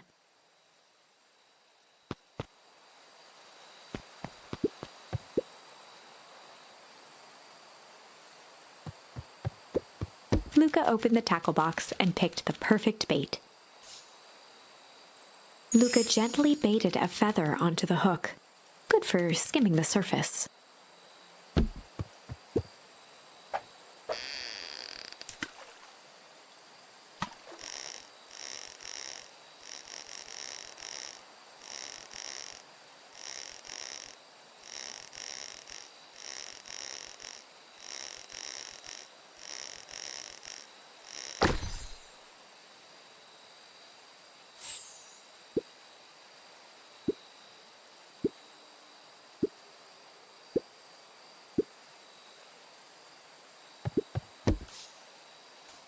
Luca tied a shoestring to the hook.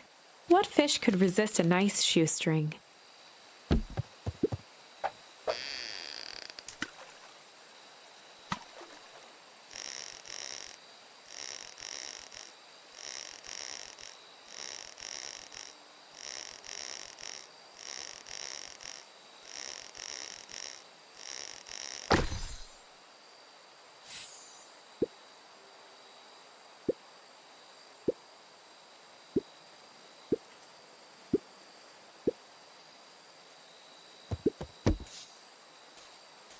Luca tied a small magnet to the line, fishing with the law of attraction.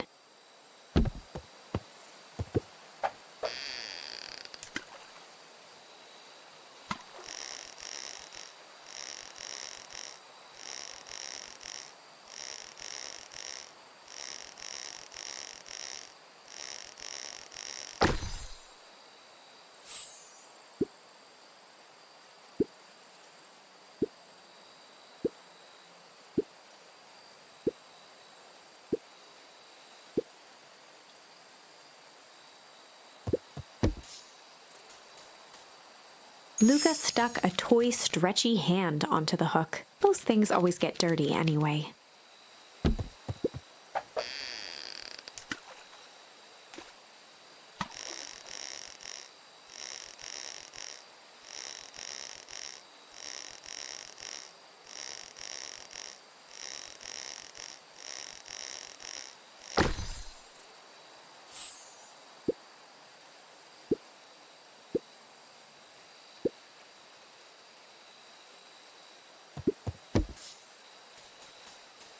Luca wrapped some tape around the hook. Hey, you never know.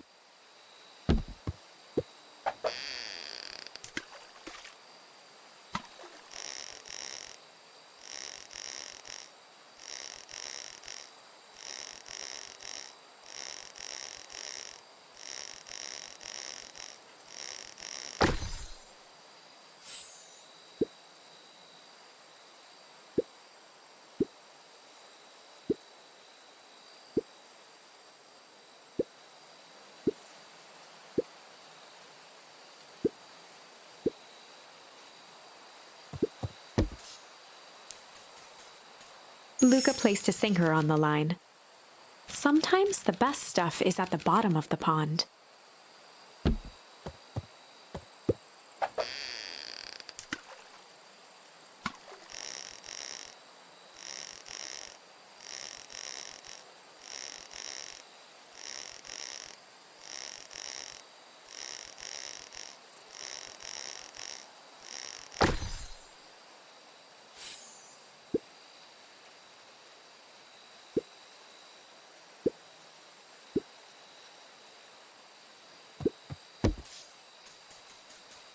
Luca wrapped a twig of thyme around the hook. Some fish have refined taste.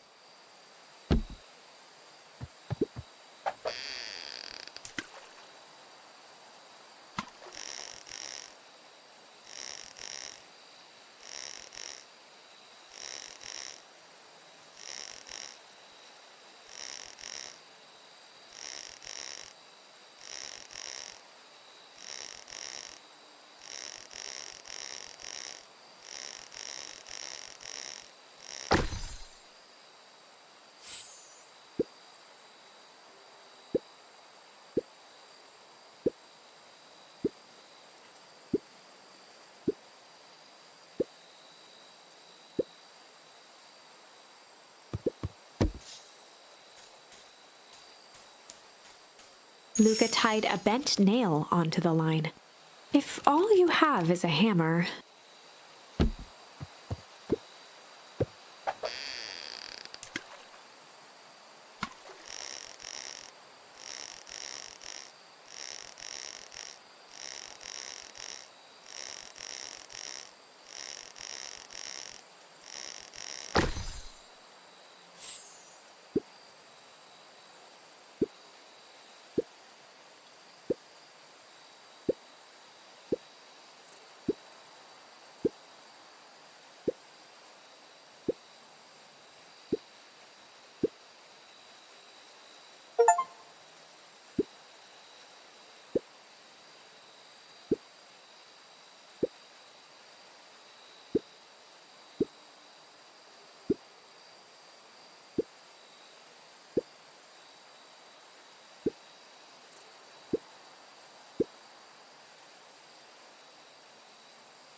aired a long holler into the woods.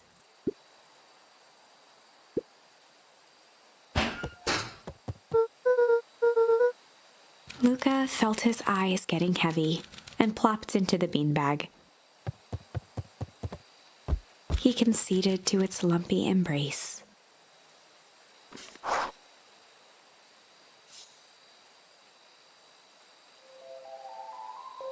Once again, Luca found himself in a vast black expanse.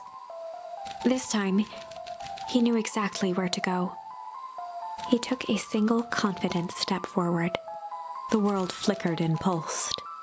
He found himself standing in front of the frigid air of a blazing campfire. The source?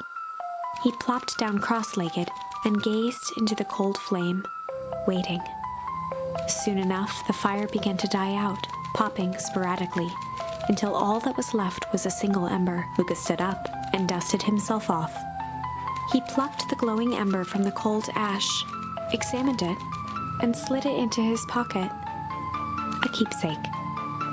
The voice of his father spoke behind him. "You made me proud, Buckaroo." Luca turned to face him. "Dad, what is this place?" A warm grin grew across his father's face. "A place where everything that has been and everything that could be all wait together." Luca found himself staring at his father's face, trying as hard as he could to memorize every single detail.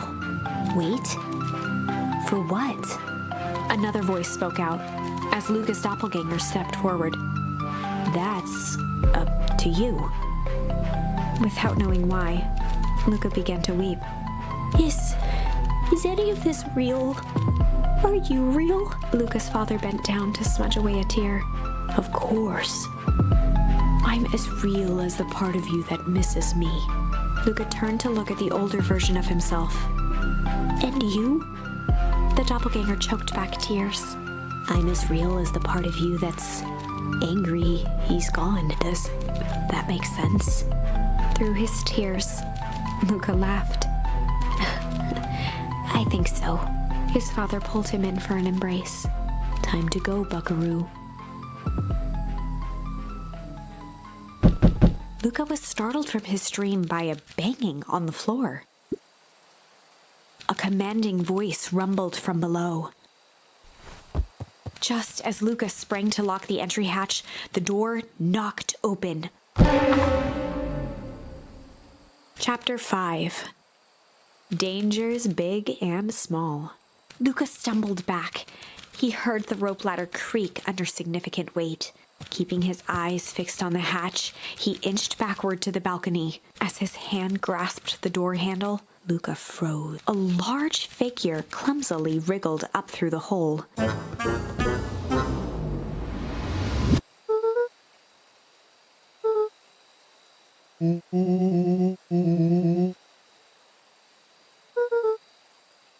The large figure cocked its head inquisitively.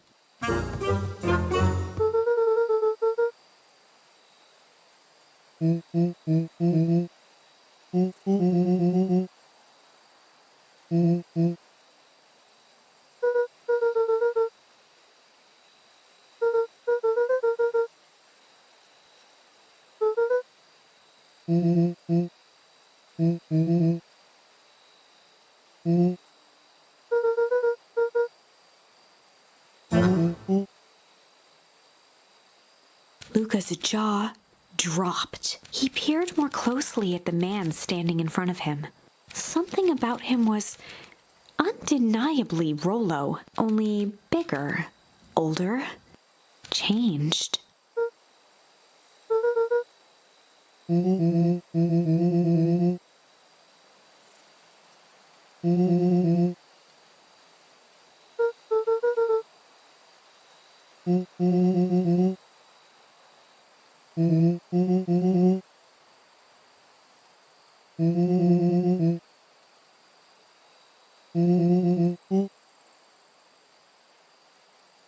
Rollo proudly presented his hands to Luca.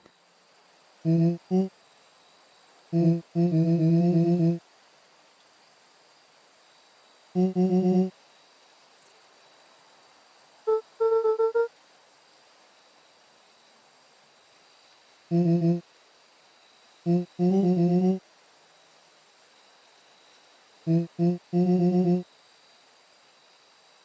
moved to the side and pointed Rollo to his reflection in the balcony window. His hands shot up to his face.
Rollo shadowboxed a few jabs.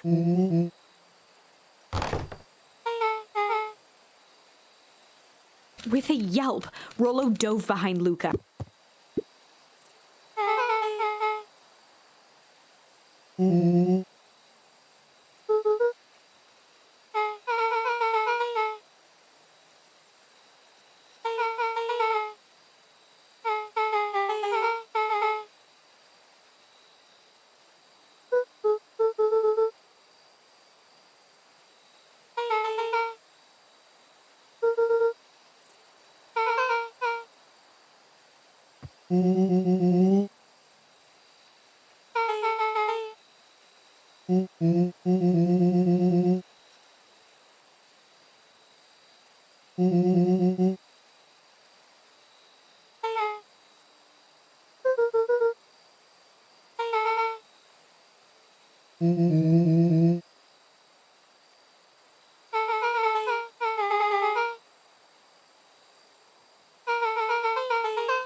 She shot a nervous glance at Rollo.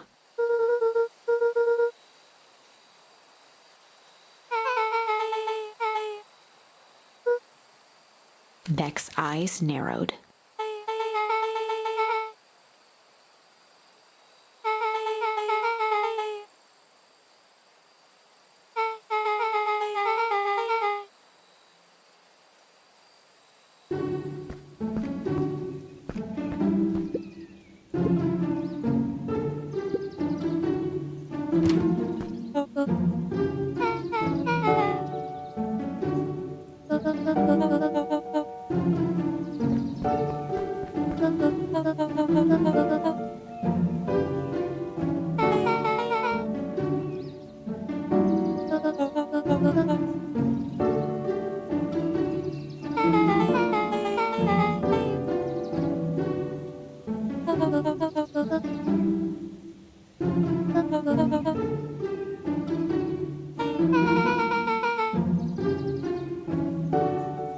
Ilona tried to put on a smile.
She sighed, and after a moment, looked down at Beck sympathetically.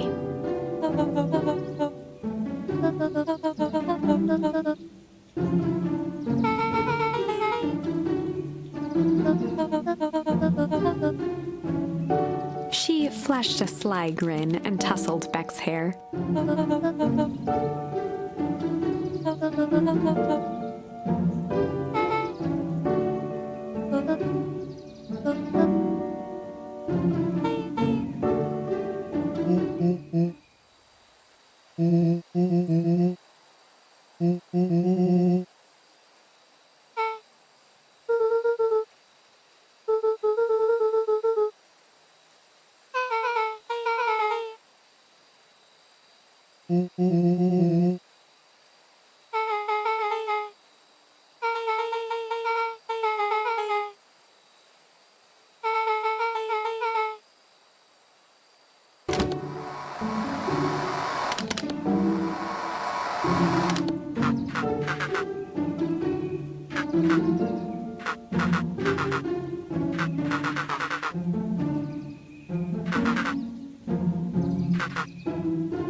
Luca gave Rollo a quick elbow to the ribs.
Beck flicked a large sheet of paper out of her pocket and slammed it on the floor.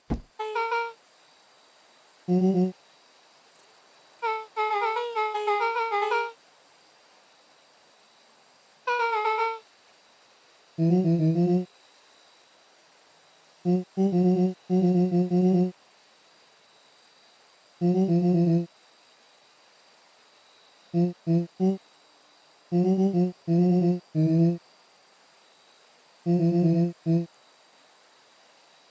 started to wiggle with excitement.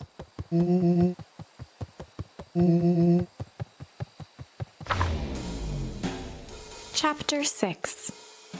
The Heist. They spent the night's end huddled around that small map, formulating a plan to infiltrate the headquarters of Perennial Harvest. It would be no small feat. A modern facility equipped with all manner of technology, not to mention the swarm of clipboards that would most certainly be scattered throughout. By the time the sun began to peek through the car window used as a makeshift balcony door, all were in this could just work. The final day before the festival would be used to prepare. They'd need to pool every resource at their disposal, pull every favor with a thread. Even enlist some unsavory characters around town with important tasks only they were suited for. Luckily, there was enough ill will and mistrust toward Perennial Harvest that alliances could be found at a bargain. Luca, Beck, and Rollo rubbed their eyes as they exited the treehouse. They hadn't slept at all that night. There was no time. The festival was to begin in one day, and they each had their assignments.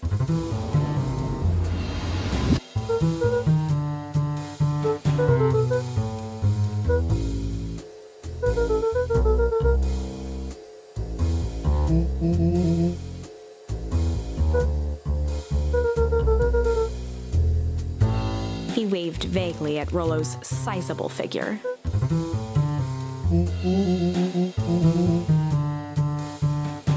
Beck snorted an involuntary giggle.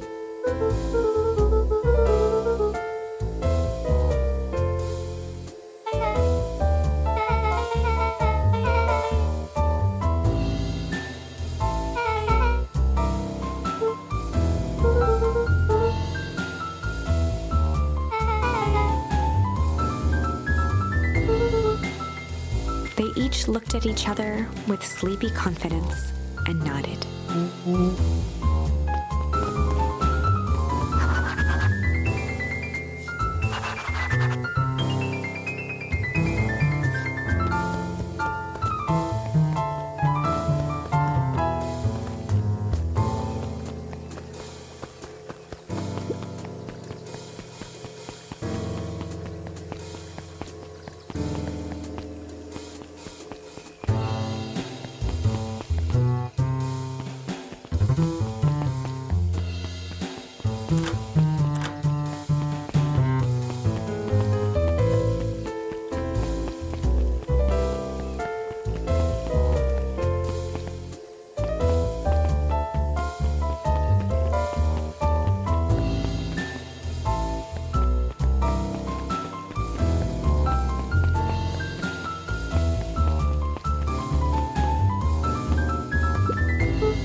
Jeff wheezed out a long snicker.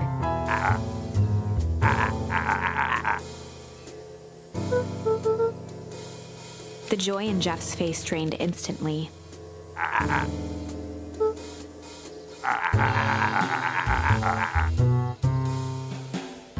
Looking into the sullen eyes of his would-be accomplice, Luca blurted out the first word that came to mind.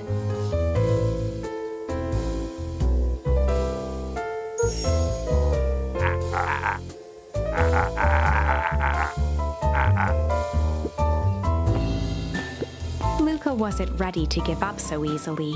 He shouted out again.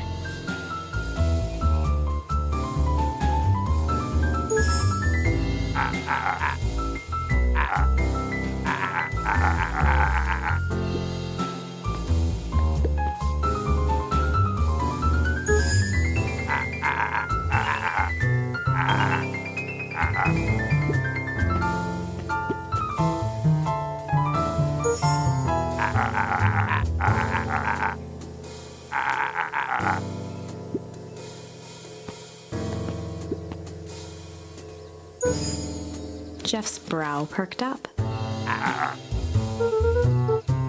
Sensing some traction, Luca carried on with... Jeff's scowl faded with a sigh.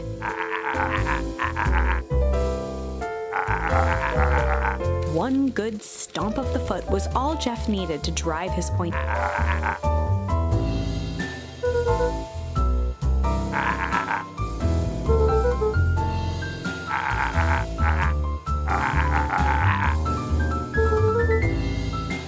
Luca offered out his open hand to seal the deal. With a firm and dusty grip, Jeff reciprocated.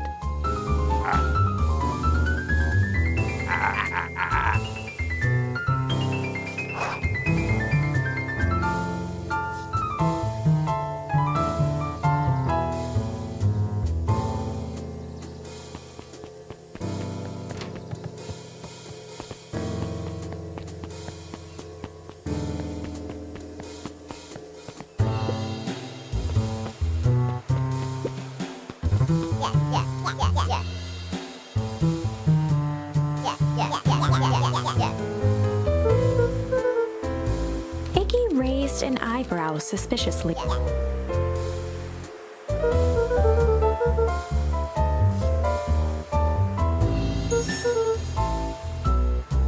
Iggy gave a reluctant shrug.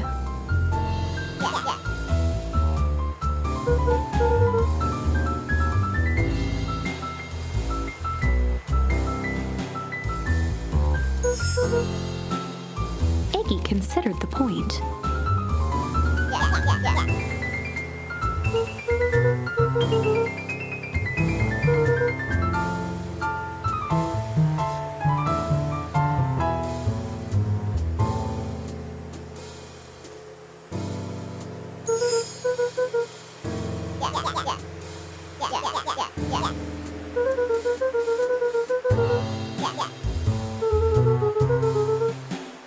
A wild-eyed grin spread across Iggy's face.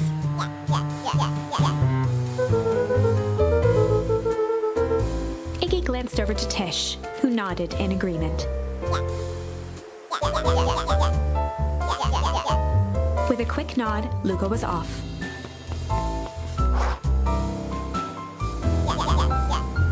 Iggy gazed up at Tish with a smile. A single tear ran down Tish's cheek.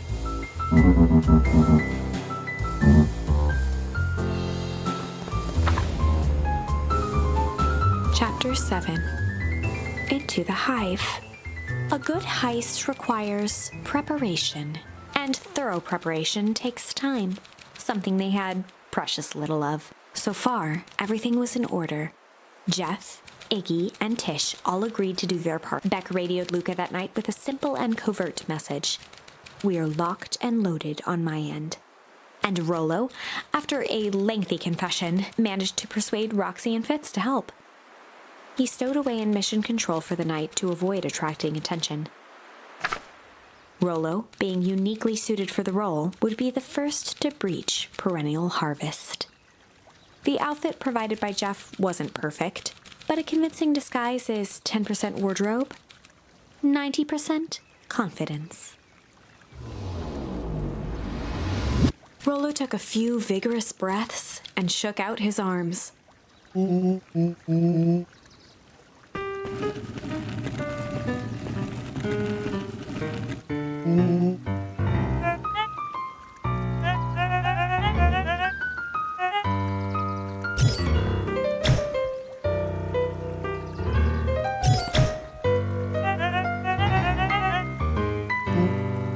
He had to think quick.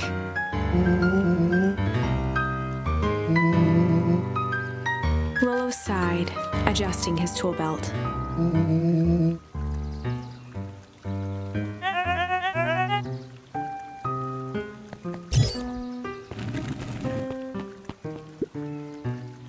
With a stroke of his mustache, Rollo proceeded into the Perennial Harvest headquarters.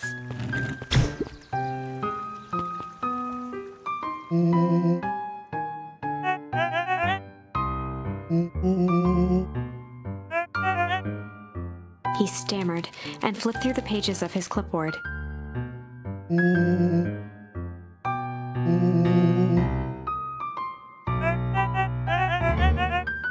Rollo interrupted with urgency in his voice.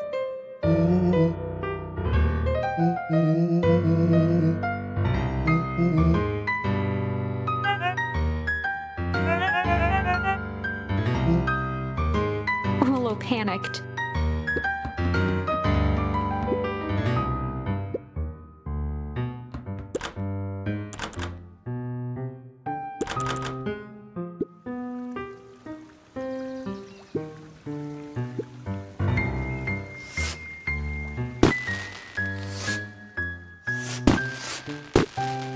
The distraction was enough for Rollo to regain his confidence.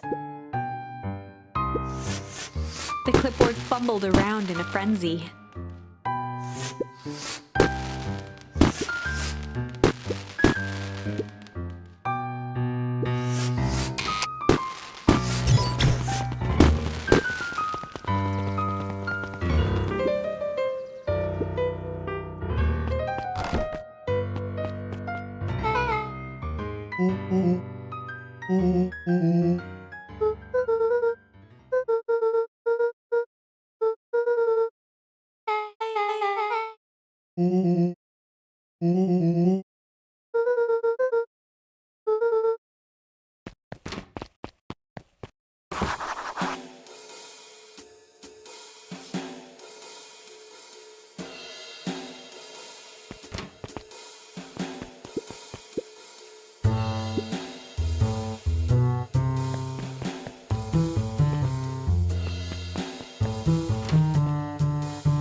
Solomon stopped in his tracks.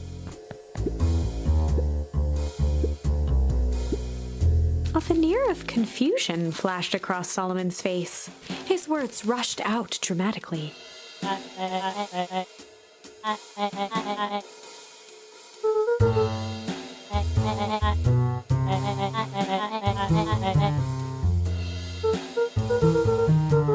Solomon's facade briefly faltered.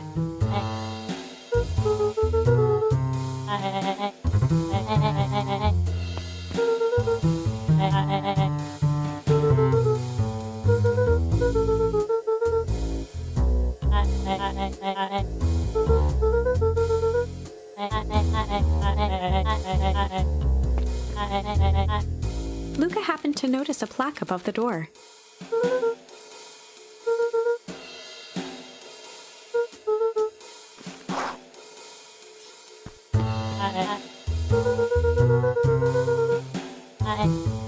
Luca tried the handle. Solomon leaned forward to examine the mechanism.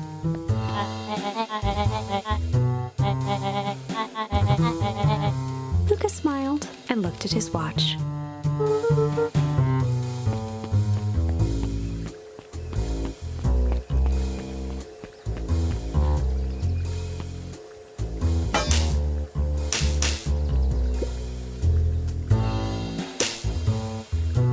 She mimed a quick hat tip and ambled off with a whistle.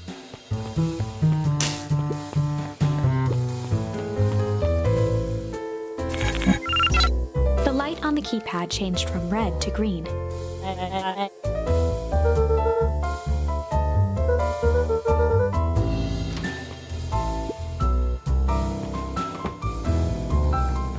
Luca switched on his walkie-talkie.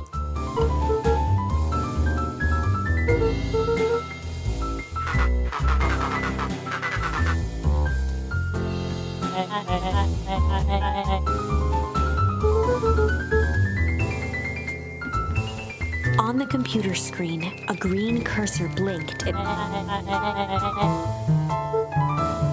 Luca pecked out his best guess: underground secrets. The screen blinked to life. Columns of green numbers glowed on a black background.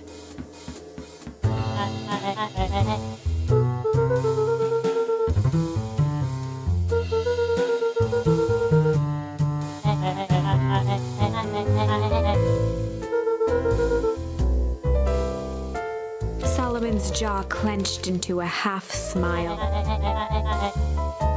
Luca quickly scanned the columns for number 24601.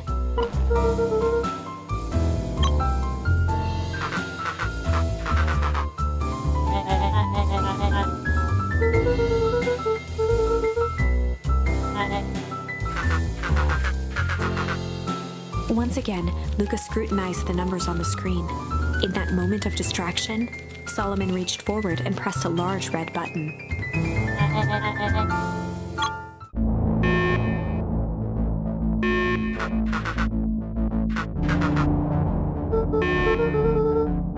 He quickly skimmed the screen with his finger.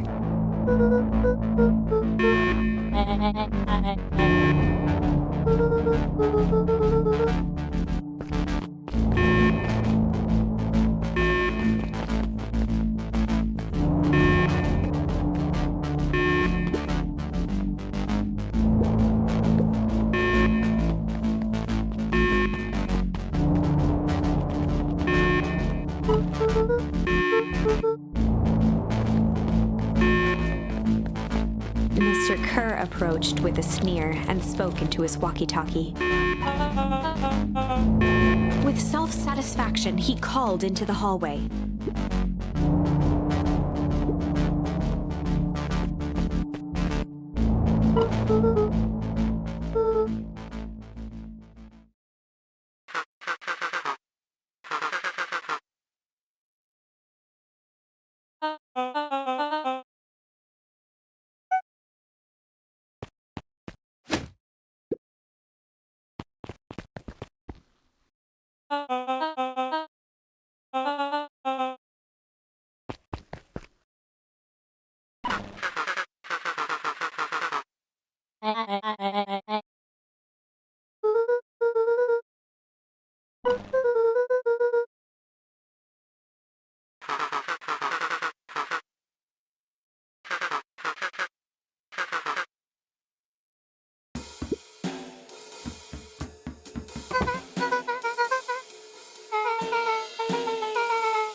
Nellie leaned over to examine his teeth.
Nellie sighed.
Solomon muttered inaudibly.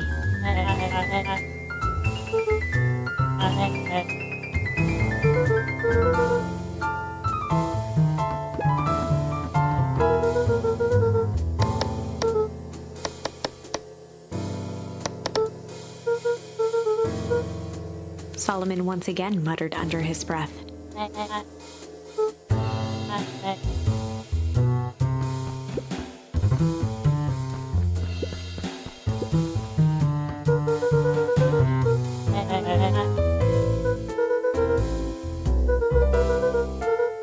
With a subtle, quivering lip, a smile crawled across Solomon's face.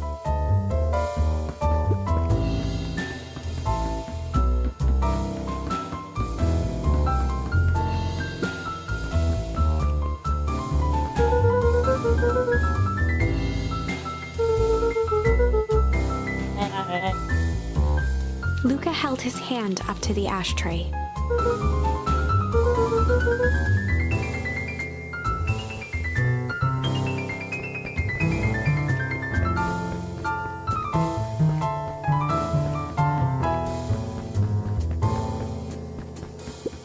Luca tugged on each of the cabinets.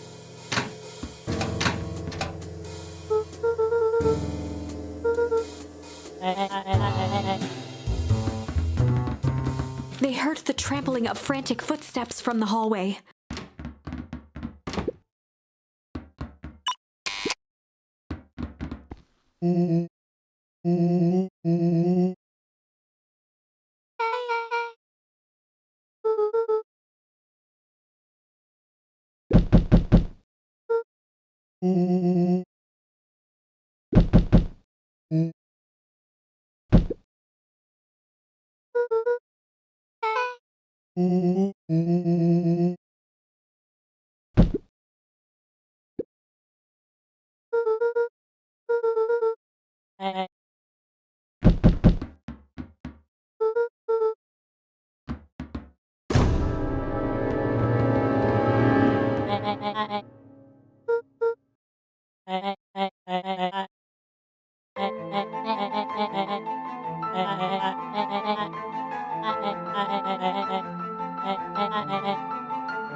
Her eyes searched the floor in thought. Solomon watched eagerly, waiting for the flicker of epiphany.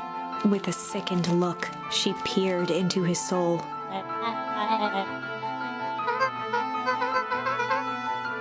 Solomon clapped with genuine delight.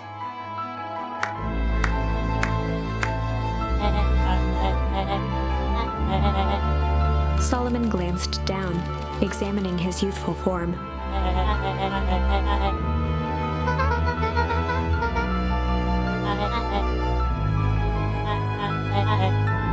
Kerr presented it with a theatrical twirl. Before he could finish, Rollo snatched the vial from Kerr's palm.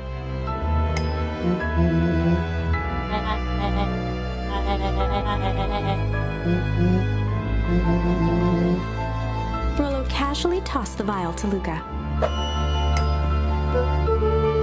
Luca jiggled the vial mockingly.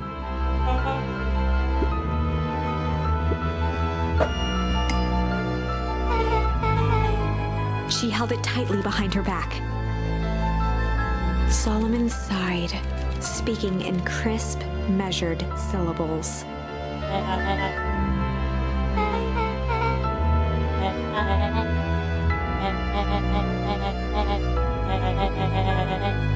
He pursed his lips with feigned sincerity.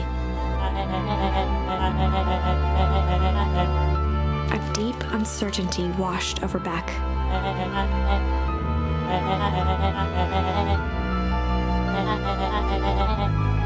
She looked to Nellie shakily. With a dispirited nod, Nellie sighed in defeat. Beck slowly approached Solomon.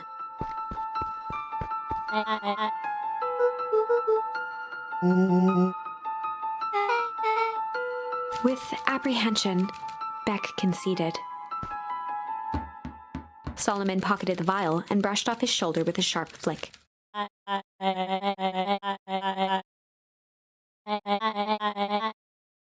blood drained from Kerr's face.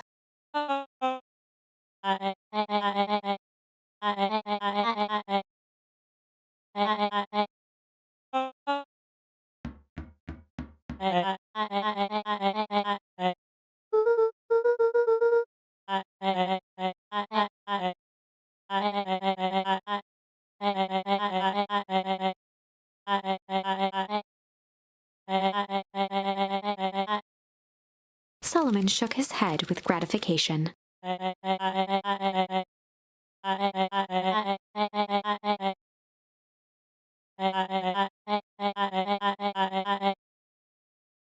muffled applause resonated faintly through the walls.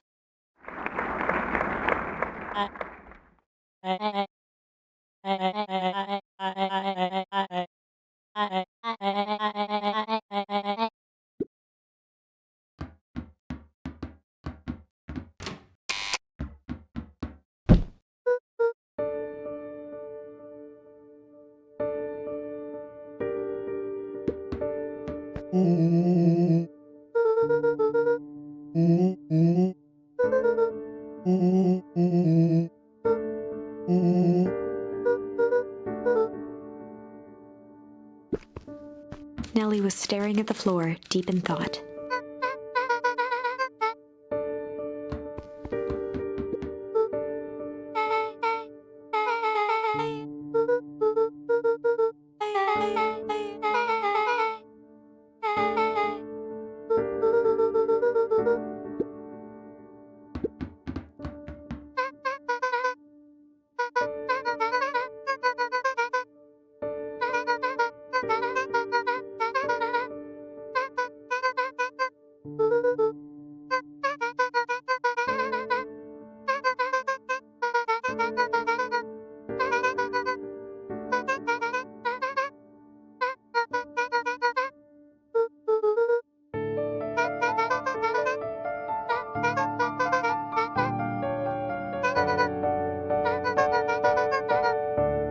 The color dropped from Luca's face.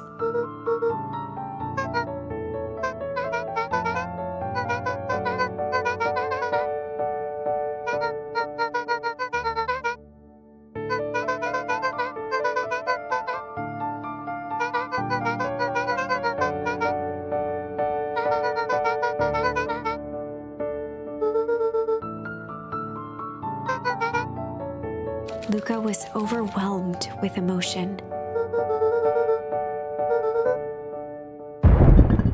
A sudden explosion sounded from the hall. Chapter 8. Comeuppance. Ears still ringing, Gran picked herself up off the ground. Through the dust and smoke, she looked over to see Mrs. Fratelli helping Hiram Tolliver to his feet. She'd had to beg, borrow, and steal to acquire those explosives. How many nights had she spent visualizing how she'd use them to make things right? And now, her one shot at destroying the source, that damned hole that swallowed so much of her life, was gone.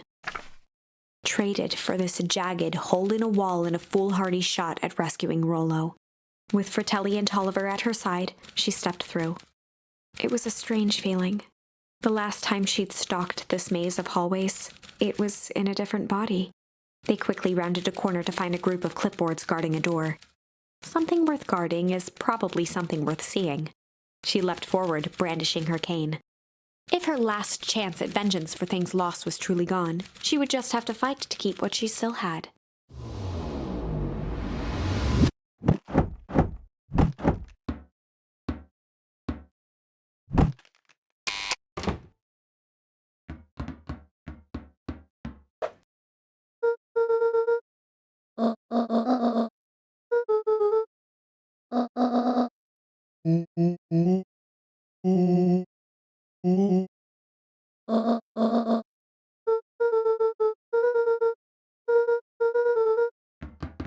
They made their way out from deep within Perennial Harvest, just as Solomon finished up his speech. Solomon pulled a glass vial from his pocket. In one smooth motion, he downed its contents. A triumphant smile grew across Solomon's lips.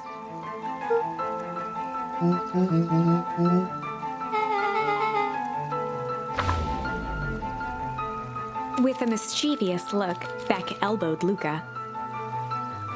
Remember when I had the vial behind my back?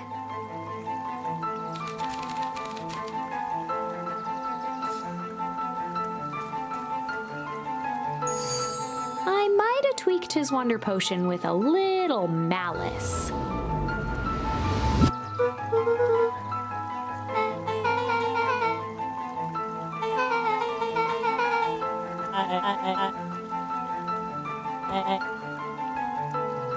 His body and face began to contort and expand.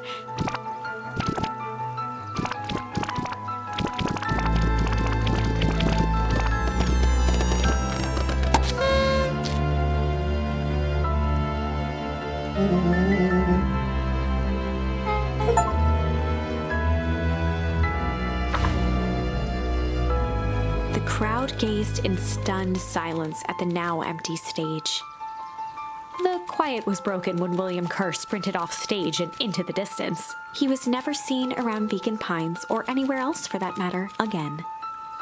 Watching the silhouette of Kerr disappear over the horizon, Luca began to laugh. First, a low chuckle that became uncontrolled, heaving laughter. Through his tears, he was vaguely aware that the crowd had begun to laugh with him. The end. That was unexpected. Perhaps a bit of an absurd ending for my taste, but who am I? I'm only writing the damn thing.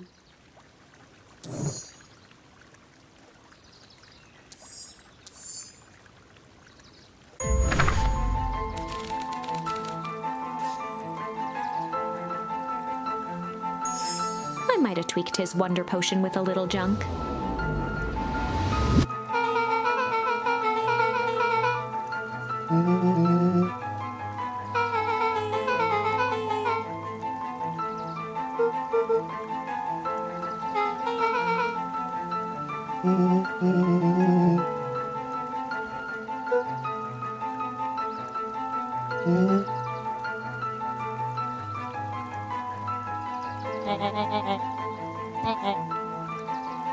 His body and face began to contort and expand as he disappeared into...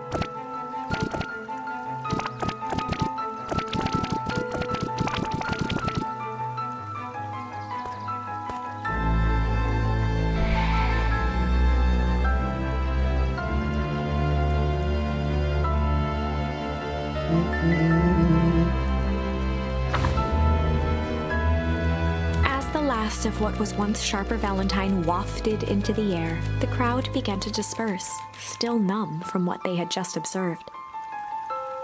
Sharper Valentine was gone for good. His end would be a new beginning for Beacon Pines, a new chance to let go of the things they had lost and grab hold of a new future. The end. Well, I'd be lying if I said that wasn't a bit gratifying. If that feels to you like a good note to end on, I won't stand in your way.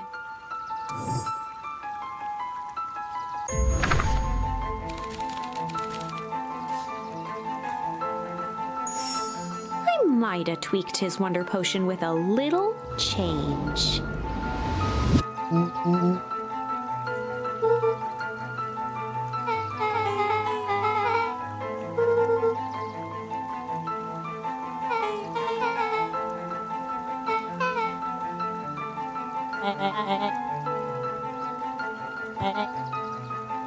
His body and face began to contort and expand as he disappeared into a belching green mist.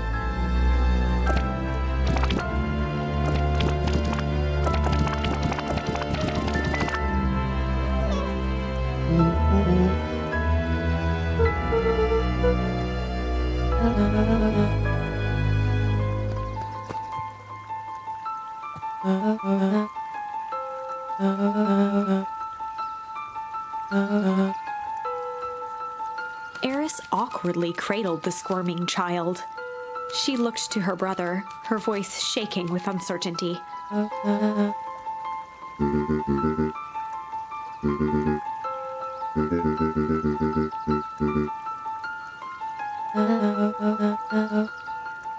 She looked back down at the infant with equal parts kindness and terror in her eyes. With a shake of her head, Eris addressed the crowd with a stern scowl.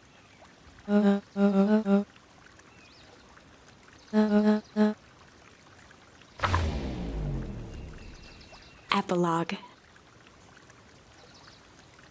Beacon Pines' coldest summer on record came and went without much fanfare. Folks shared what they had, and none were left wanting. The new school year was ushered in by the falling leaves of autumn. After everything Luca, Rollo, and Beck had been through, middle school was bearable. The chill of winter didn't seem to bother people much. They kindled a hope for a better future in their hearts. When spring arrived, farmers planted their crops with a sense of joy and optimism. And as the dawn of the first day of summer came again, its light slowly spread through the shallow valley. It crept over the town square, across the river, past the neglected welcome sign, and came to rest on a young boy sleeping at dawn. His mind at peace, knowing he is here for a reason.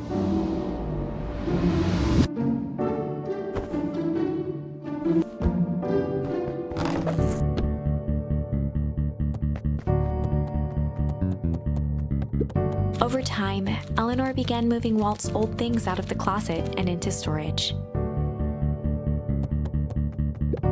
Eleanor had moved back into her bedroom. And now that she wasn't sneaking out late, she even slept there most nights.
When perennial harvest collapsed, most of the clipboards skipped town. But some stuck around and dedicated themselves to making things right.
Eris did her best to ignore the tears welling in her eyes.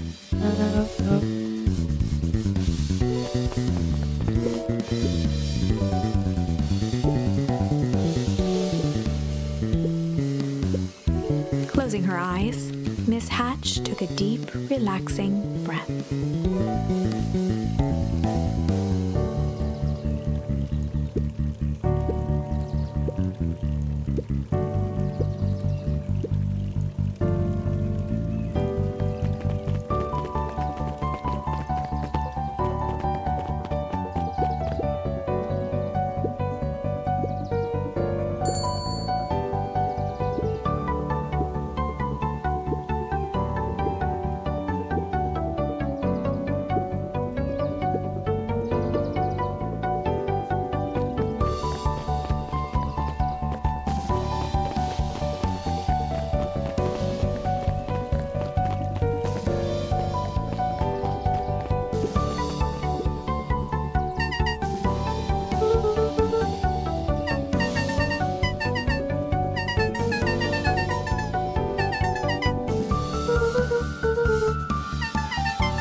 Squinted at the faded photo of him and his mom at the diner. Memories of that day came flooding back.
Luca glanced at the empty seat across from Gus.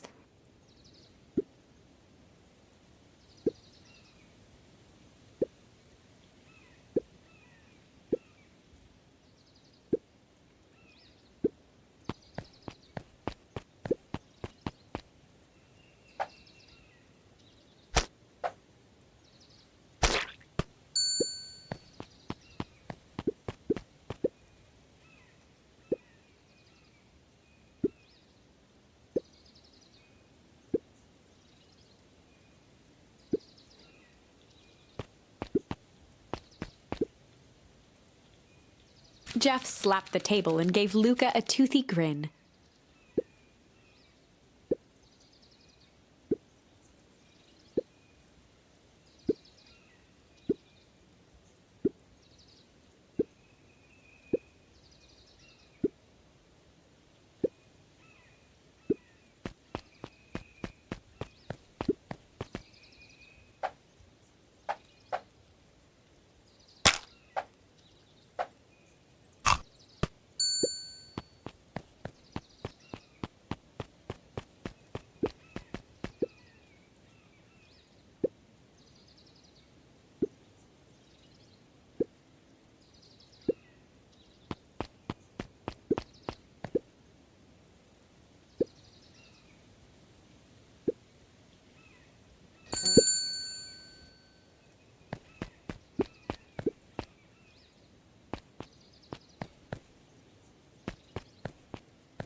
Mr. Wilder adjusted his monocle jokingly.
Mr. Nuncreed reached down and patted Luca's shoulder with an enormous hand.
Mrs. Fratelli glowed with a carefree smile.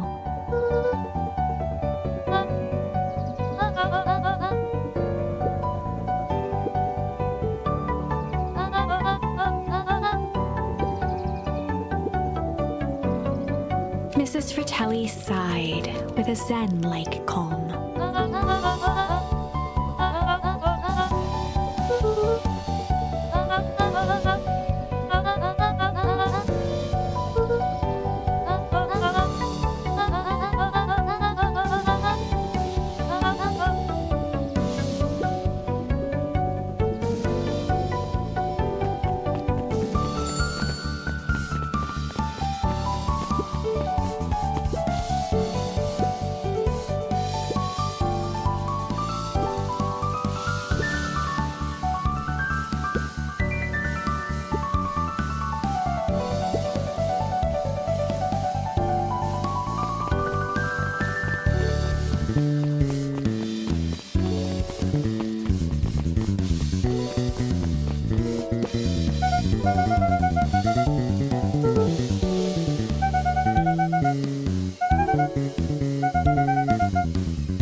He playfully waggled an apple.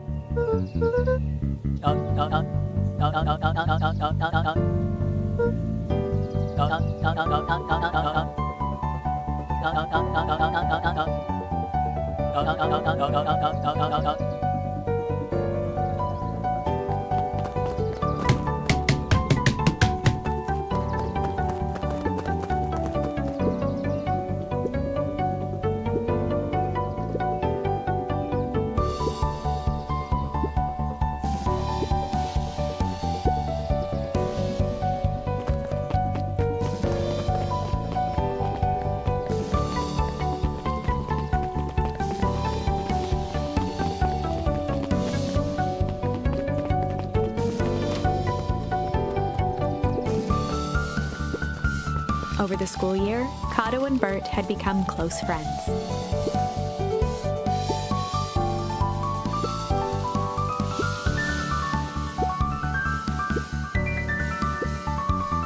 It typically went on like this for quite some time.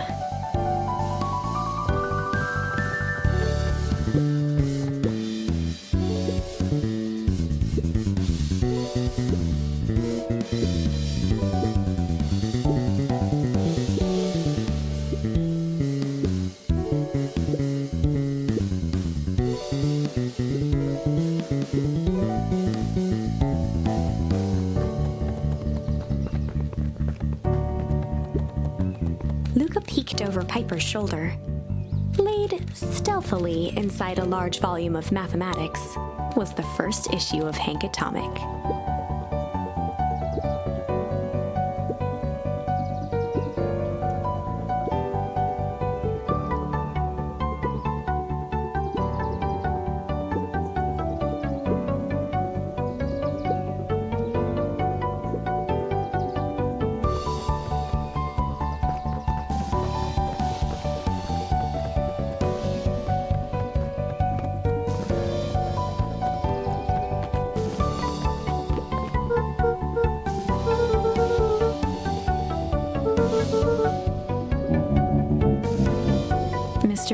Feud shook his head.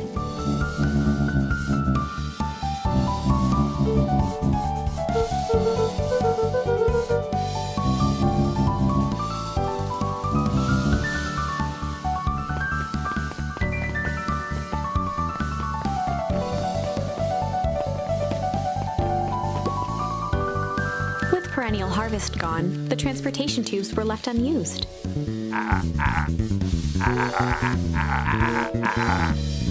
Well, maybe not completely unused.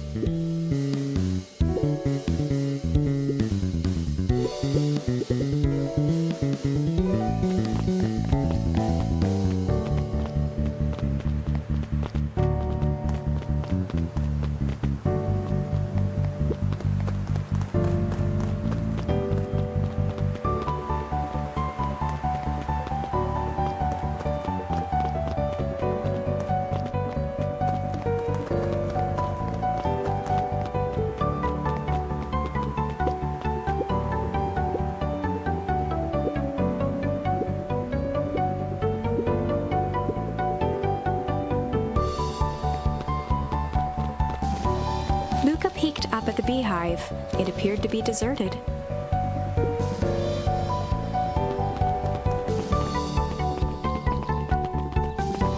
The Valentine Mansion loomed over every other building in town, both figuratively and literally.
Honestly, I began to lose hope of ever finding it. But then you came along. I don't know exactly how to thank you. It's hard to explain how much this means to me. It's funny, now that our time together is finally ending, I'm at a loss for words. Let's just watch the end together.